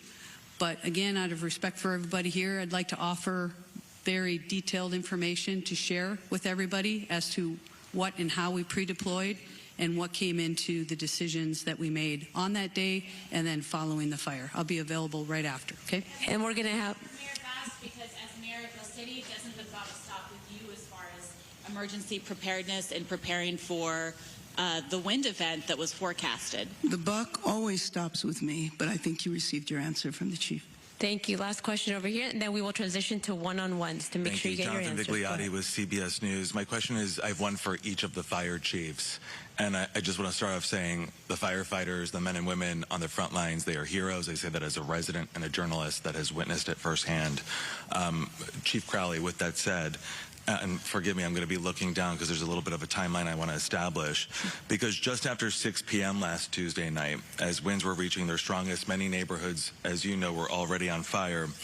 This all-hands-on-deck alert to off-duty firefighters was issued. Right. You even reached out to local news to ask for help in assisting putting out that call. We did as well. The LA Times, as it's been mentioned, now saying that 1,000 firefighters were on standby. That would have effectively doubled the response. This speaks to chaos and poor planning. You mentioned saying something off camera, but now that you do have this live feed going, you're a straight shooter. Yeah. Can you please tell me directly why the delay to activate when for many hours, neighborhood after neighborhood was on fire, and your firefighters, these heroes, were telling me they felt like they were in the minor leagues? So I want to echo your sentiments first and foremost with our firefighters and first responders that were dispatched and responded to that incident. Heroic efforts. And I can tell you... I'm sorry? Were they let down by your leadership? I will tell you that we followed a system in place, and I will explain my position on this. When it comes to the totality and the risk that can occur in the city of Los Angeles, we do have a system in place. We're very system and process oriented for the right reasons. We follow a system. We did that. We pre-deployed the necessary resources, knowing that, or not knowing, I should be very specific, in where a fire might break out in the city. I think it's also very important that media knows, as well as the communities knows, that we are here to protect them, that we do have that capability to surge. You ask about a length of time. We pre-deploy the resources on top of what we normally would do. They went to work. We immediately then utilized all available on-duty, special duty people that aren't normally in the field. They surged. They went and staffed every other available resource at that time. They were pulled in. Another very, very important point that the community and you need to know is that we're talking about these 1,000 engines that we're saying that were unstaffed. Facts. The facts of the matter is those engines, they're pumps, they go behind our trucks. I won't get too detailed in the operations. They're actually staffed with fire department personnel. The reality, and this is very important for everybody to understand, straight shooter right here, is that our firefighters on the truck were immediately pulled in, whether they were staffed with 4 people I got to be very clear. We had the capability, and we did pull every resource in and around the area. Those firefighters on the truck jump on that additional pump, the truck or the engine that we're talking about, that we're saying we're unstaffed. We are very fortunate as a department to have a resource deployment that we have. I don't think there's any other department in the nation that has the resource deployment model that we have. That happened. Our firefighters jumped on the pumps, our additional 1,000 engines that you're talking about, and they went to work. So we have the system that's built. We followed the system. We surged where we could surge. And in fact, I'll be the first one to stand up and say, yeah, we need help. This was so incredible. We have never seen anything. And to say or to think that the LAFD leadership or whoever we want to point to doesn't care about the communities that we serve, that we don't do everything that we can with the capabilities and the limitations of what we have or don't have. I can tell you and stand before you, we did everything in our capability to surge where we could. We had the flexibility built into the system. Had you responded sooner, had you activated those reserves sooner, could you have saved more neighborhoods and more lives? I would think fundamentally, as we surged exactly how we did, our firefighters pushed in, they did everything that they could, and it's a what if. Again, I want to also focus on... You wouldn't do anything different. No, of course there's always lessons learned, I tell you. I am taking this to the highest of high thought processes of how the LAFD and our entire region could do better in the future. And let me be very, very clear. The other piece is what and how quickly we were able to surge, not only with limited capacity within the fire department. Thank God for our agencies around us. That happened so quickly without delay. With a phone call, we got the resources where we needed to do the greatest good at that time. Thank you. We're gonna go ahead and transition. I'm sorry, we're out of time. Let's go ahead and do our one-on-ones. Please move forward. We can connect you to the speaker that you want to speak to. Thank you for attending today's press conference. Okay, everybody, we're just listening to a live press conference with county and city officials offering an update to us about the latest on the wildfire efforts. You know, it's such a complex situation. One of the things that we did hear from Sheriff Robert Luna is that there's over 1,000 sheriff personnel that are still assigned to this incident. We also heard from Nathan Hochman, and one of the things, District Attorney, one of the things that he announced was the charges on Monday for looting and arson between the Palisades and the Eaton fires. He also says that justice will be swift and significant if you want to take advantage of anybody who has experienced any type of extraordinary tragedy during this time. Investigating incidents, they're also investigating incidents of price gouging for rooms or housing. People are hiking up rent prices 100 to 200%. Even 300. And he said that he's strongly recommending that you go back and fix it, refund the money that you've charged people. They're also going to be releasing names of folks, individuals, landlords, and businesses that have been doing this. It's so unfortunate. Really trying to send a strong message that if you have engaged in price gouging and have been trying to scam people, you better fix it now, and maybe they'll be a little lenient. But their intent is to prosecute, as you hear him say over and over again, to the full extent of the law. He also brought these numbers up, and I think he's doing this intentionally, where he's talking about people who've been arrested for looting, right? And he talks about minimum at least 6 years. You can have 9, 22, or life in prison, depending on the certain individuals that they have charged. Really sending that strong message. This is a time where we're seeing so many people in the community come together, which is very beautiful. At the same time, there are instances where people do take advantage of others, not just price gouging, but you have a lot of charities, donations, scams going around. Insurance is going to be one of those places where people will be scammed. You have to be careful with who you engage with. That's right. Mayor Bass also offered a note to folks that are concerned about their pets, because many of our furry friends have been left behind in some of these homes for 7, plus days now, and she shared a phone number that you can call. It's 213-270-8155, 213-270-8155. If you are looking for a pet, you can call this number, and they will be able to help you. FEMA the regional director of FEMA, also, administrator, also talked about the transitional shelter survivor program that's officially open, sponsored by FEMA. It is there to help those who are transitioning with housing. FEMA, though, important note, is reaching out to fire survivors who have registered with this program.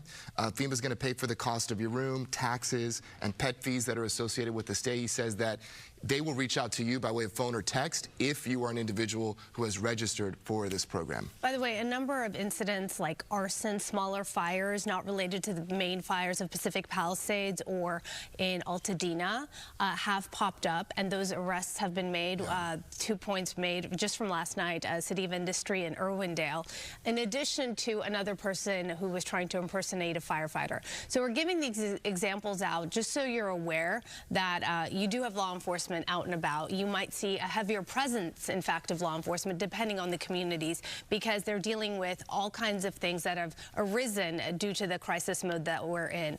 And one more time to reiterate the point that you can't go back to your home. Yeah. And that has to do with your safety. And soon as that is made clear, they will be able to welcome you into those neighborhoods. But the reason the National Guard is not letting you in is because it's out of their control and they have strict orders not to do so.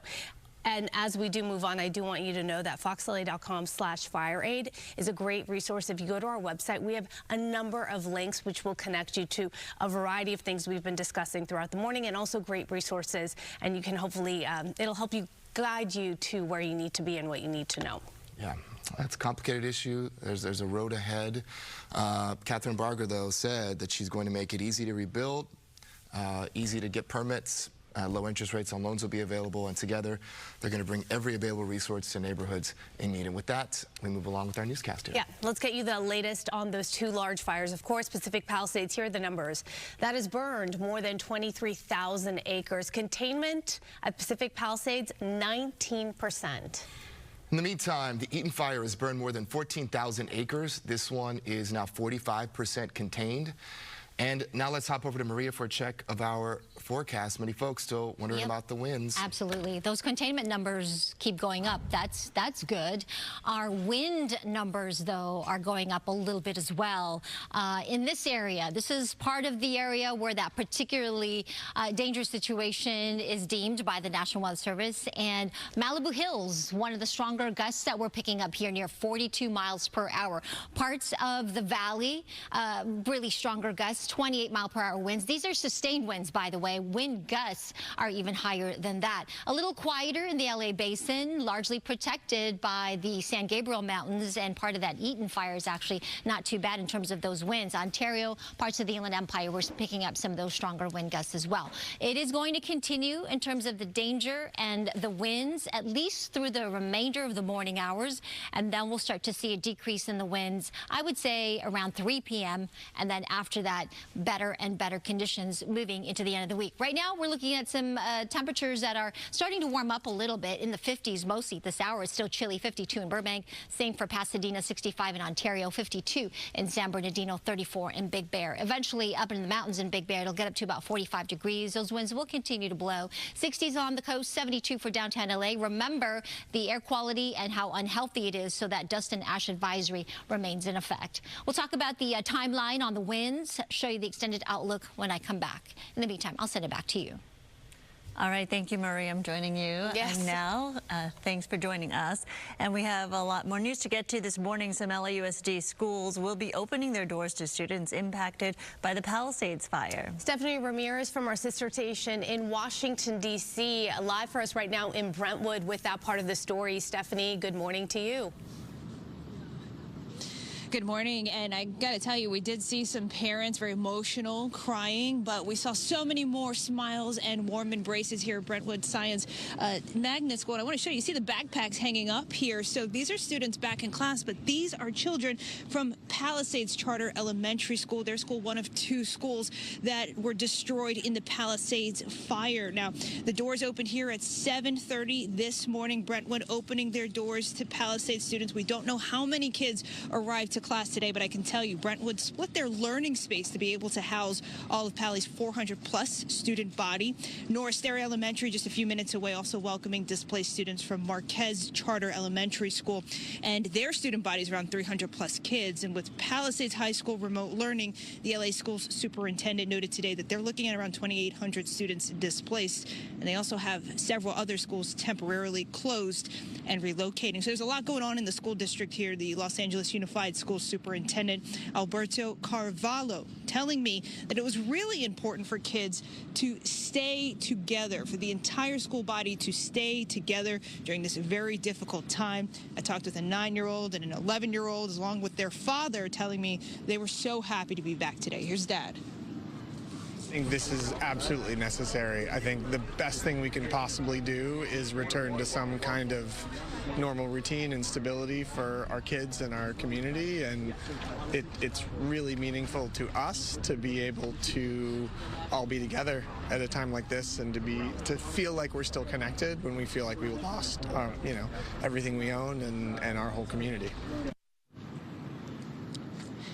And something else the superintendent also discussed today was support for the teachers, saying they're making sure teachers are getting 5 days off to take care of matters at home. He also mentioned $500 first assistance to teachers impacted with other supports available. I did ask a school's spokesperson, what about those families that maybe were forced to move to an area that is not near where their school was relocated to? The spokesperson telling me as long as it's within the LA school system, that they will work as best they can to work with those families impacted during this very difficult time. Guys.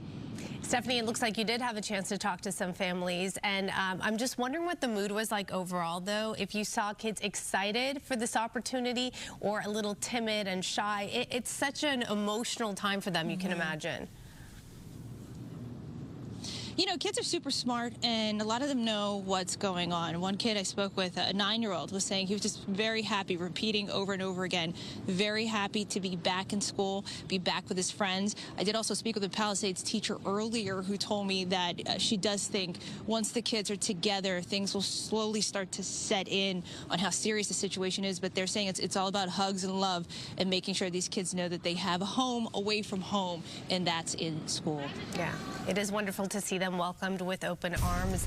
Certainly a sign of community coming together. Stephanie, thank you. So as those flames raged through Pacific Palisades and Malibu, residents felt really helpless. They watched the deadly inferno consume their communities, truly turning beauty into ash. The catastrophe has left neighborhoods in ruins. Its origins remain a mystery, of course, and this morning investigators are combing through the scorched landscape. Mario Ramirez is live in Brentwood with how they're trying to figure out how it all started. Mario?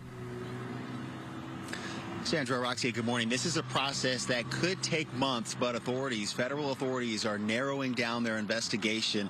We're at one of those Cal Guard checkpoints here along Sunset Boulevard and Kenter, just below the Santa Monica Mountains, where the search for answers in one of the most destructive wildfires in our state's history continues.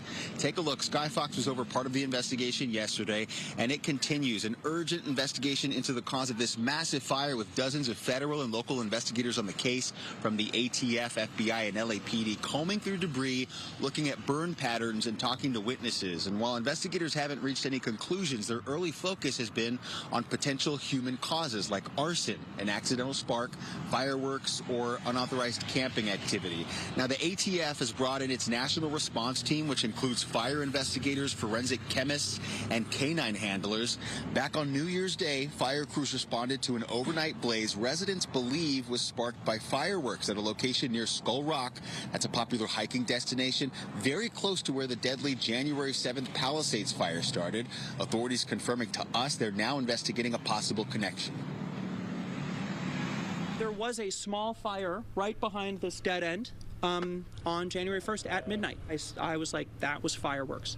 And that was 7 days before January 7th. It turned into being about a 10-acre fire, and it did burn near the point of origin for the Palisades Fire. So even though that is a week apart, there is possibility.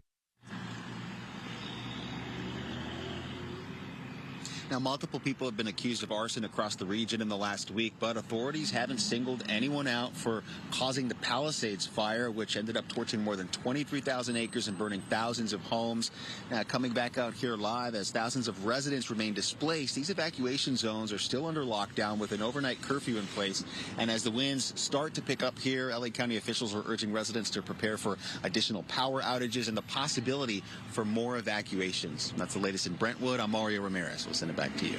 All right, Mario, thank you for that update. Now, the Eaton Fire is now 45% contained. That's compared to 35% yesterday. 14,000 acres have been burned. Let's check in with Gigi right now. She's live in Altadena with the story behind a destroyed home. One of many, I should add. Good morning, Gigi. You know, Roxia and Sandra, good morning, everyone. Behind every statistic that we read off, 4,600 structures lost, there is a story. It may be a business owner. It may be an employee who's lost his job, his or her job. And there are the homeowners. I'm in Altadena on the 50 block of Mendocino, just off of Fair Oaks. And this is what's left of my friend's home, George and Ellen. They've lived here for decades. There's nothing left. Both Ellen and her husband proudly served our country in the Navy. George was assigned to a submarine. He's 82 years old now. Ellen is 70. They've lost it all, including George's electric wheelchair. He is disabled. Now, they managed to get out with their rescue dogs, Keno and Louie. They're grateful to be alive. They're grateful they got their dogs out. But they're sad, of course, like everyone else is, at the pieces of their life that have been lost. We're talking about the baby pictures of their children, a pair of booties that meant the world to them, years of memories. They are the pieces that I talk about all the time, the pieces of people's lives that all the money in the world cannot replace. It was a tiny home, Ellen tells me, 850 square feet. But it was filled with the memories of a life of public service and of family. And you can see, and you saw there, Ellen and her husband, George. He lost his leg. He's disabled.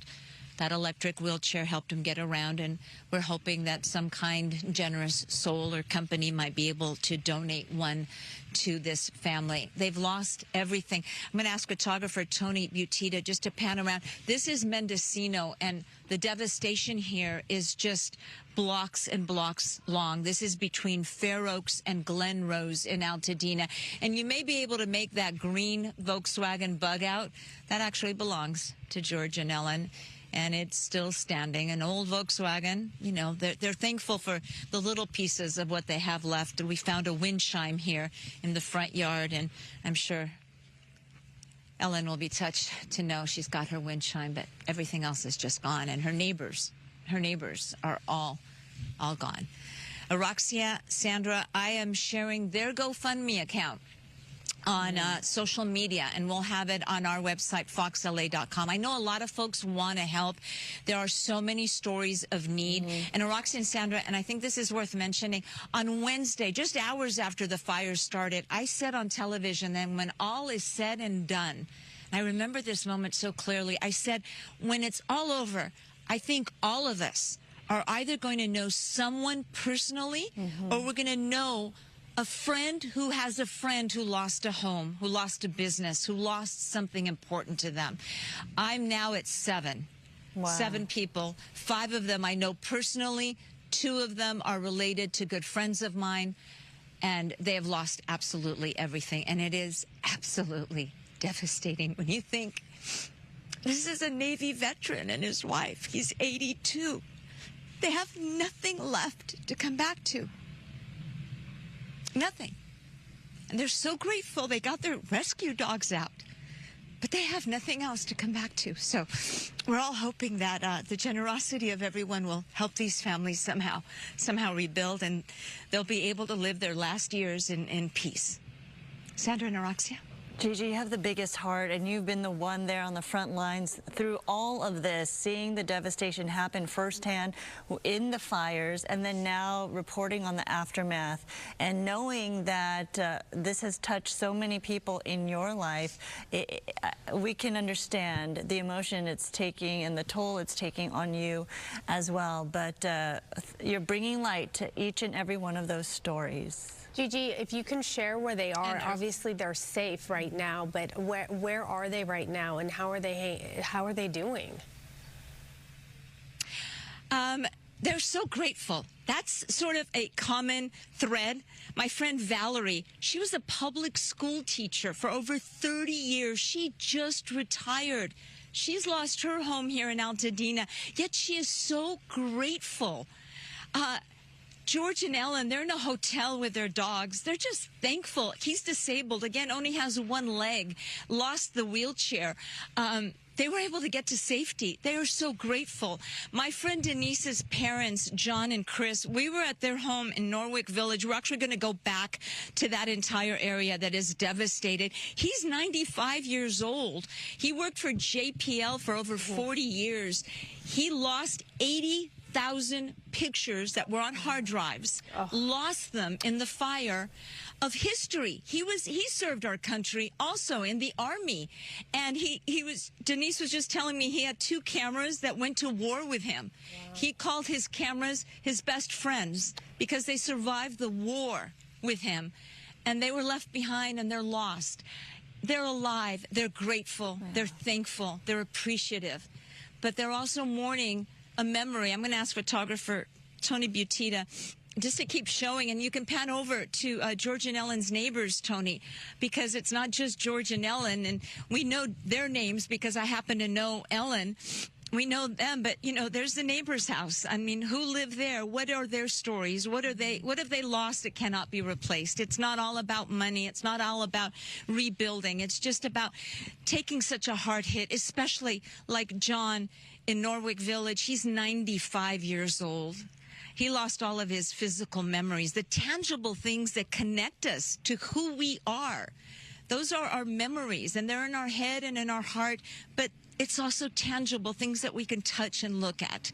And that is the hard part when we're telling these people's stories. They're all grateful. Again, I can't begin to tell you how grateful. That's the common thread. They keep telling me, we're thankful, we're grateful.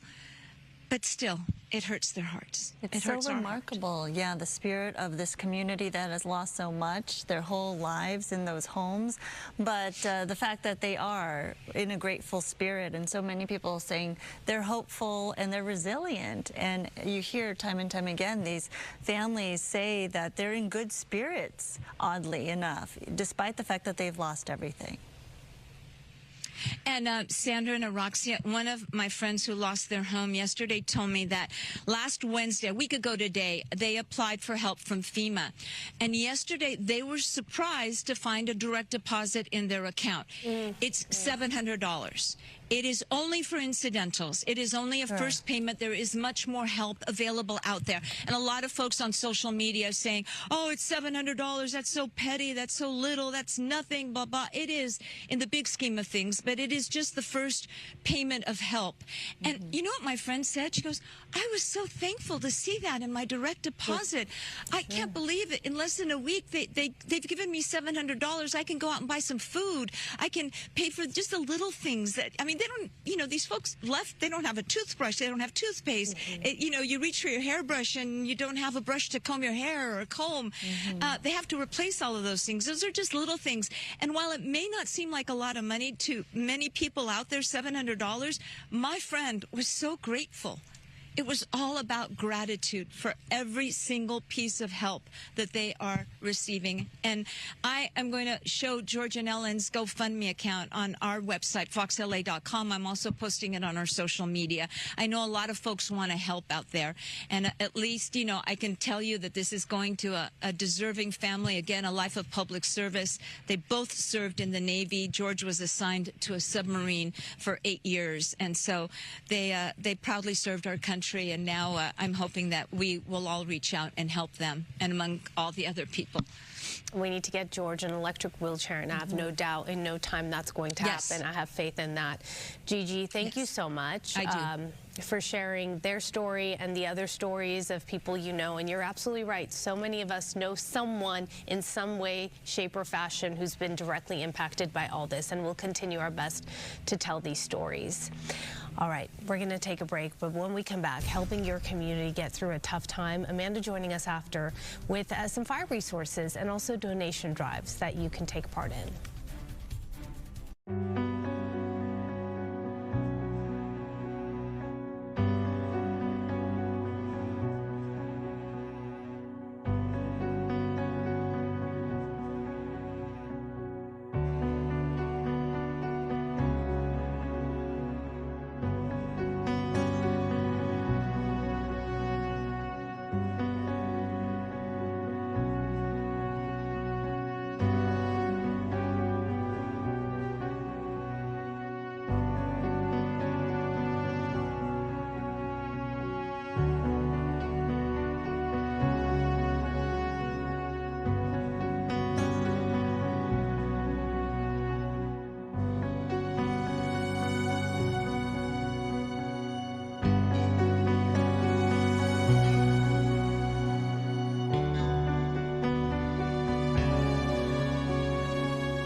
Good morning. So we have been highlighting all week long all of your local efforts to help those in need right now. We've heard from people from all over Southern California, from San Bernardino to Orange County to the South Bay. Many viewers from all over are offering a helping hand. Even Ventura County and even our friends in Santa Barbara want to lend a helping hand, too. A viewer named Catherine Taff, who is a member of the Church of Jesus Christ of Latter-day Saints, reached out to let us know that there's a blanket donation drive at her church. So for those near the Oxnard area in Ventura, on January 18th, the Santa Maria YSA, which stands for Young Single Adults, will be holding a blanket drive from 10 a.m. to 4 p.m. Here is the flyer if you want to take a picture of it and send to someone who you know is in that area. Any amount of blankets you have to give would be so appreciated. It's 908 Sierra Madre Avenue at the Institute Building. And speaking of helping hands, the movie studio behind John Wick, the Saw franchise, and the Twilight Saga is bringing essential supplies to those in need who lost so much in the fires. Here's Lionsgate. We're here at the offices of Lionsgate, where we put together an emergency clothing donation drive to help the victims of the fires. We have tons of donated or new clothing and supplies. It's all part of their initiative called West Side Gives. It's today at 10 a.m. to 4 p.m. So I'm giving you a 40-minute heads up. 10 a.m. to 4 p.m. today at 2700 Colorado Avenue in Santa Monica at the Lionsgate building. They have plenty of supplies, women's and men's apparel, children's clothing and shoes, new socks and underwear, toiletries, school supplies, and so much more. So I hope you guys can get down there. I just got a text from someone who works at Lionsgate who says, please, if people are in need, we have plenty of essentials for them. That's nice. Yeah. That is super helpful. It is. And a lot of variety, too. A lot impressive. and very organized. Very organized. They've sorted it out, which takes a long time to do with all those donations coming in. And not only is it Lionsgate employees, there were volunteers, too, that came to help them put it together. So thank you for doing that, Lionsgate. Thank you, Amanda. All right, so coming up, we talk about three brothers. We'll show you how they were working together to try and save homes on their street. How their actions are just one of so many examples of heroism we've seen throughout this time.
At 9:24 right now, we do have some breaking news out of the Middle East. Israel and Hamas have agreed to a draft of a U.S. brokered ceasefire deal with an official announcement expected in the coming days. This is according to 3 U.S. officials requesting anonymity. In the next 6 weeks, there will be a halt to fighting, and 33 of the nearly 100 hostages will be reunited with their loved ones after months in captivity with no contact with the outside world. The ceasefire will also allow humanitarian aid into Gaza and the opening of negotiations on ending the war altogether.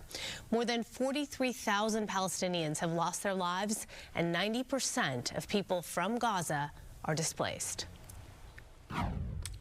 Okay, let's do an update here with the winds. Currently, I'm picking up some stronger winds in the western part of LA County, parts of Ventura County, up through parts of the Santa Clarita Valley. Those winds are gusting currently closer to 40 plus to 50 miles an hour. So the winds are still with us. It just depends on where you are. We're seeing some pockets of heavier winds. The dust and ash advisory is also still in effect. Large portion of LA County. Some of this is lofting down to parts of Orange County, by the way. So just be mindful of the air quality concerns and unhealthy air quality, so please limit your exposure to that outdoors and try to wear a mask if you have to be out and about outside. Remember the filters as well for your home. Still, the fire danger is going to be with us at least through this 6 p.m. hour.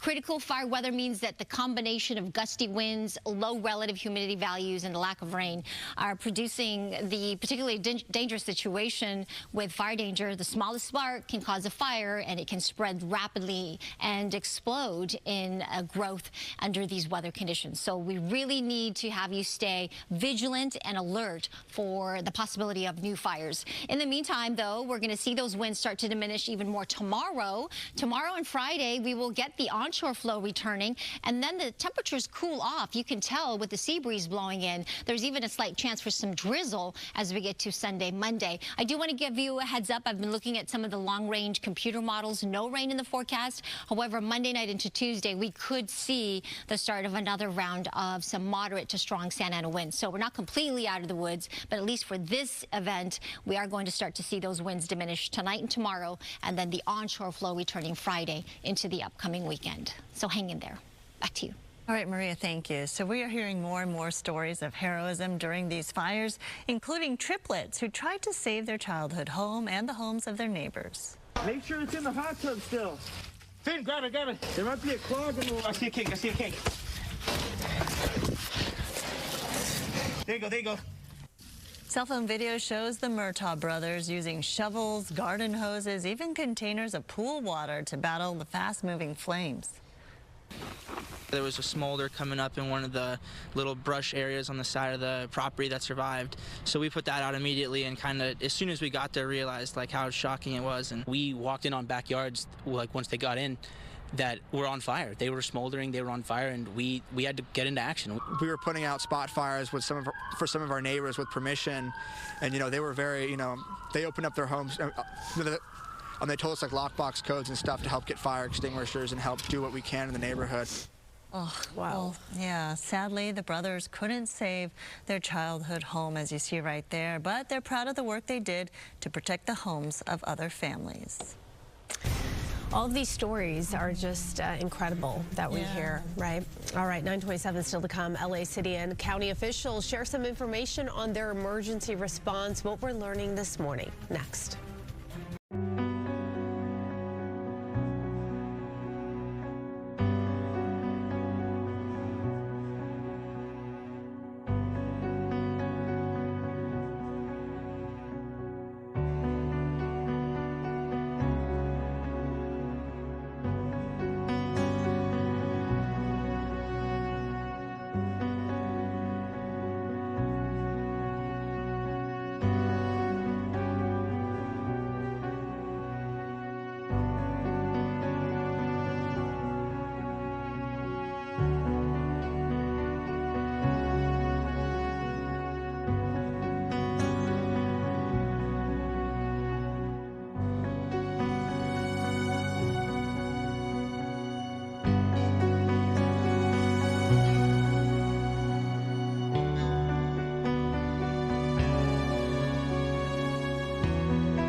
Good morning, everyone. Welcome to 9:30. I'm Roxy Carpadian. And I'm Sandra Endo. Firefighters continue working long hours to contain the wildfires across our region as many areas of the south end are still under a red flag warning.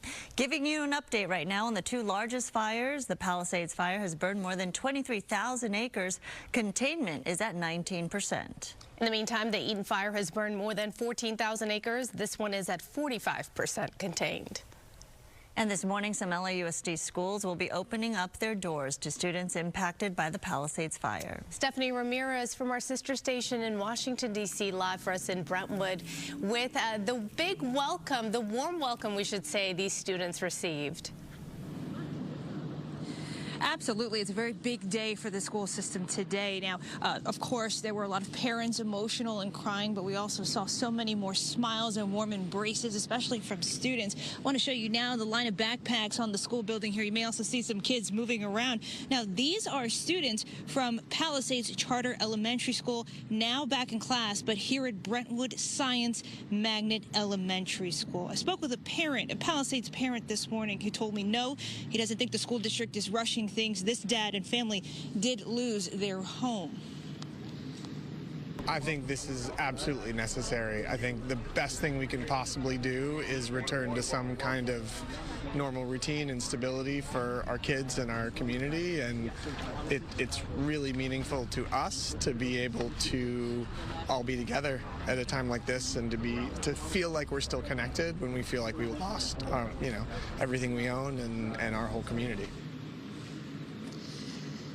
Brentwood school leaders, Palisades charter teachers, the principal, the LA school superintendent, they were all on hand to welcome Palisades kids back when Brentwood's doors opened at 7:30 this morning. We don't know how many Palisades students arrived to class today, but I can tell you Brentwood split their learning space to be able to house all of Palisades' 400-plus student body. Norris Terry Elementary, just a few minutes away, also welcoming displaced students from Marquez Charter Elementary School.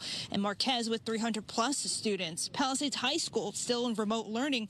So all in all here, the school superintendent was telling me they're looking at some 7,000 students displaced across the school district. We did speak with the Los Angeles Unified Schools Superintendent Alberto Carvalho this morning. Here's what he told me.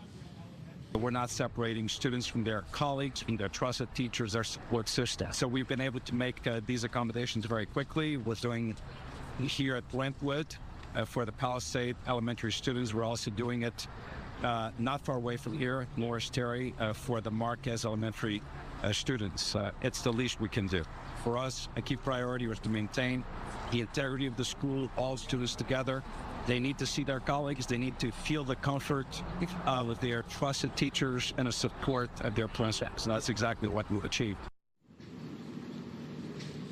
And some other topics the superintendent was also discussing include increased mental health support and also support for teachers, saying that they will be getting 5 days off to handle matters, especially those who also lost their homes. He also mentioned a $500 support in cash for teachers who need it. We did also ask, and we're told by the school spokesperson, that any of the students who were forced to move to an area outside of where their entire school body had been relocated to, that they will work with those families as best they can to make sure that they're taken of if they are in the school district still. That's the very latest here in Brentwood. I'll send it back into you. It's good to hear, Stephanie, that these students are being supported and their families too. I know that our school district, that's outside LAUSD, but about 15 miles from here, they're taking in a lot of students, more than 40 families. And when you think about that, that's more than the size of one classroom, right? So if there's a need, there's other opportunities for families to really get the education they need for those kids. And it's so important for them to get back into a routine. That's part of the healing process for kids, right? They always talk about when they go through trauma, routine is super important. So that's what we're seeing. All right, and St. Mark's School and Church now looking for a new building after the Eaton Fire burned their current one. So this is what St. Mark's looked like before the fire. The Eaton Fire destroyed most of the campus in Altadena, which served 325 students from preschool to 6th grade. Jennifer Tolbert, who runs the school, says they're now searching for a new building with 15 classrooms. Despite the devastation, she's finding hope. The preschool building is the only structure still standing. for our community that is giving us a ray of hope. This school started as a preschool, and then we built over time up to 6th grade. And so the fact that it's still standing, we're kind of going back to the beginning, and we have at least one building to help get us started. Tolbert, who lost her home in the Eaton Fire, says many students are in the same situation, so losing their school and their homes as well. Officials just released a lot of updated information on the fires. Coco live with us right now with that. Good morning, Coco. Good morning. The media briefing just wrapped up about a half hour ago, and we have learned that firefighters made more progress yesterday with the fires. The Eaton Fire is now 45% contained, and the Palisades Fire is 19% contained. We do know that there are 25 confirmed deaths, and there are still concerns about the winds, but LA City and county leaders are also now focused on what's next, how LA rebuilds after these disasters. Leaders acknowledge that the dangerous winds didn't quite materialize to create more fire zones yesterday, but we're not in the clear just yet. So they want residents to be prepared just in case. There have also been more arrests related to the fires, including the arrest of another person who impersonated a firefighter last night. LA County District Attorney Nathan Hochman says he has charged 10 people so far, with sentences ranging from 6 years to life in prison. Another big concern is price gouging, and Hochman says he's taking a strong stance against it. The price gouging is particularly despicable because these are people who are basically looking at this situation and saying, how can I make the most amount of money from people who are desperately seeking housing, supplies, they're seeking services because they've lost everything. We have seen people increase their prices for rooms that they are renting, for houses that they are leasing, 100, 200, 300%. Here's my warning. If you're one of these people who have engaged in price gouging, not only do you need to stop it immediately, I would strongly recommend that you go back and fix it. Go back and refund the amount that you have overcharged people. We will certainly take that into consideration in deciding whether or not to charge you.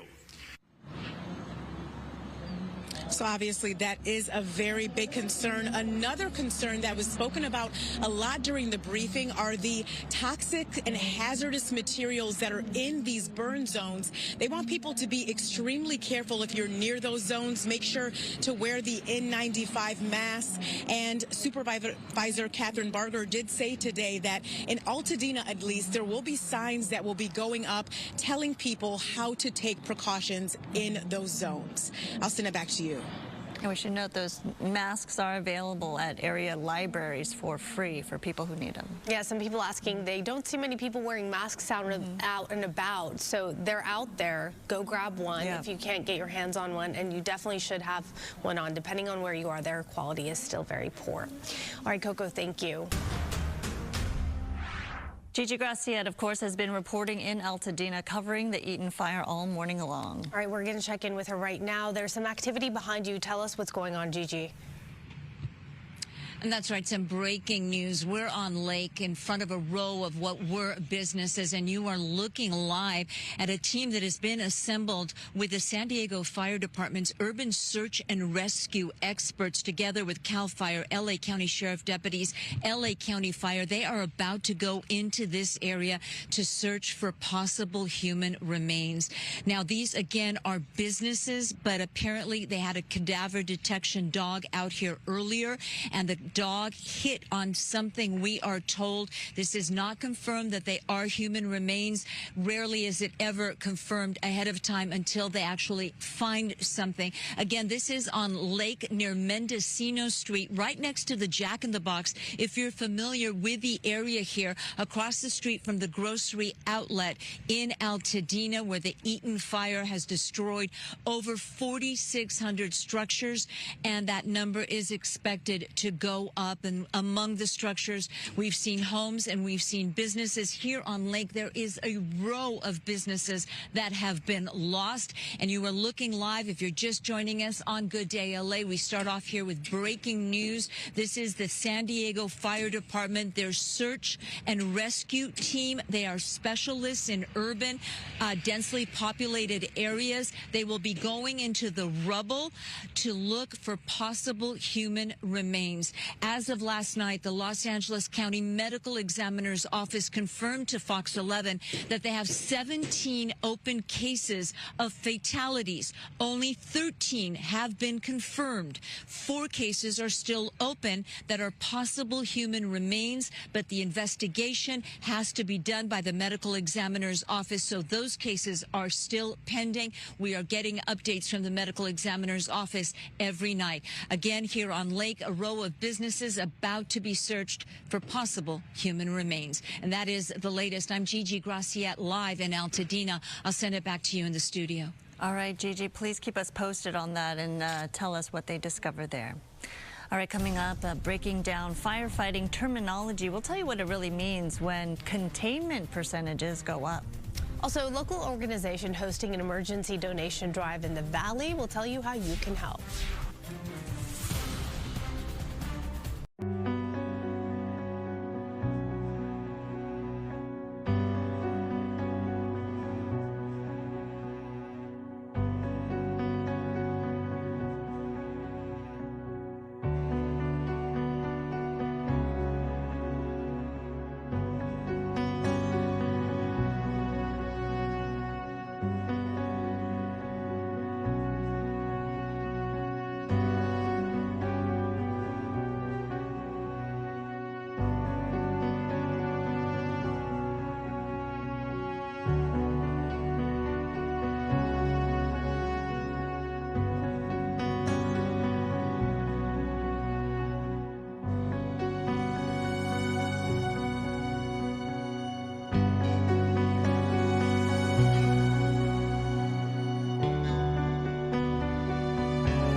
We're staying on top of this developing news at this hour out of the Middle East. Israel and Hamas have agreed to a draft of a U.S. brokered ceasefire deal with an official announcement expected in the coming days. That's according to 3 U.S. officials requesting anonymity.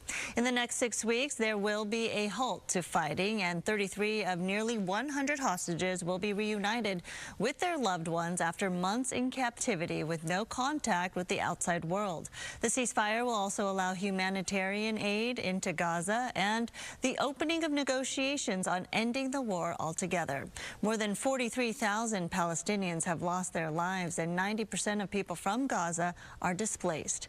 President Joe Biden will likely address this tonight in his farewell address, which we are running tonight live at 5 o'clock right here on Fox.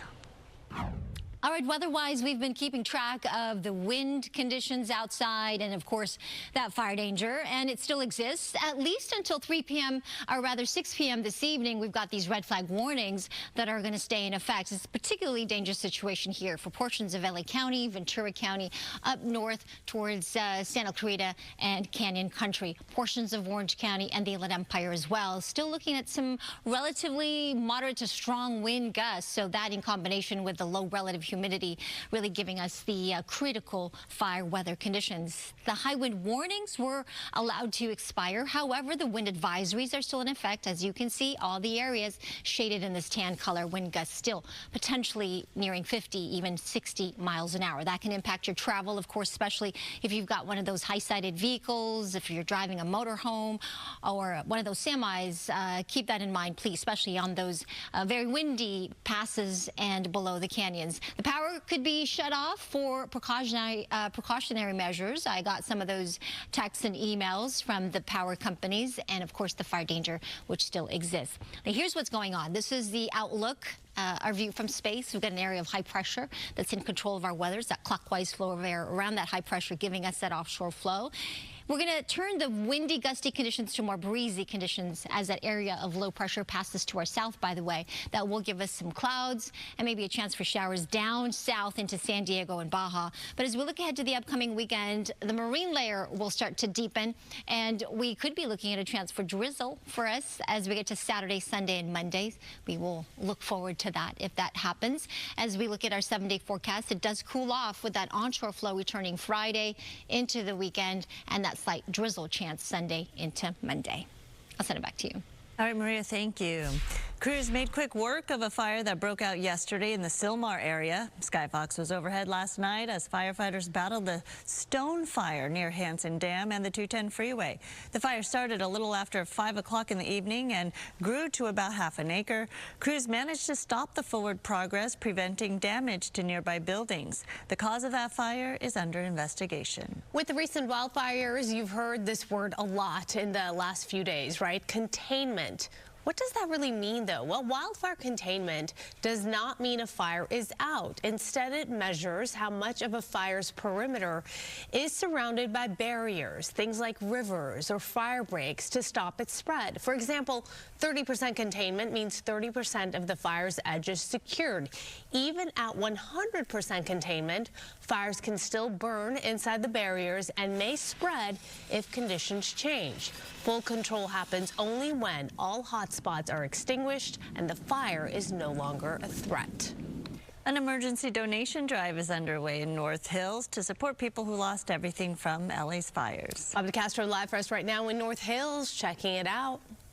So a lot of folks out there are still wondering, what can they do if they want to help, if they have donations, where can they go? Well, this is a place. They have an emergency donation drive that is going on through Monday. This is Hope the Mission in North Hills, their headquarters. And you can see people have been dropping off things for the past several days. I've got Rowan here to tell us a little bit more about some of the things that they're actually looking for right now. And people, the outpouring has been enormous, but there's some immediate things, right, that people can do and bring here if they'd like to come out and help. Yeah. First of all, the outpouring is incredible. People are so generous, and I'm so thankful that our city's come together on this. Things we need, the number one easiest thing to do is to go to our website, hopethemission.org, and make a cash donation, because that way we can stretch it out. We can deliver direct cash assistance to those people who have lost everything. But if you are also able to come here and donate, or any of our thrift stores, we always need water, we need diapers, tampons, other feminine products. and used clothes. A lot of places aren't accepting used clothes, but we can use them because we can send them to our thrift stores and give people who need free credit at the stores. I'll put a list on the screen here for folks that want to come here, just those immediate goods, the needs that people have been displaced and families that have been displaced, some of the things that they can bring here. And here at the site, you actually have some of those families, right, that are coming and getting those things? Yeah, it's a remarkable thing. We're seeing actually a lot of hosts, people who are taking people in, and now they're feeling the financial effect of that. All of a sudden they have 8 or 9 people living with them, and they need to come by and get some of those immediate items just to provide for those people living with them, as well as people who are now in hotels. And we were talking about the financial aspect of it, because you were telling me before that one of the biggest gaps when it comes to these families that are displaced, it is really kind of the money issue, right? Because sometimes they're in a temporary housing and they don't have a credit card, let's say, that they must have lost, that may have lost, and don't have the cash to be able to stay in this hotel or this temporary housing for a short period of time or an extended period of time. Yeah, look, people know what they need better than I ever would. So, for example, yesterday of a gentleman who came by, he'd been put up in a hotel, he had a hotel voucher, everything had been taken care of, but he needed some cash to buy prescriptions for his kids. That's why we're offering direct cash assistance through some of our partners who are on the ground in Altadena. And for folks that are worried they're going to bring stuff here and they're thinking it's just going to go to somebody else or some other thing, what's your message to them? Because you're saying everything that's donated here at Hope the Mission is going to be utilized in some fashion. Yeah, absolutely. No donation is going to go to waste. So everything that comes in, first and foremost, we're offering to the fire victims. But on top of that, we have partner agencies, charities that are running out of their supplies that we're shipping pallets to. Then on top of that, we have a network of shelters for people who are already unhoused. Over 2,700 people live with us on every single night that we're providing for. We're going to find a way to put your good work, your donation to use. So this is a safe place that you can donate. Thank you so much, Rowan with Hope of the Mission. Yeah, we've got a lot of people who have been reaching out to us, asking us, what do we do? What do we do with all this stuff? What can we do? You can bring it right here. For all the information, we have it on our website to Hope the Mission, foxla.com. They have several different thrift stores as well where you can donate to as well. We'll send it back to you. So much giving back, including fast food chains joining the list of businesses offering any help they can. We'll tell you how you can drive up Shake Shack's donation amount.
Welcome back. So many businesses have extended this helping hand, of course, to help those who've been impacted. And now several popular restaurant chains are doing exactly the same. Raising Cane's is donating money and meals to first responders and evacuees. The fast food chain is donating $250,000 from its SoCal restaurants to the American Red Cross Wildfire Relief Fund. It has already handed out 2,000 meals to first responders and evacuees.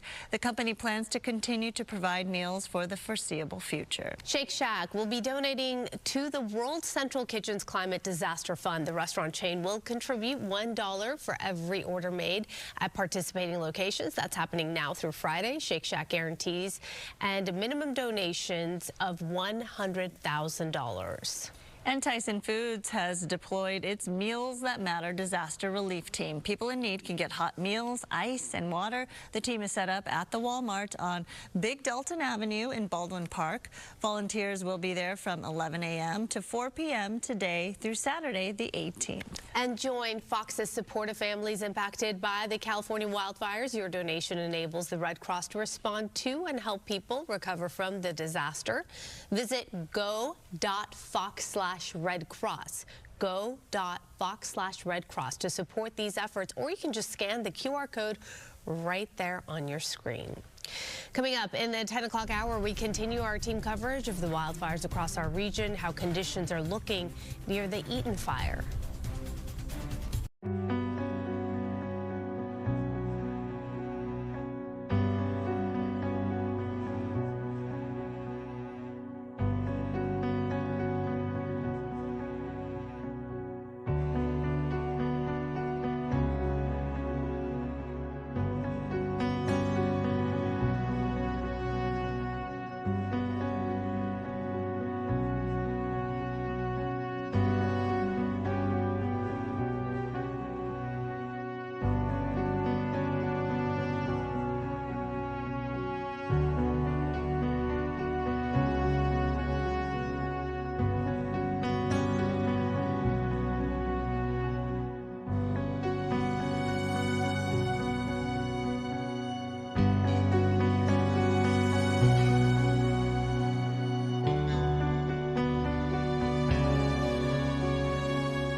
Up on 10 o'clock right now. Thanks for joining us. Firefighters from around the world answered the call to fight LA wildfires after scenes of devastation last week. But one crew out of Orange County drove to fight the flames on day one. Jen Lammers right now live in Pacific Palisades with Fountain Valley firefighters. Hi, Jen. Hi, good morning. Yes, we love our firefighters, and as you know, that so many of them have answered the call out here. We're off of PCH, right near the coast, and Captain Brent Waterworth joins me now from Fountain Valley Fire.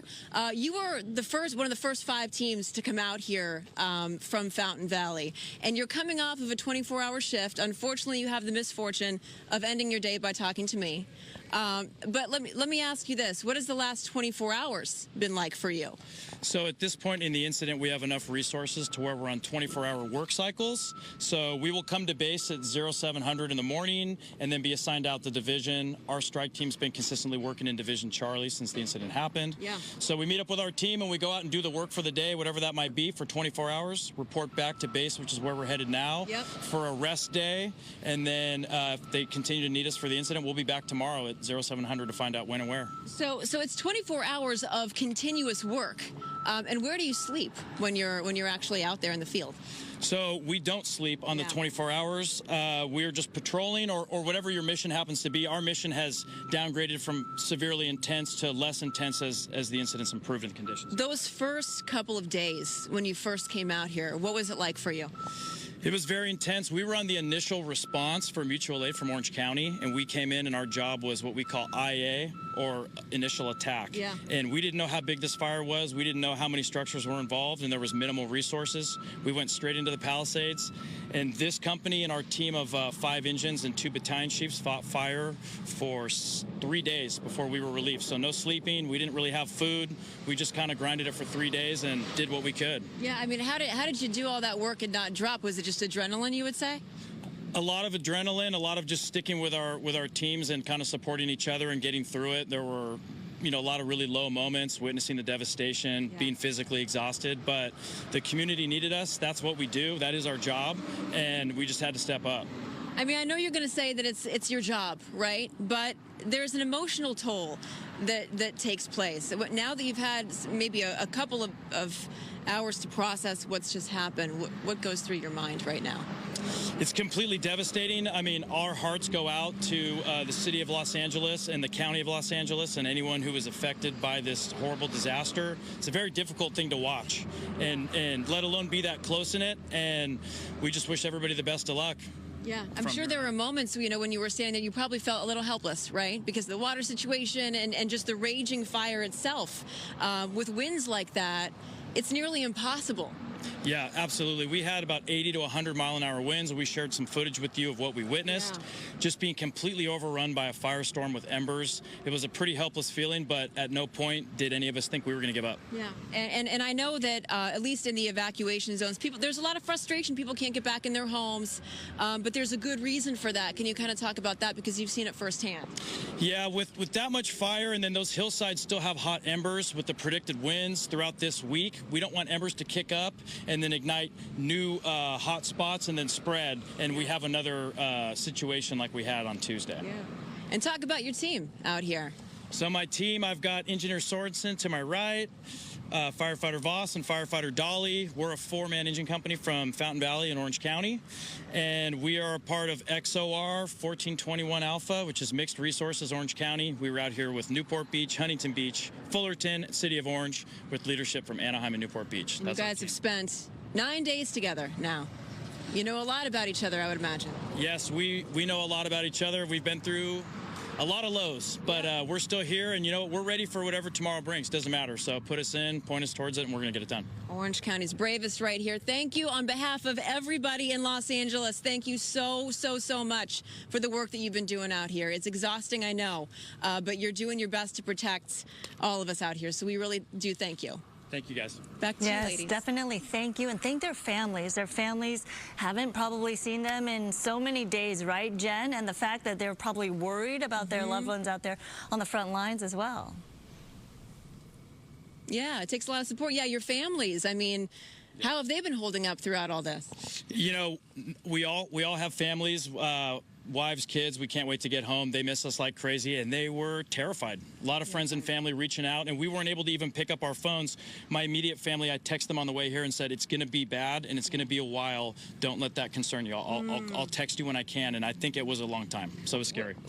What are you looking forward to the most when you actually, so you mentioned that you can't be out here for any more than, what, 2 weeks at a time? Do you have a timetable as to when you're going to be able to go home? We have a 14-day work cycle, so at 14 days, if this team is still needed on the incident, they will replace the personnel but keep the equipment and keep it going forward. So we know, I haven't mapped out when 14 is yet. I'm trying not to think about it. But like I said, if they need us, put us in and we'll get the job done. What's the first thing you're going to do when you actually are able to go home? I think I'm going to go to sleep. As much as probably everyone wants to hang out and hear stories, and I'm good at telling stories, I think I'm going to have to sleep it off for a minute, and then we can talk. As long as you need. Thank you so much. Jen, I was going to ask, so many people want to do things for firefighters. They're always asking, where can we drop off food for them? And I'm like, well, they're kind of out and about. You can't just show up with food. What can people do, though, that would directly be helpful and useful to them right now?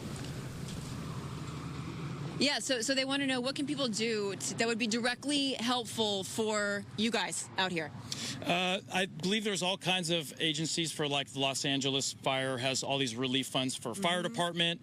I know we've all talked as a group and as a strike team, and we really feel bad for the victims, the people who lost their homes or have been evacuated for extensive periods of time. I know the Red Cross, American Red Cross is involved, and any other foundation that can help get support to those that really lost a lot. And you've been doing this for how many years? 20-something years? Yep, 20-something years at this point. Yeah, so you were activated. You jumped right in. You mentioned that you didn't even have a chance to say hello to any of the other firefighters. You just kind of went in there as soon as you got out here. Yeah, that's correct. On the way here, we were communicating on our radios, and then we met PCH just at the base of the Palisades. Once the last engine pulled up, we all just jumped in our rigs, didn't get a chance to shake hands. A few familiar faces, but we just went to work, and it was a couple days before some of us got to kind of introduce ourselves to our own team. It was pretty intense. You mentioned that you're good on food right now, right? I'm starting to cut back. They're feeding us so well, so I got to start getting realistic about it. Appreciate you. Oh, yeah. Well, you know, we got to do what we can. And those sites and resources that he mentioned, that's very helpful because I know so many people want to do something, but let's do something that's going to be beneficial and actually helpful in the immediate future. Jen, thank you. And I have to say, oh, yeah, Roxy and Sandra. So this is the first time I've actually been out here on the ground in PCH, and driving out here, it really is. It's one thing to see the images. It's quite different to actually come out here and to see the destruction. It physically makes you weak when you see it. It's like nothing I've certainly ever seen before. And the way that the whole landscape has changed out here, and I'm not even just talking in terms of destruction. I'm talking right now about the number of FEMA, the number of National Guard, the way everything's blocked off right now. It really does feel like this coordinated, and you use the word all the time, war zone, but that's exactly how it feels out here. But it really is something to see all the first responders out here just lined up for miles and miles. Yeah, you could see by the picture the devastation on one side and the eeriness of how deserted the existing structures that are still standing are.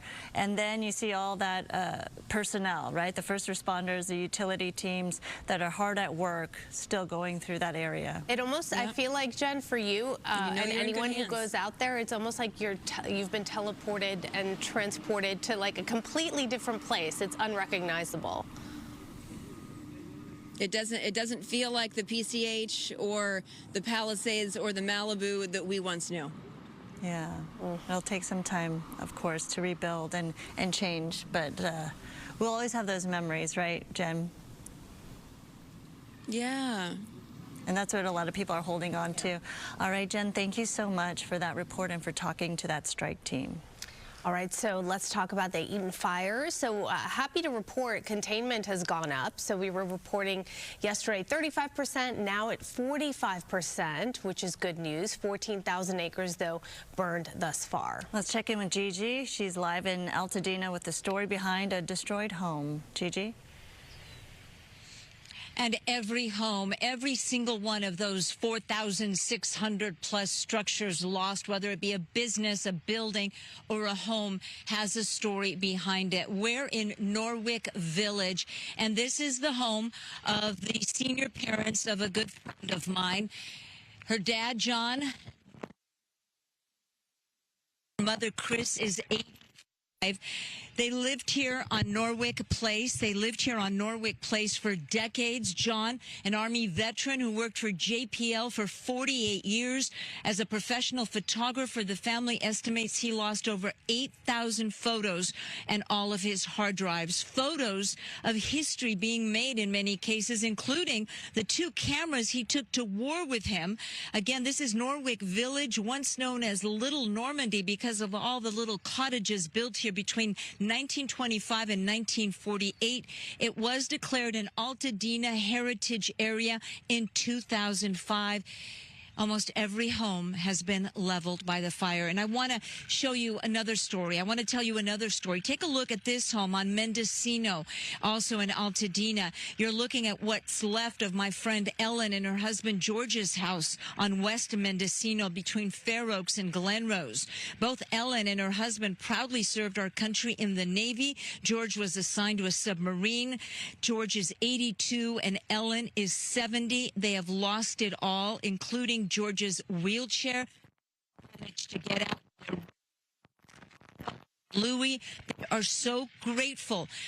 Lost so much, the pieces that make up somebody's life, and bringing it back here live, like the 80,000 pictures this 91-year-old has had, representing his entire life, his career in the military, his service during war, the cameras he took to war with him. He called them his best friends because they survived the war with him.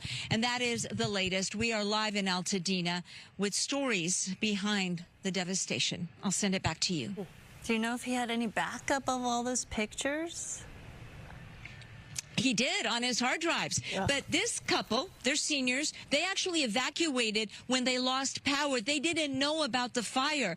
And most likely they left because leaving at that time saved their life. And the reason they left when they had no power is because he depends on oxygen and a breathing machine.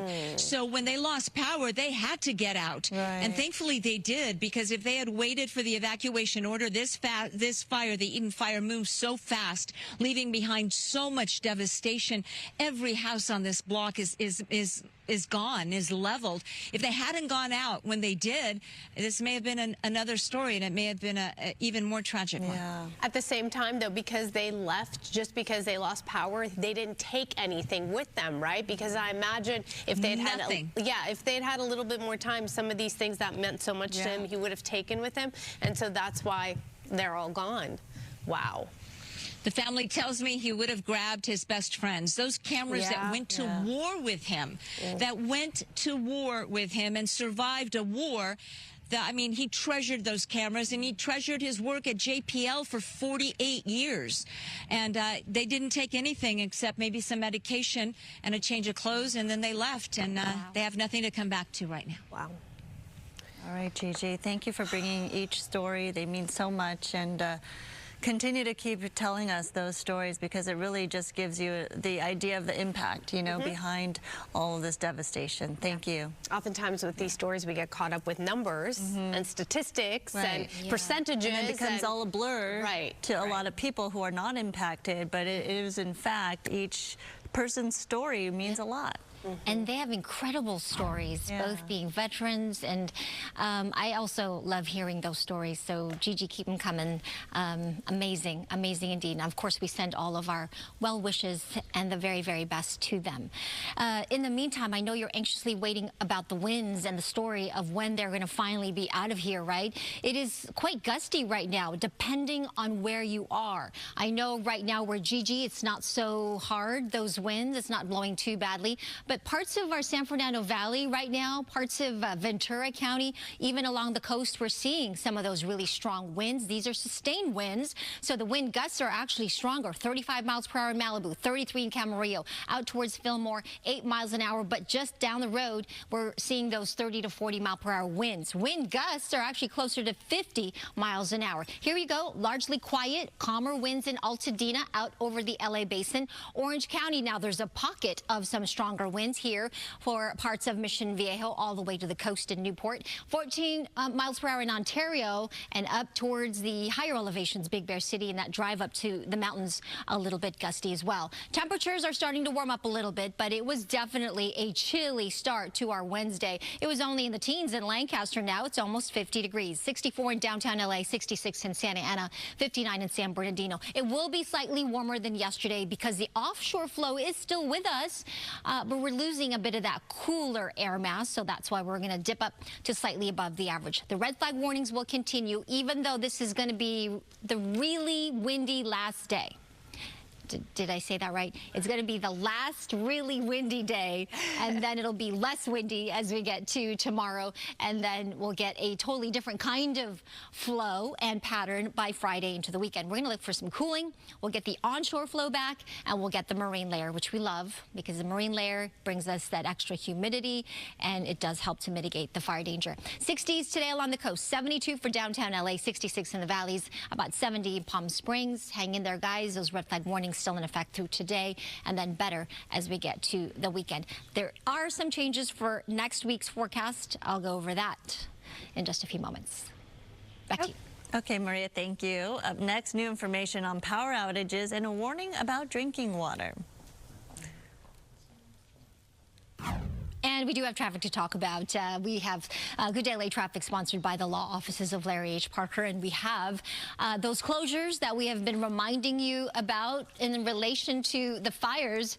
So just want to remind you about the road closures here on PCH. This is related to the Palisades Fire. Of course, both sides of PCH closed from Malibu Canyon Road to the McClure Tunnel, also on Topanga Canyon Boulevard from Mulholland Drive to PCH. On the 405, we still have those off-ramps closed. So remember, Skirball Center Drive and Sepulveda getting off the 405, you're going to have to find the next exit or the exit prior. Also, the Eaton Fire closures off-ramps, just one, Windsor Avenue, both the west and the east side off-ramps are closed. Here's a live camera to show you.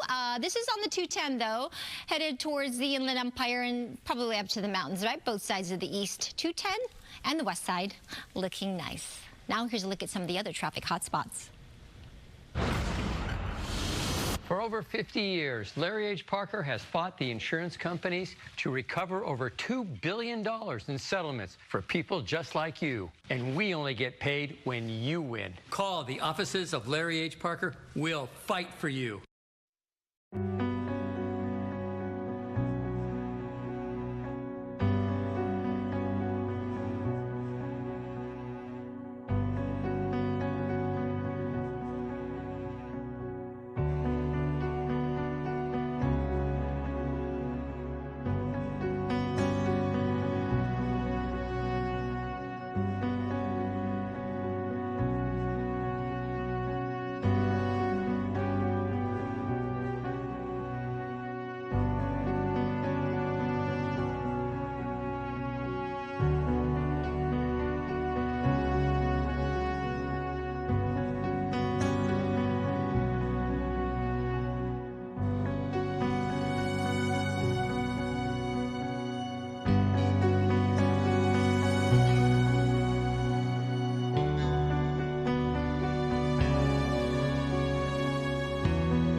10:20, welcome back. Tens of thousands of customers continue to be without power this morning. A majority of those outages are due to public safety power shutoffs, which are precautionary measures to prevent wildfires from spreading. So here's a look at the latest numbers from SoCal. The utility company is reporting more than 81,000 outages. About 70,000 of those are intentional power shutoffs because of the fire risk. As for LADWP customers, the power is still out for about 18,000 households. According to last night's update, most of those outages are in Pacific Palisades, Encino, and Brentwood. The good news is the utility company says that it has restored power to more than 342,000 people affected by last week's windstorm. LADWP has also updated its do not drink water notice. It now applies to parts of the 90272 zip code and areas south of it. That encompasses the Pacific Palisades area. Brentwood is not affected. LADWP is distributing bottled water and offering free water testing for concerned customers. Crews are also going door to door in the Palisades with guidance for residents there. Safety does remain their top priority, so for more details, go to our website, foxla.com.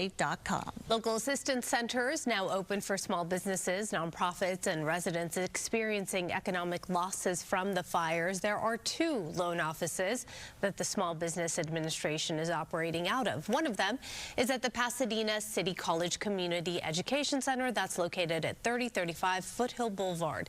The other center is in Ventura County. The address is 4001 Mission Oaks Boulevard, Suite A1 in Camarillo. FEMA has also deployed officials to 8 county libraries near the fire-impacted areas. Those officials will be available today in Alhambra, La Cañada Flint Ridge, La Crescenta, the Live Oak Library, the San Fernando Library, San Gabriel Library, Temple City Library, and West Hollywood Library. A lot of locations. All right, coming up next, Amanda will spotlight a school in Long Beach making a big impact to help the fire victims. And the Pasadena Humane Society is keeping very busy helping pets that were hurt or displaced by the fires. An update on their active fundraiser next.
And welcome back to you. I'm meteorologist Maria Quaban. What a beautiful shot here of Long Beach right now, looking at the Queen Mary. There's definitely sunshine here. There is a bit of haze, though, in the atmosphere, so I just want to remind you about the air quality. And the air quality alert, it does go all the way down to Long Beach, and all of the soot, the ash, the dust, it's really giving us unhealthy air quality. Listen, I know that this air quality alert is only in Long Beach. The farther south you go, of course, the better the air quality. But if you are in Seal Beach, parts of Huntington Beach, and even Newport, some of this ash, as the winds start to change tomorrow into Friday, this could be blown into your area. So keep that in mind, please, and limit your physical activity outdoors until those fires are completely out. Red flag warnings stay in effect for all the areas shaded in this pink color. So large part of LA County kind of protected by the San Gabriel Mountains here.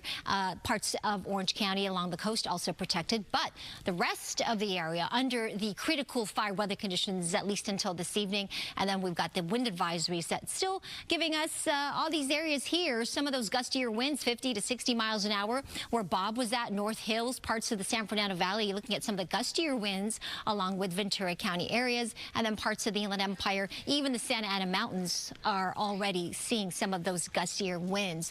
The fire dangers there, as I mentioned, power lines could go down again because of these winds. Power outages, just as a precautionary measure, will be going on as well today. And of course, travel will be impacted by the strong gusty winds. Here's what we're expecting over the weekend. Area of low pressure offshore is going to give us a stronger onshore flow, and that marine layer will be deepening. Yay! We look forward to that. We could get some drizzle from it.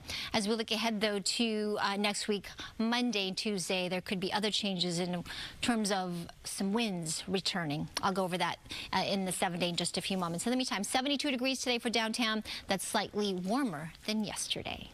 I'll send it back to you. Thank you, Maria. So many surrounding cities have been lending their love, support, and even their helping hands. And we wanted to say thank you to a Catholic school in Long Beach. So Mrs. Kim, who's the elementary lead from St. Maria Goretti, reached out to me to let me know that their school collected donations for those affected by the fires in Altadena and Pasadena, and they're going to be doing so on a regular basis as needed. So if you live in that area and have items to donate, you can go to the school and donate them.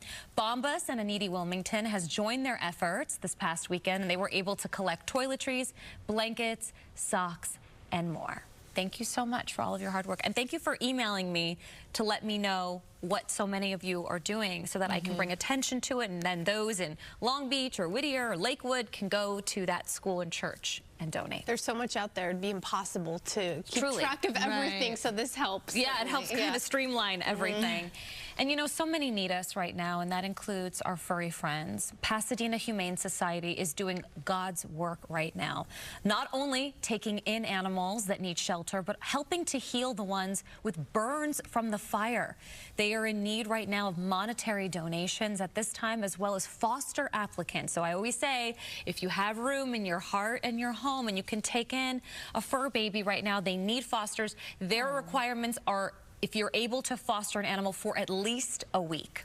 They also have an active fundraiser going that you can see on Instagram. They've raised $200,000, and their goal is $300,000 to keep continuing to treat these poor little babies that need our help right now. And I just want to give a shout out to our company, Fox. I made a donation to Pasadena Humane, and our company matches it. Nice. So I requested my match today. Every little bit helps them to reach their goal to keep putting their healing hands on these babies. And that's a good note for a lot of people who work at other companies. Yeah. There is a matching program, right? So if you donate to any one of these charities, your company could match it. They match it, and it takes 5 seconds. Yeah. Quick 2 clicks of a button, and then you're done. I was surprised to see a peacock in that footage. No, right? Foster a peacock. You know, they're around. Yes, they are. I've seen them out and about. They're beautiful animals, but they make a interesting noise. They make a noise and they make a mess too. That's right. It's almost like a. I don't want to do it. Yes, I can do it, but I'm not doing it here. Yeah, it's not the time. Yeah, I'll show you later. Right. It's loud. Yes, it is. It is. Thanks, Amanda. All right, up next, the latest on fire containment numbers, evacuations, and arrests. Good morning. LA City and county leaders held a media briefing this morning to give an update on the wildfires. We'll tell you what we learned ahead.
Some breaking news right now, developing right now. This is out of the Middle East. Israel and Hamas have agreed to a draft of a U.S. brokered ceasefire deal with an official announcement expected in the next coming days. This is according to 3 U.S. officials requesting anonymity. So in the next 6 weeks, there will be a halt to fighting, and 33 of the nearly 100 hostages will be reunited with their loved ones after months in captivity with no contact with the outside world. The ceasefire will also allow humanitarian aid into Gaza and the opening of negotiations on ending the war altogether. More than 43,000 Palestinians have lost their lives, and 90% of people from Gaza are now displaced. Returning to the latest on the wildfires, officials did release a lot of new information this morning. Yes, let's go to Coco live in downtown LA with some of the things they talked about and emphasized. They really want to send a strong message, especially when it comes to price gouging and scams out there. Good morning. That really was a theme throughout the press briefing this morning, is a lot of talk about price gouging and scams, making sure that people are aware, but also making sure the people who are doing the scams and price gouging also realize that they will be charged for these crimes. But we also learned that firefighters did make a lot of progress. The Eaton Fire is now 45% contained, and the Palisades Fire is now 19% contained. We do know that there are 25 confirmed deaths. There are concerns still about the winds, but LA City and county leaders are also focused on what's next and how LA can rebuild after these disasters. They also want to make sure residents are still prepared just in case. There have been more arrests related to the fires, including the arrest of another person who impersonated a firefighter last night. LA County District Attorney Nathan Hochman says he has charged 10 people so far, with sentences ranging from 6 years to life in prison. And LA City Fire Chief Christian Crowley says the fires we saw last week were challenging, and while there will be a review of their procedures, what happened was unprecedented in many ways. We have the system that's built. We followed the system. We surged where we could surge. And in fact, I'll be the first one to stand up and say, yeah, we need help. This was so incredible. We have never seen anything. And to say or to think that the LAFD leadership or whoever we want to point to doesn't care about the communities that we serve, that we don't do everything that we can with the capabilities and the limitations of what we have or don't have. I can tell you and stand before you, we did everything in our capability to surge where we could. And there was also a lot of talk about the very toxic and hazardous materials that are near those fire zones. So in Altadena, there will be signs going up today telling people the precautions that they need to take if they are in one of those fire zones. I'll send it back to you. Yeah, it's really toxic out there. You have to be careful. And obviously with the winds picking up, even if you're not in that area, they're warning people to take precautions because the air quality could shift depending where you are. All right, Coco, thank you so much. Now, Governor Gavin Newsom is taking a step to help students and schools impacted by the fires. He signed an executive order suspending some state rules in order to help displaced students attend schools outside of their district. The order also makes it easier for impacted schools to use temporary facilities and avoid penalties for not meeting minimum school year requirements. The governor issued a statement saying he hopes the executive order, quote, will help bring back some sense of normalcy for our youth by eliminating barriers to get them back learning in school. This comes as in-person learning resumes for more LAUSD students and schools this morning. Students who were enrolled in campuses that have been destroyed, they are being relocated to different locations. This video on your screen right there shows you why. This is Palisades Charter Elementary School and Marquez Charter Elementary School, severely damaged in the Palisades fire. Some of the Marquez Charter building did survive, but main office and most of the original classrooms are destroyed. As for Palisades Charter, a playground structure did survive, which many see as a sign of hope. This morning, Brentwood Elementary Science and Magnet School is taking in students from Palisades Charter Elementary, and Nora Sterry Elementary is doing the same for students from Marquez. This is a temporary solution to keep kids' education on track. LAUSD Superintendent Alberto Calvaro is welcoming students at both schools this morning. St. Mark's School and Church now looking for a new building after the Eaton Fire burned their current one. This is what St. Mark's looked like before the fire. The Eaton Fire destroyed most of the campus in Altadena, which served 325 students from preschool to 6th grade. Jennifer Tolbert, who runs the school, says they're now searching for a new building with 15 classrooms. Despite the devastation, she is finding hope. The preschool building is the only structure still standing. Community that is giving us a ray of hope. This school started as a preschool, and then we built over time up to 6th grade. And so the fact that it's still standing, we're kind of going back to the beginning, and we have at least one building to help get us started. Tolbert lost her own home in the Eaton Fire and says many students are in the same situation. All right, coming up, there's an emergency donation drive happening in the Valley right now. We'll show you how you can help.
And welcome back to you. I'm meteorologist Maria Quaban. I've been watching the computer models, and I want you to watch this model here because it's interesting. Right now, we're, of course, picking up some of those stronger wind gusts, parts of Santa Clarita, the San Fernando Valley, Ventura County, some of those stronger wind gusts now nearing 40 to 50 miles an hour. As we get to the afternoon and evening, the numbers go down, so the winds are going to be weakening. That's the good news. Tomorrow, kind of variable winds between offshore and onshore along the coast. See how the winds change again tomorrow afternoon. And then by Friday, it'll definitely be an onshore. I think everyone will be feeling it. By Saturday into Sunday, look what happens here. Monday night into Tuesday, we're getting another round. It looks like, according to this model, some fairly strong winds, 52 miles per hour, Big Bear. I saw a 60 mile per hour wind gust here near the Santa Clarita area. So, yes, we're done with this round, I think, by late tomorrow into Friday completely.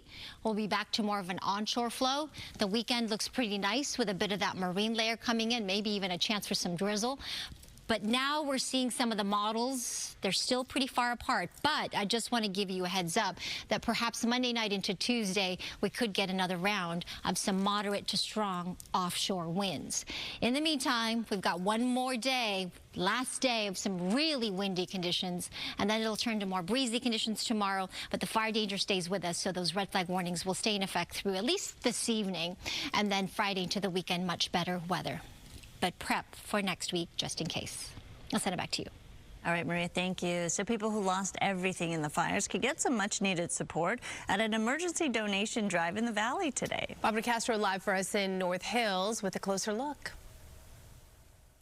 Folks out there are still wondering, what can they do if they want to help, if they have donations, where can they go? Well, this is a place. They have an emergency donation drive that is going on through Monday. This is Hope the Mission in North Hills, their headquarters. And you can see people have been dropping off things for the past several days. I've got Rowan here to tell us a little bit more about some of the things that they're actually looking for right now. And people, the outpouring has been enormous, but there's some immediate things, right, that people can do and bring here if they'd like to come out and help. Yeah. First of all, the outpouring is incredible. People are so generous, and I'm so thankful that our city's come together on this. Things we need, the number one easiest thing to do is to go to our website, hopethemission.org, and make a cash donation, because that way we can stretch it out.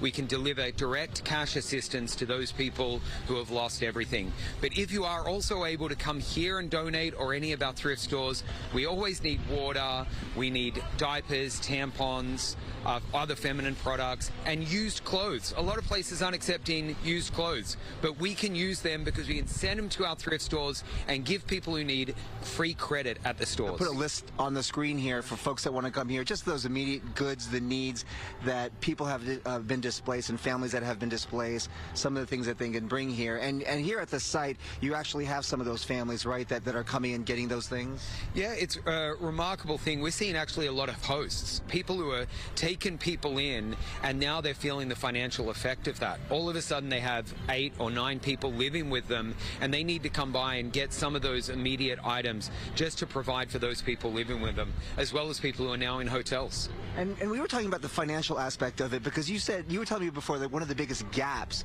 when it comes to these families that are displaced, it is really kind of the money issue, right? Because sometimes they're in a temporary housing and they don't have a credit card, let's say, that they must have lost, they may have lost, and don't have the cash to be able to stay in this hotel or this temporary housing for a short period of time or an extended period of time. Yeah, look, people know what they need better than I ever would. So, for example, yesterday of a gentleman who came by, he'd been put up in a hotel, he had a hotel voucher, everything had been taken care of, but he needed some cash to buy prescriptions for his kids. That's why we're offering direct cash assistance through some of our partners who are on the ground in Altadena. And for folks that are worried they're going to bring stuff here and they're thinking it's just going to go to somebody else or some other thing, what's your message to them? Because you're saying everything that's donated here at Hope the Mission is going to be utilized in some fashion. Yeah, absolutely. No donation is going to go to waste. So everything that comes in, first and foremost, we're offering to the fire victims. But on top of that, we have partner agencies, charities that are running out of their supplies that we're shipping pallets to. Then on top of that, we have a network of shelters for people who are already unhoused. Over 2,700 people live with us on every single night that we're providing for. We're going to find a way to put your good work, your donation to use. So this is a safe place that you can donate. Thank you so much, Rowan, with Hope of the Mission. Yeah, we've got a lot of people who have been reaching out to us, asking us, what do we do? What do we do with all this stuff? What can we do? You can bring it right here. For all the information, we have it on our website, to Hope the Mission, foxla.com. They have several different thrift stores as well where you can donate to as well. We'll send it back to you. All right, good information. Thank you, Bob.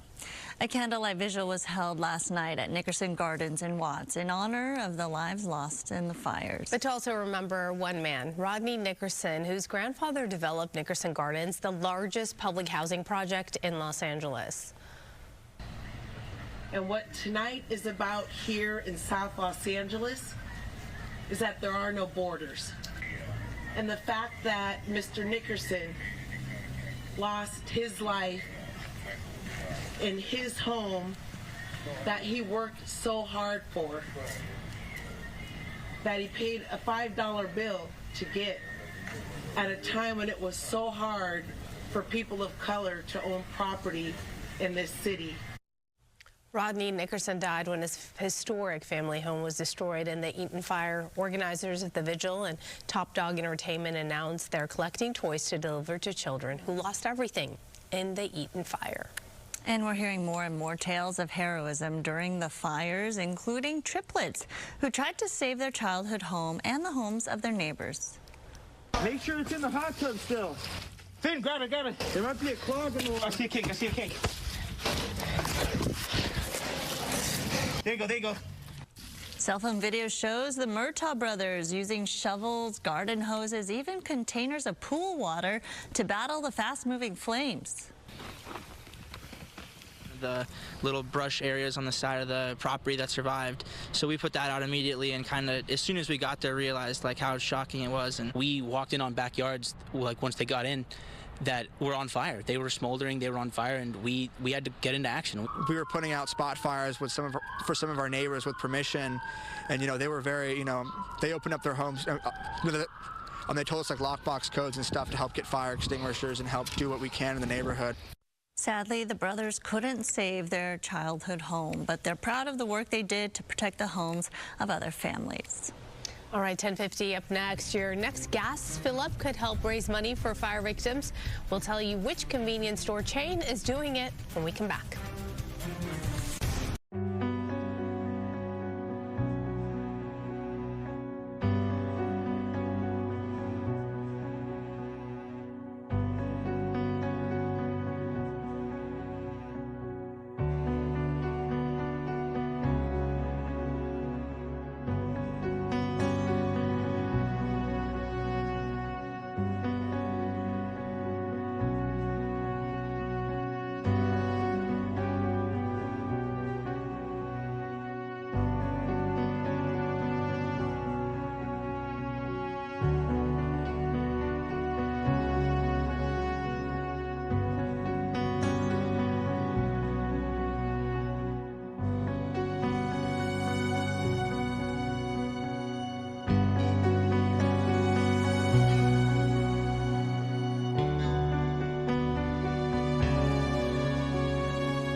So crews made quick work of a fire that broke out yesterday. This was in the Sylmar area. Skyfox overhead last night as firefighters battled the stone fire. This is near Hanson Dam and the 210 freeway. The fire started a little after 5 p.m. and it grew to about half an acre. Crews managed, though, to stop forward progress, preventing damage to nearby buildings. The cause of it is under investigation. Local firefighters are welcoming support from different states and even different nations. In Malibu, we're getting a new look at fire crews from Mexico. Photographer Sam Dubin tells us the crew is helping out with search efforts over at Carbon Canyon near the Pacific Coast Highway. Crews from Mexico arrived over the weekend to help fight the wildfires, and they're just one of many crews out there from out of state and even the country that have arrived to provide assistance. The convenience store brand Circle K offering gas discounts to help raise money for those impacted by the fires. Tomorrow from 4 p.m. until 7 p.m. Circle K will offer for 40 cents off per gallon of gas for the customer. So it will donate a portion of the proceeds from the 3-hour event to the American Red Cross. The discounts will be available at Circle K's in California, in Oregon, and Washington. There are more than 240 Circle K's in those 3 states, so certainly something to take advantage of there. Absolutely, and hundreds of pets have been displaced or gone missing. LA animal shelters are dealing with significant overcrowding now, and the city and county have jointly called upon residents not impacted by the fires to help provide relief by adopting or fostering pets. All adoption fees for dogs and cats have been waived through the end of the month. Fire victims and first responders in need of therapy have this unique option available. LA's Cat Cafe Lounge offering complimentary 30 and 70-minute cat therapy sessions. The cafe is at 1736 Sepulveda Boulevard in West LA. They're also looking for people to sign up to foster displaced cats. Go to their website to sign up and add Cat Cafe Lounge Foster Responder in the comment section. We do have a link of all this if you go to our website, foxla.com/fireaid. LA City Council has approved 21 relief measures in response to devastating wildfires.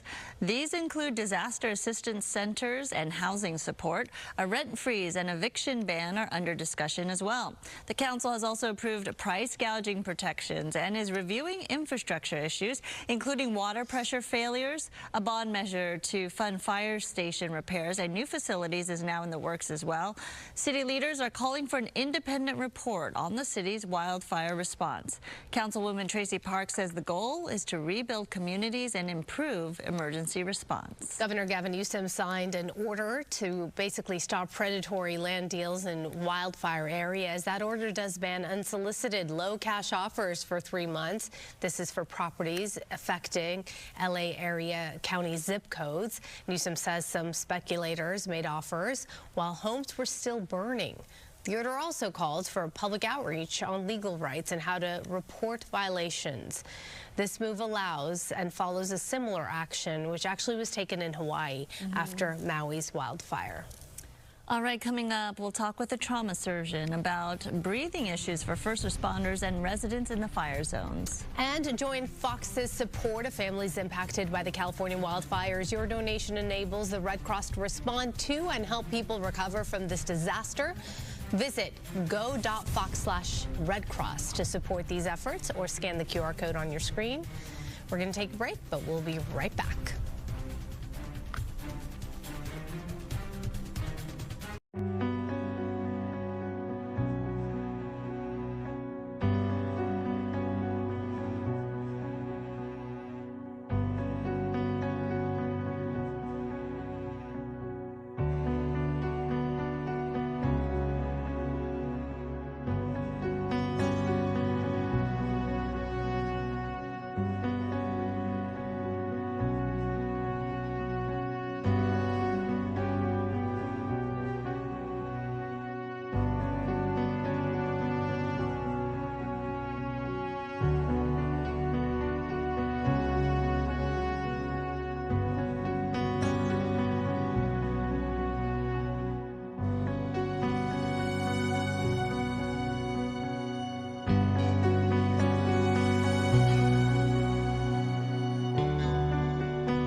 Good morning, everybody. Welcome to Fox 11. It is 11 a.m. and we are continuing our coverage of the wildfires. I'm Roxy Carpadian. And I'm Sandra Endo. Thanks for joining us.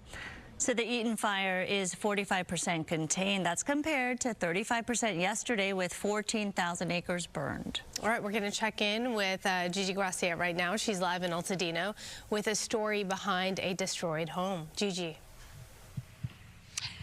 I'm in Norwick Village. This neighborhood, this entire cul-de-sac, was designated an Altadena heritage site in 2005, and I can tell you there is so much devastation. First, though, I want to show you, you might be able to make up on those cranes up there. Those are Southern California contract workers. They are working to restore power in this entire neighborhood to be able to get people in, and you can't see them right now because they're in the backyard of a property, but there is a damage assessment team. There's an Orange County Fire Authority firefighter here, along with a Los Angeles County fighter here. We're going to pan off to the right here, and you may be able to make the firefighters. That firefighter, I've been speaking to him. He is from OC Fire Authority.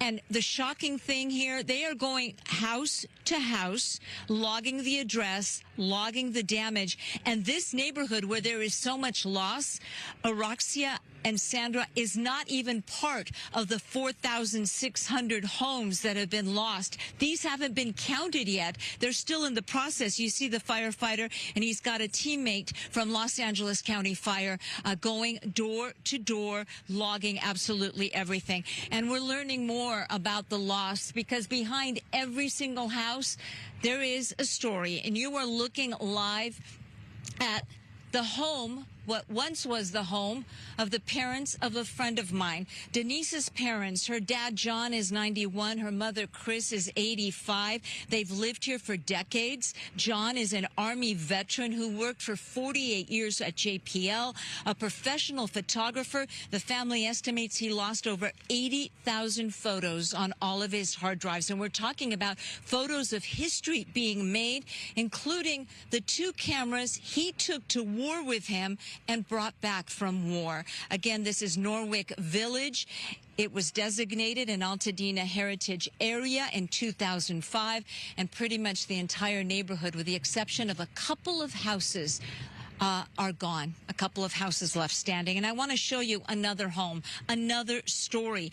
You're looking at what is left of my friend Ellen and her husband George's house on the 50 block of West Mendocino in Altadena. That entire block appears to be gone. That's between Fair Oaks and Glenrose. Both Ellen and her husband proudly served our country in the Navy. George was assigned to a submarine. George is 82 and Ellen is 70. They have lost it all. Even George's electric wheelchair, he is disabled. He lost a leg several years ago. They managed to get out with their rescue dogs, Keno and Louie. I think we have a picture of them you may be looking at. They tell me they are grateful to be alive, but sad at the pieces of their lives lost. Those pieces that you just can't replace. They tell me their home was tiny, 850 square feet, but it was filled with memories of raising a family, of a life of public service, and of family. We have their GoFundMe account on our website, foxla.com. Bringing it back here to Norwick Village, the home where those cameras that went to war with John and managed somehow to come back have been lost. Those file cabinets in the distance there, they held the hard drives. And John and his wife, Chris, they actually evacuated right as the power was shut off in this neighborhood. And the reason they did that is that John is tied to an oxygen tank. He's tied to breathing machines because of an illness, and when they lost power, they had to get out. They had no idea, of course, that there was going to be a fire, so they didn't take anything with them. They just left, and now they have lost everything. But every family that I've spoken to, I personally know 5 people, and everyone that I've spoken to tells me one thing. It's the continuous thread. They are grateful to be alive. They are grateful they got out in time. Araxia, Sandra? Gigi, thank you. We appreciate you bringing those stories to us throughout the last week or so, and we'll continue to do so. We do have some breaking news, though, right now. President Biden is speaking about a peace deal, a ceasefire agreement between Israel and Hamas. Let's listen in. Which is a permanent end of the war. Let me say it again, a permanent end of the war. There are a number of details to negotiate, to move from phase 1 to phase 2, but the plan says if negotiations take longer than 6 weeks, the ceasefire will continue as long as the negotiations continue. I've spoken to the Emir of Kuwait and the President of Egypt, and we have pledged to make sure the negotiations will keep moving forward for as long as it takes.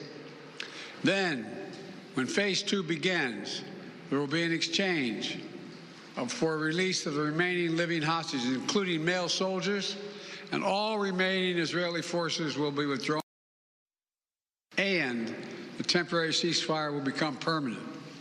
And finally, phase 3, any final remains of hostages who have been killed will be returned to their families, and a major reconstruction plan for Gaza will begin. This is the ceasefire agreement I introduced last spring.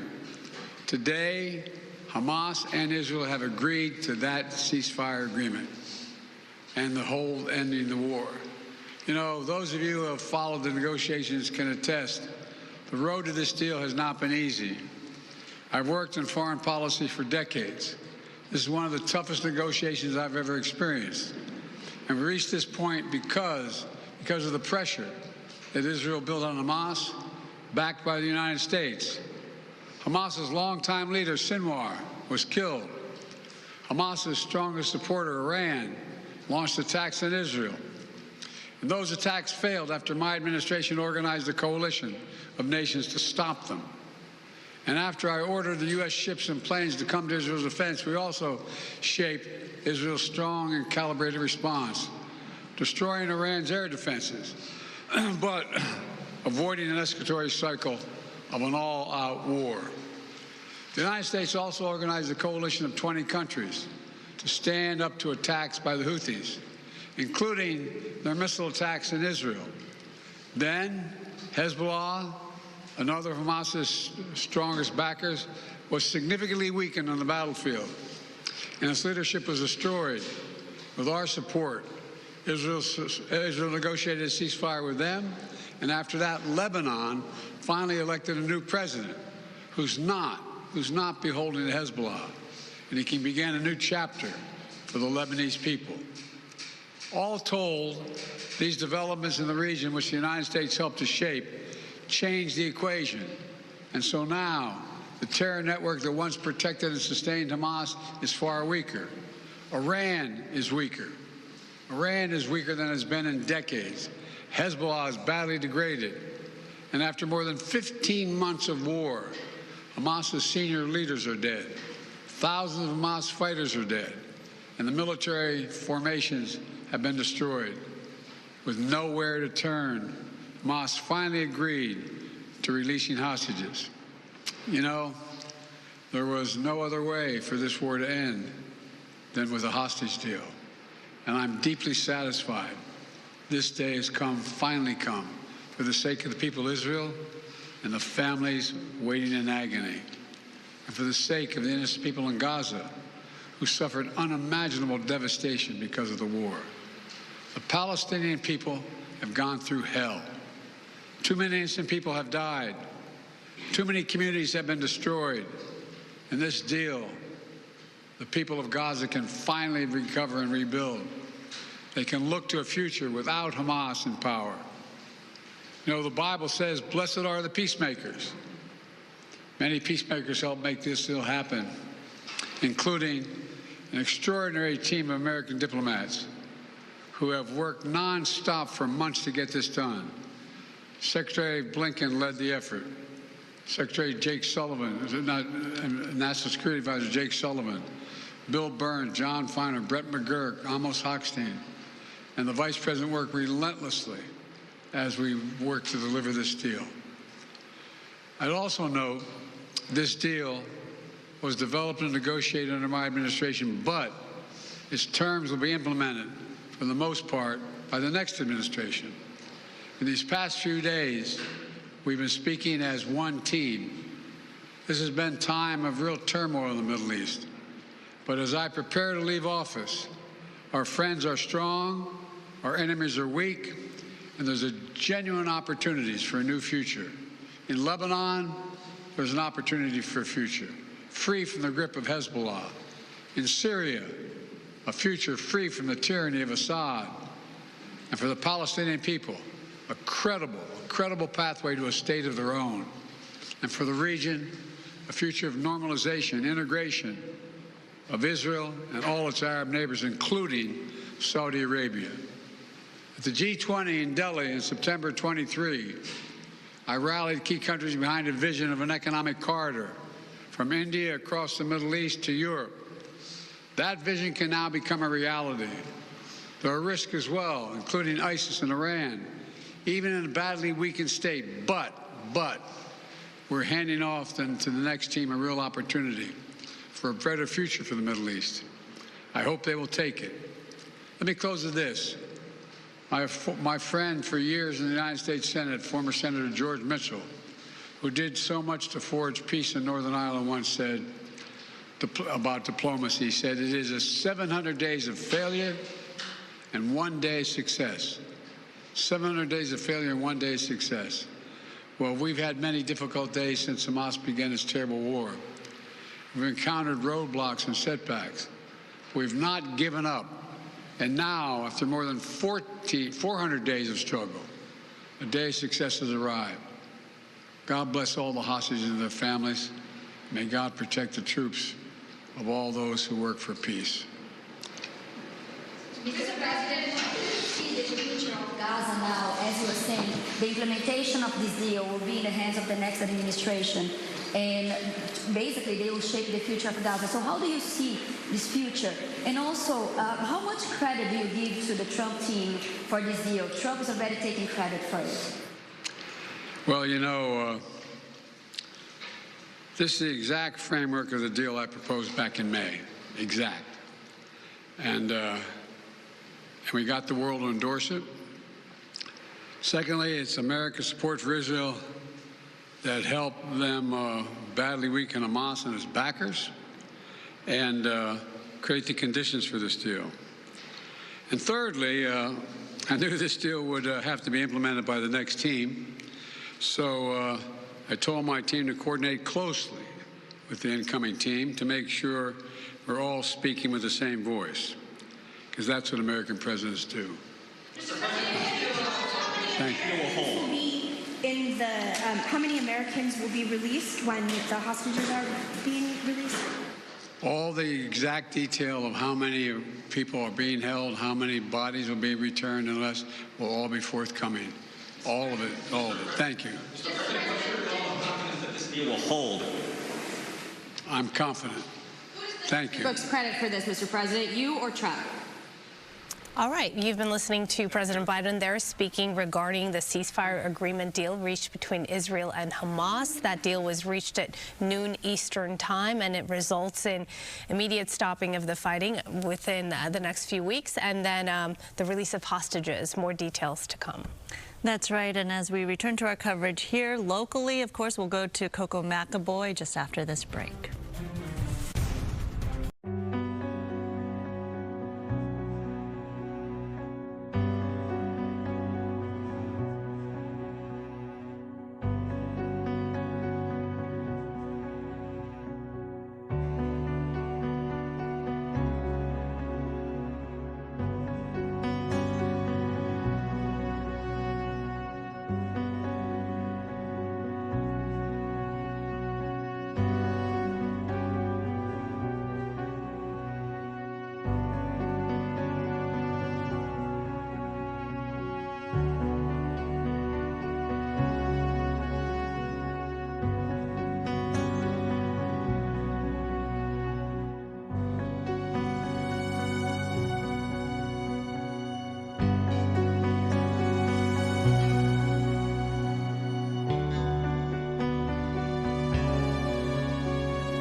Welcome back. Earlier this morning, officials released some information, updated information on the wildfires. Let's go to Coco live this morning with an update on all that they said. Good morning, Coco. You're in downtown. Good morning. That's correct. And we have learned that firefighters continue to make progress. The Eaton Fire now stands at 45% contained. The Palisades Fire is at 19% containment. And while winds are still a concern, LA City and county leaders are really focused on what's next, how LA rebuilds after this. And something that they have seen are more arrests related to these fires as well, including the arrest of a person who tried to impersonate a firefighter last night. That person will be charged along with 10 other people who are also facing charges. Their sentences could range between 6 years to life in prison. And LA County District Attorney Nathan Hochman also spoke about price gouging. The price gouging is particularly despicable because these are people who are basically looking at this situation and saying, how can I make the most amount of money from people who are desperately seeking housing, supplies, they're seeking services because they've lost everything. We have seen people increase their prices for rooms that they are renting, for houses that they are leasing, 100, 200, 300%. Here's my warning. If you're one of these people who have engaged in price gouging, not only do you need to stop it immediately, I would strongly recommend that you go back and fix it. Go back and refund the amount that you have overcharged people. We will certainly take that into consideration in deciding whether or not to charge you. And leaders say we're not in the clear just yet, so they want residents to still be prepared to evacuate just in case they have to. I'll send it back to you. Coco, thank you. 11:18, a huge benefit concert being planned here in Los Angeles for victims of the wildfires. When we come back, Amanda will tell us where and when it will happen.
Welcome back. Hi there.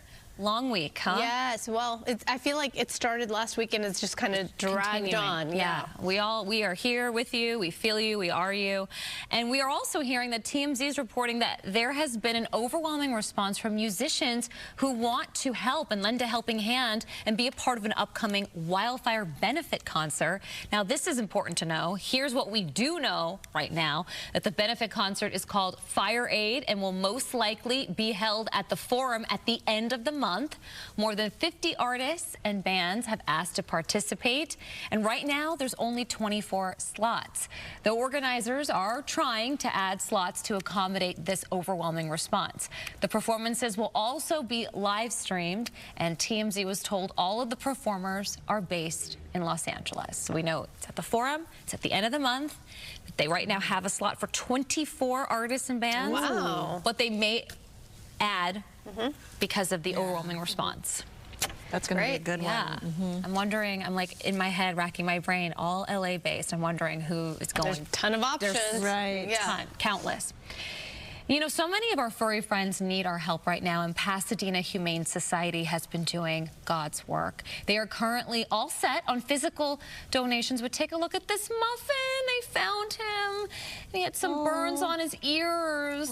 They're looking for monetary donations right now to help offset medical costs, and they're also looking for anyone who can foster right now. They need foster applicants who can take in an animal for at least a week. They also have an active fundraiser going on Instagram where their goal is $300,000, and so far, ladies, they have raised a little bit more than $200,000 as of right now. So I went to bed, I donated last night, I went to bed, and they were under $200,000. And when I woke up this morning, they hit 200. Nice. Yeah.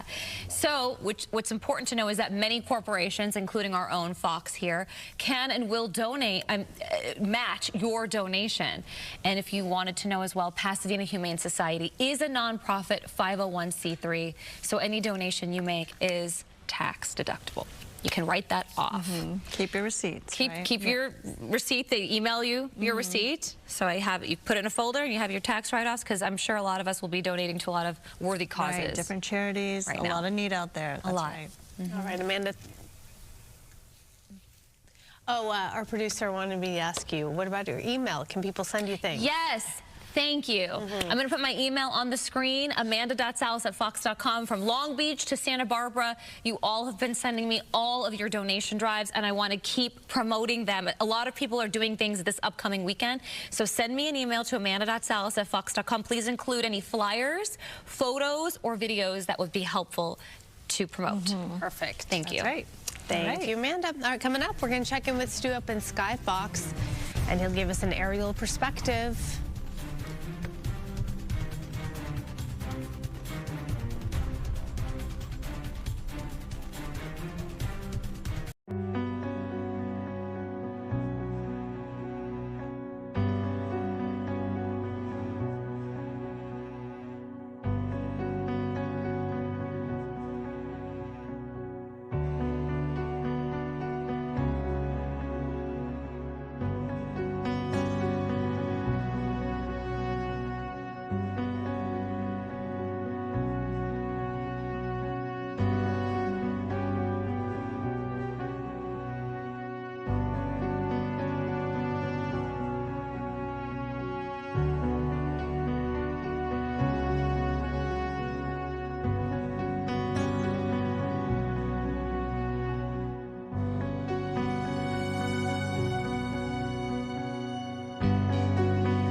All right, let's check in with Stu and Sky Fox. So we've been seeing some of the aerial shots over the course of the day. Stu, hi, we get to see you too.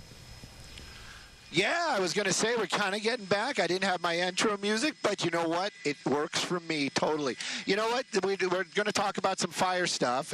We see stuff up here, and it doesn't make the news because it's not that newsy. But this is one of those houses that's in the Brentwood area that anybody that's in the air always sees. Now, there was a big rumor about that this was Tom Hanks's house, but it turns out it was just it belongs to a very intelligent person that made all his money on the stock market, because he came up with some sort of algorithm. Now, the reason why we're going to show it to you today is because the fire department is here, and they are not doing structure protection. You can tell that red roof right there, and that is not the red roof in. That roof probably red with that red tile, but that is actually Fozcheck that got dropped onto this house. Now, the fire department is actually down there cleaning the Fozcheck off of the front yard, and I don't know if they're going to get the roof or the walls, but that's really what they're doing. This is part of the deal out there, and this is one of the reasons why the fire department still out here and still very active. In this case, they actually have to remove that Fozcheck from the driveway and parts of the property. I don't know, like I said, I don't know if they're going to get the walls or the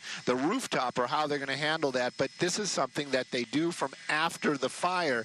Again, this is in the Brentwood area, and this is definitely the Palisades Fire. In the background, you can actually see some of that burn. And one of his neighbors, not so lucky. We got out here, Dylan, my pilot, this morning, the pilot. I always hate saying my pilot. He's not my pilot. He's the Sky Fox pilot. And he pointed out that this was actually, to a lot of folks, was a much more modern-looking house and a very attractive home, but this one leveled out here. But as far as the other neighbors in the area, a lot of the homes, all the homes on this side of the hill survived, as we can see. But again, it just shows you how that Fozcheck actually stopped and probably saved that home out there. And again, this is in the Brentwood area, and this is part of the Palisades Fire. Wow, I want to know how that house survived that, though. And it looks good with the red roof now. Yeah, well, that was like the joke is I kept seeing it out there, and I was calling it the Red Roof Inn. It actually has that Spanish tile roof, so it's just redder. You can kind of see like some of the spots out there. It's a little tan, but it's just redder right now. But definitely, this is one of the Fozchecks, and I can tell you that did it 100%, but did it save this house? You can venture to say it did, because you can see there's damage on both sides of the property. That's burned right there.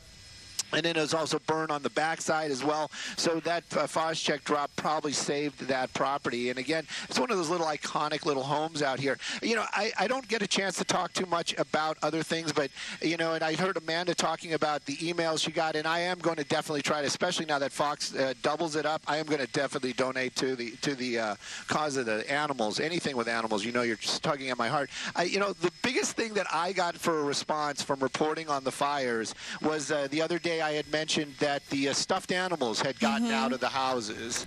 Everybody, and that was the one that I got a lot of response from that, and I just thought it was like I wasn't expecting it. I was just trying to be nice, playing, but and then people were writing me saying that they have stuffed animals that they could donate, and I don't even know. I just told them, I said, just find a donation center. I'm not, I have no room for stuffed animals. I'm in a helicopter. But it was just really, really sweet that there's so many people, and I heard Melvin talking about it today too. So many people want to help, and it's amazing. It's the outpouring of support from anybody and everybody that I've seen from this fire. The destruction, devastating. The support and the love, amazing. Yeah. That line, and it was yesterday when you said it, I remember it well, because I was thinking about what you said, and it was very sweet. You said you got word that all the stuffed animals down below had made it out, and they're in a safe place wherever stuffed animals go. It was very, it was very sweet and touching, and I think it, it hit a lot of people hard. So thank you, and good to see your face. We've been hearing your voice, but now we get to see your face. All right. Oh, thank you, guys. And I'm just glad we're getting back to some sort of normal. You know what I mean? Slowly, it's like, I'm pretty sure these fires are going to be out, so. Let's hope and pray. Yeah. Thank you so much, Stu. So one of our Fox 11 photojournalists, we have so many, they've been doing incredible work, but one of them, Tony Butita, has been on the fire line since day one of this disaster, and he's put together some incredible images that he shot of the Palisades Fire from the past several days. We want to share that with you.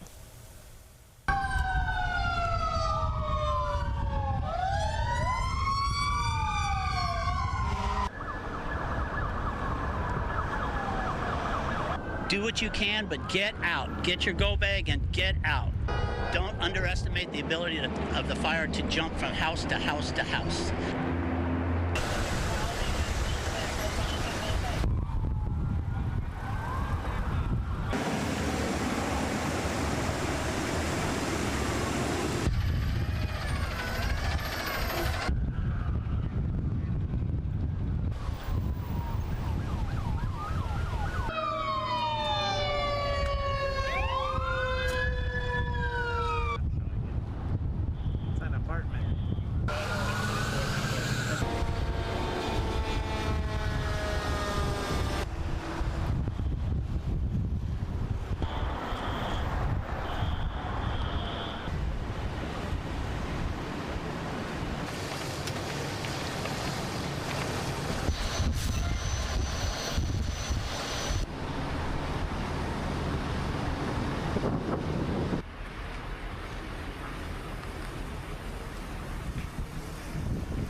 This is on Sunset Boulevard at Rustic Lane, and what you are watching, unfortunately, are multiple homes that are now burning and are going to be a total loss.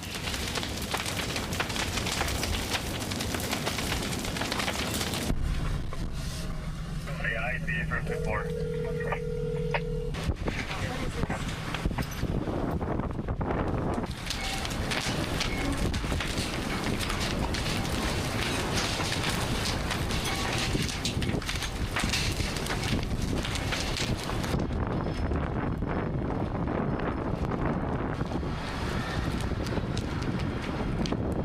The embers are just continuing to fly.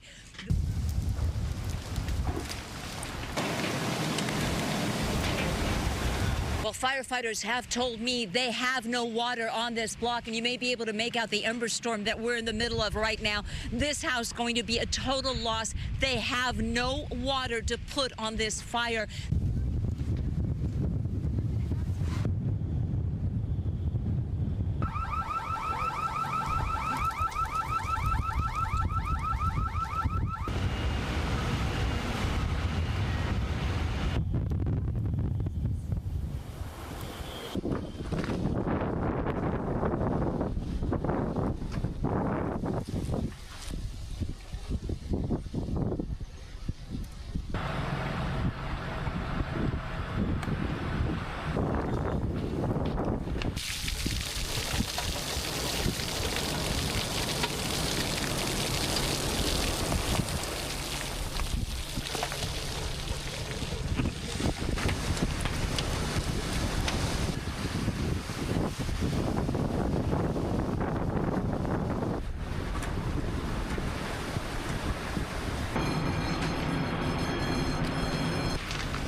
Tears to your eyes. Yeah, I'm sad. I'm saddened, and I'm going to miss the stuff.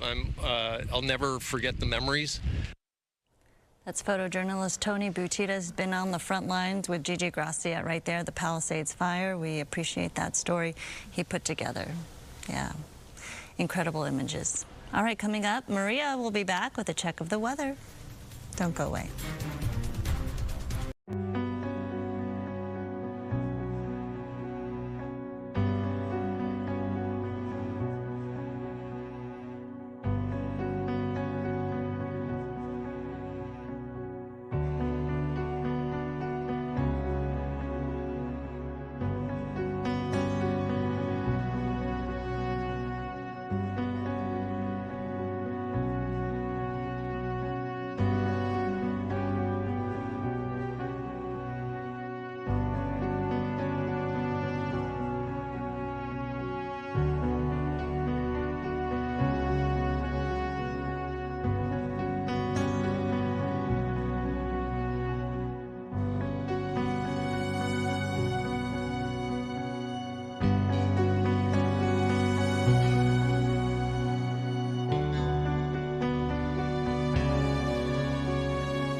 And welcome back to you. I'm meteorologist Maria Quaban, paying attention, of course, to our winds right now. The wind, the most critical component when it comes to firefighting.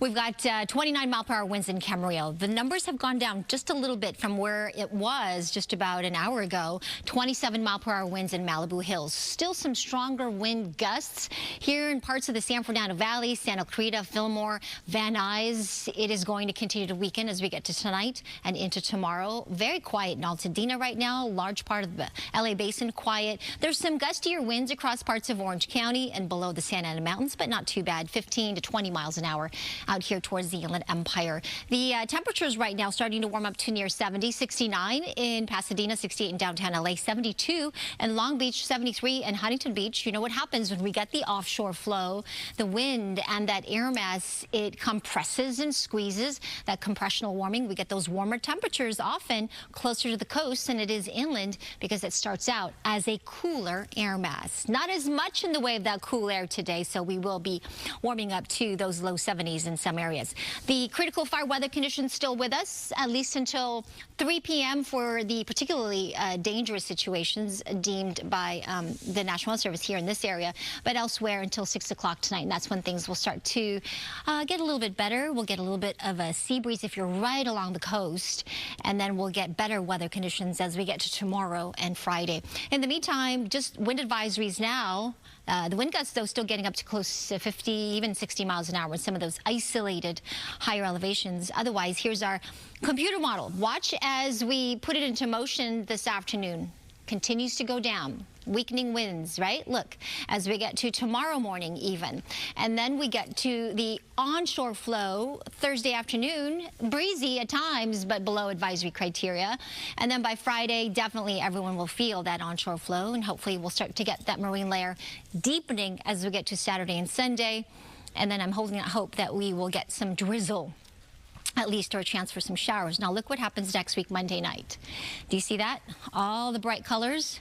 Now we could. The models are not in 100% agreement. However, a couple of models are pointing to another round of some gustier winds here, 40, 50 miles an hour in Santa Clarita, Camarillo, the usual wind-prone areas. So just a heads up that we could be getting just another round of this for Monday night, Tuesday, or at least moderate to strong Santa Ana winds for next week. So just stay alert as we hopefully get a little bit of a break as we get to tomorrow and the weekend. In the meantime, the air quality is very poor. It's unhealthy. Dust and ash advisory out there, particularly for parts of LA County. But with the winds changing, it's going to blow some of that stuff down to Orange County and parts of the Inland Empire. So just keep that in mind. Stay healthy and limit your exposure to all of that being outdoors. 72 today for downtown LA. 60s tomorrow. Watch the cool down. 50s on Friday into the weekend. And then that slight drizzle chance into the weekend as well, Saturday and Sunday. 45 in Big Bear, 63 in High Desert, 70 in Palm Springs. All right, back to you. Maria, thank you. 11:42 here. Still to come, we are speaking live with a trauma surgeon about what potential respiratory issues first responders and residents who will be returning home are going to have to deal with and what they can do to protect themselves. That's coming up.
The burn zones are still hazardous even after the flames have been extinguished, and first responders who are working in the area and then residents, of course, who will eventually go back, they really need to be careful. So we are going to bring in Dr. Andrew Michael. He is a trauma surgeon at Pomona Valley Hospital Medical Center. Yeah, good morning. Thanks for joining us. All right, let's start with respiratory impacts. What do you think about the air and the air quality, not just in the fire zone, but what should people be careful and watch for? Sure. You know, the smoke and the particulate matter thrown up by the burnt buildings certainly pose a risk. You know, there could be lead, arsenic, asbestos, any number of any building material that burnt up in the air. If you're going into any of these zones and the area surrounding it, you want to make sure that you're protected. You have the either an N95 or a KN95. Make sure it's well fitted. You can put it over your face. Make sure that the seal is nice around the sides of it. Make sure there's no air escaping. You could test it at home by spraying some perfume and seeing if you can smell it through the mask. If you can't, then that mask has a good seal. Those are some good starter things to think about when you're heading to these areas. What exactly is in the air, though, just so people get an idea of what it is they're breathing in? Yeah, well, it's mostly burnt up building materials, right? It's ash from the homes. It's, you know, these homes are wood homes. They have particle board and wood and all kinds of building material, you know, steel roofs, wood roofs, shingles. All these can throw up lead, arsenic, asbestos, other dangerous materials in the air.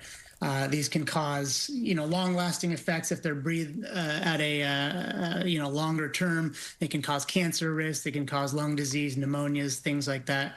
So you definitely want to go in protected. Yeah, when you say all that, I was a rookie reporter covering Ground Zero after 9/11, and then only years later you hear about all the impacts from all the respiratory illnesses or the effects of being down there in that zone and the first responders who were breathing that day in and day out. Is this similar to that?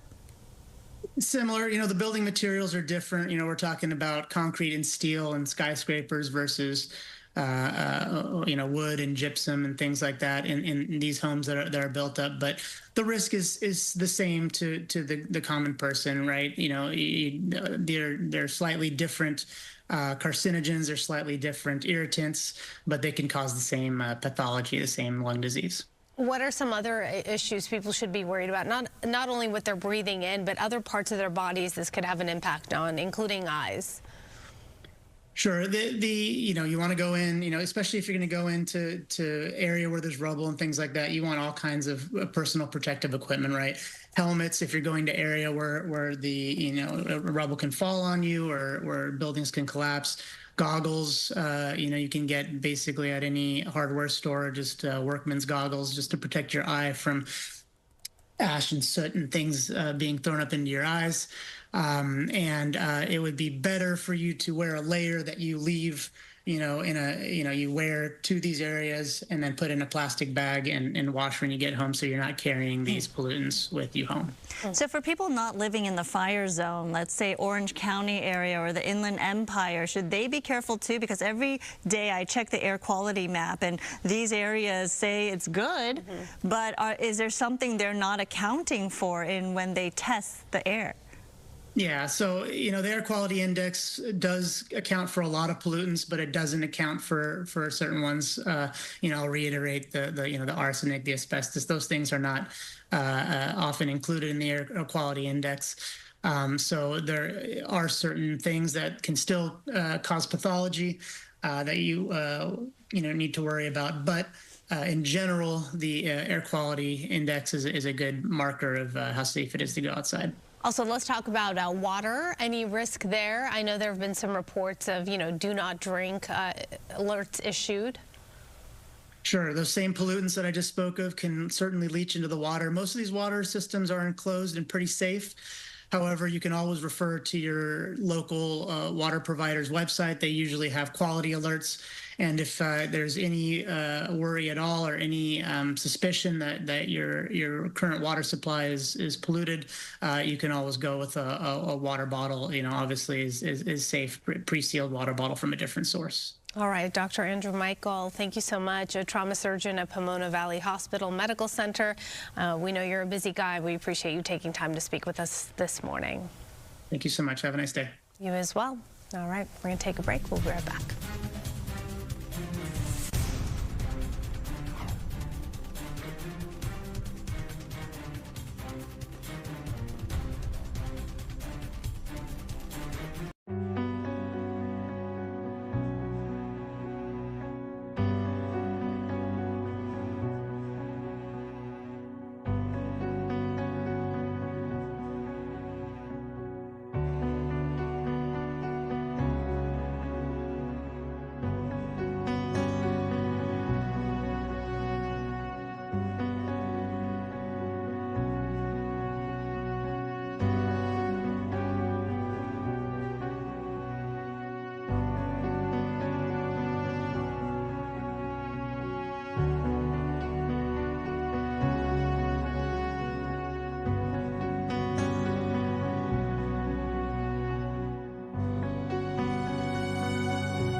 All right, let's check back in with Stu up in Skyfox. Stu, let's see, what are we looking at right there?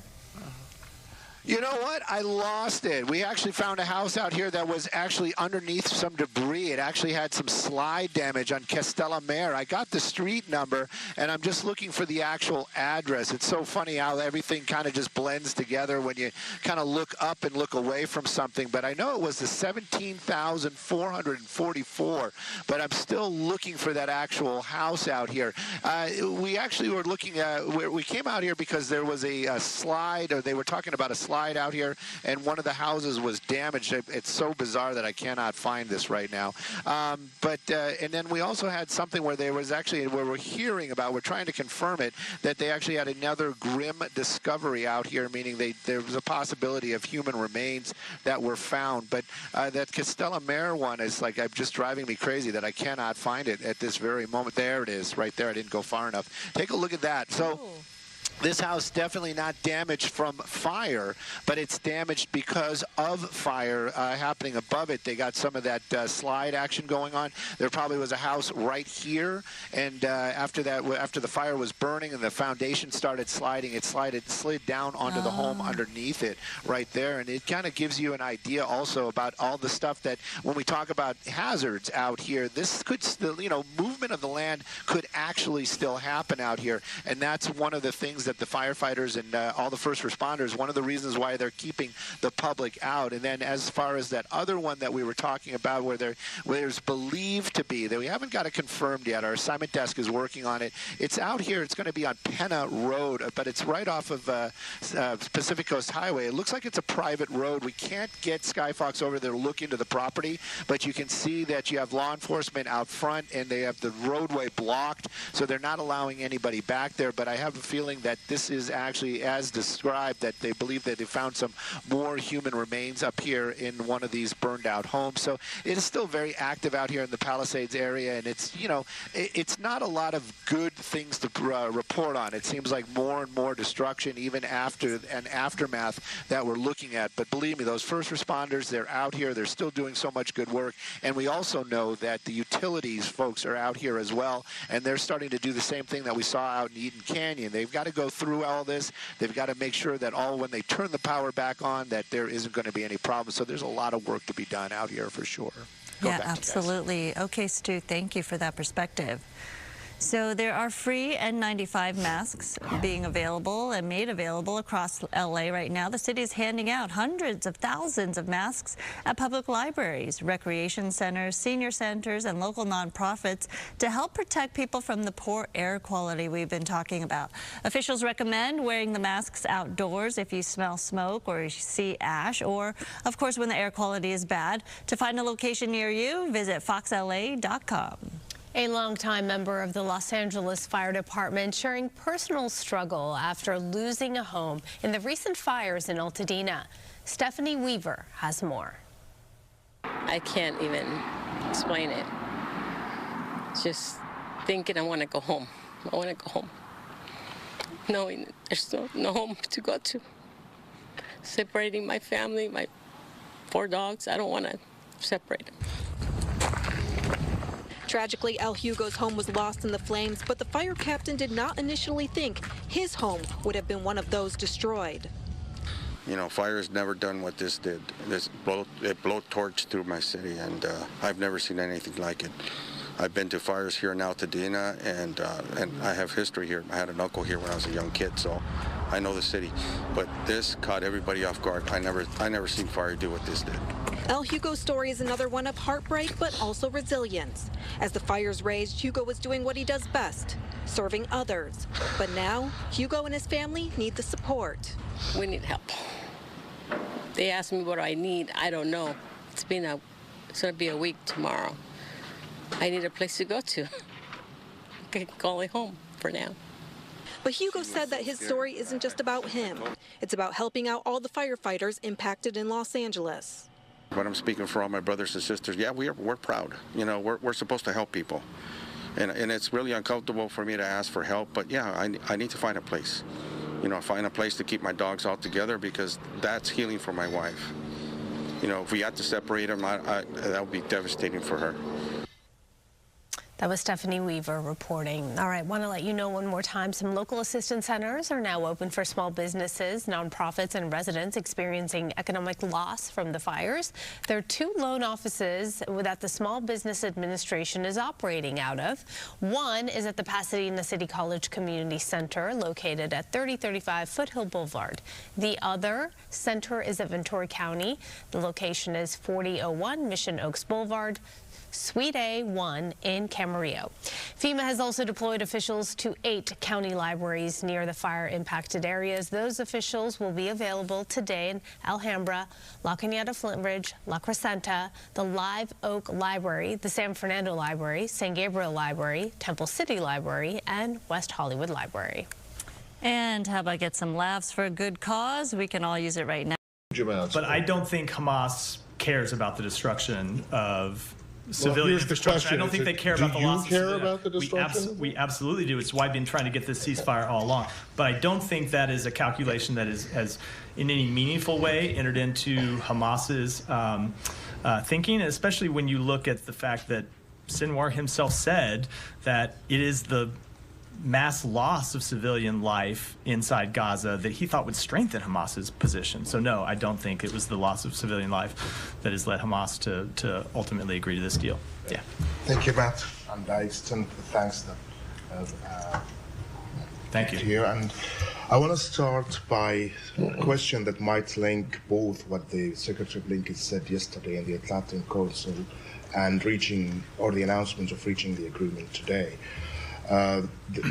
Secretary Blinken yesterday gave some brief details about the day after plan that he said that he submitted to the upcoming administration, and it's all based on the fact that Hamas will no longer rule the Gaza Strip by creating this temporary administration, then giving it to the Palestinian Authority. Is there something in the deal that agreed upon between all parties that Hamas will leave power in Gaza to allow for the plan to be implemented? When you say the deal, do you mean the day after arrangements? No, the Secretary was speaking this to you deal, the ceasefire. The ceasefire proposal that's on the table today, what has been agreed to so far is phase one. The ultimate